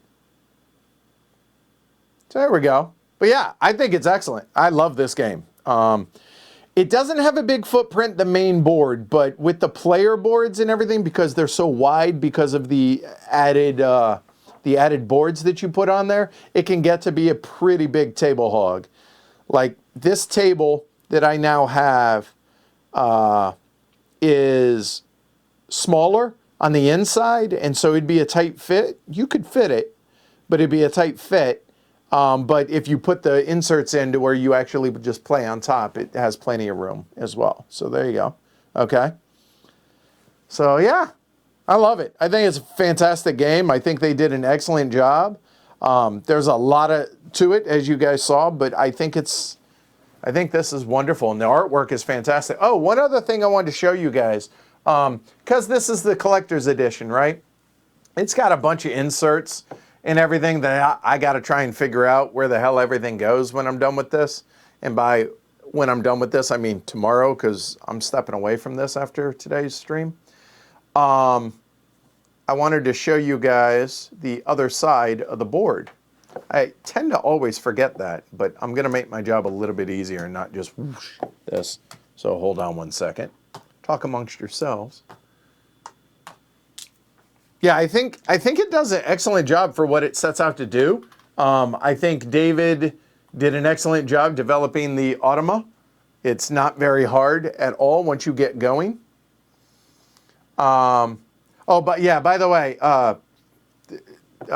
Stephanie just mentioned I totally butchered my play of Ground Floor, so I'm going to be streaming that again next week because I screwed something up that is a fundamental thing that I shouldn't have. the Automas always get their full complement of workers, of time markers, so that would have made a huge difference. So, all right, now that is mostly not a disaster when I flip this. All right, so you see the color on this. This is, there. That's pretty close. There you go. It's lighter on that side. I just thought it'd show up better on the other side, the more contrast colors.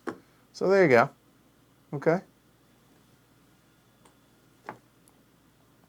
All right.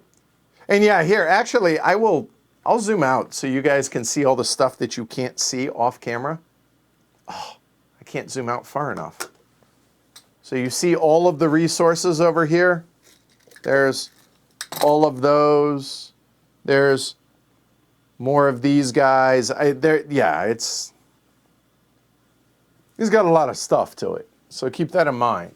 But a lot of it can be all stashed away to where you don't need to worry about it when you're playing. You can just have little piles or little containers like I do. All right. Yeah, one daytime, one night. Yep. Apparently somebody said Brian, okay, there are good videos and PDFs for putting in the insert. Thank God, because that's not something I'm looking forward to doing, trying to figure out where everything goes. That's punching this thing. By the way, if I had a nitpick, and it's a nitpick because you only got to do it once, but when you get the cards, they're not organized. You got to actually go through and sort them. They're just a disaster of a stack in the packaging. That was a pain in the butt to do, let me tell you. So, the tray's good for the most part. Okay, good. Is there an extra board for the base game? No, it's just double-sided, the main board. That's it. And then there's all the, man, there's all the other expansion, the Academy board, and the gifts or something. Like, yeah, there's a whole bunch of other stuff. So, all right. All right, well, there you go. Thanks, guys. That was fun. I enjoyed that. Yeah, I enjoyed that. Thanks, everybody, for hanging out. If you guys enjoyed the stream, give it a thumb. I appreciate it. Subscribe to the channel if you're not already. And, you know, kind of surprised, but no new patrons today. But if you find value in what it is that I create here on Heavy Cardboard, consider supporting the show over on pledgehc.com. I certainly would appreciate it. I will be back in 2 days with Mini Express. And in fact, right here, Mini Express. Now, David Liu, who runs MOA Ideas, we had two options for him on how he wanted us to stream this because it is a sponsored live stream. I asked if they wanted to do a 2-player or a 4-player, 2-player being me and Jess here in studio, or a 4-player with me and Jess in studio and 2 other folks. And he said that since Grogan already did it over on Gaming Rules with a 4-player, he said, why don't you bust out the 2-player and the expert variant? So that's what we're going to do Friday at 7 p.m. So looking forward to that. And then, don't laugh, but provided I can find my copy of The Great Zimbabwe, we're streaming that Sunday at 3 p.m. on Mother's Day. Jess is looking forward to that as well. All right. No, I have not tried the Academy expansion for this yet. That's why I didn't include it, because the solo rules as a default include the Academy, and I omitted it, and there is a way to omit it per the rules in the back here. It just makes it a little bit easier. So eventually I will, and I'll probably stream that at some point. All right. So there you go. I certainly enjoyed it. Hopefully you guys did as well. I'm going to go have a drink. Not really. I'm just going to go take a break. I will see you guys in 2 days for Mini Express. So looking forward to that. I will see you guys then. Thank you, everybody. Again, continue practicing your social distancing. Even though states are opening up, be smart. Let's not let this stuff rebound. All right. So be kind to one another. And I will see you guys in 2 days. Take care, everybody. Man. I really thought I'd end up closer than I was. Grrr. Oh, well. It was fun, though.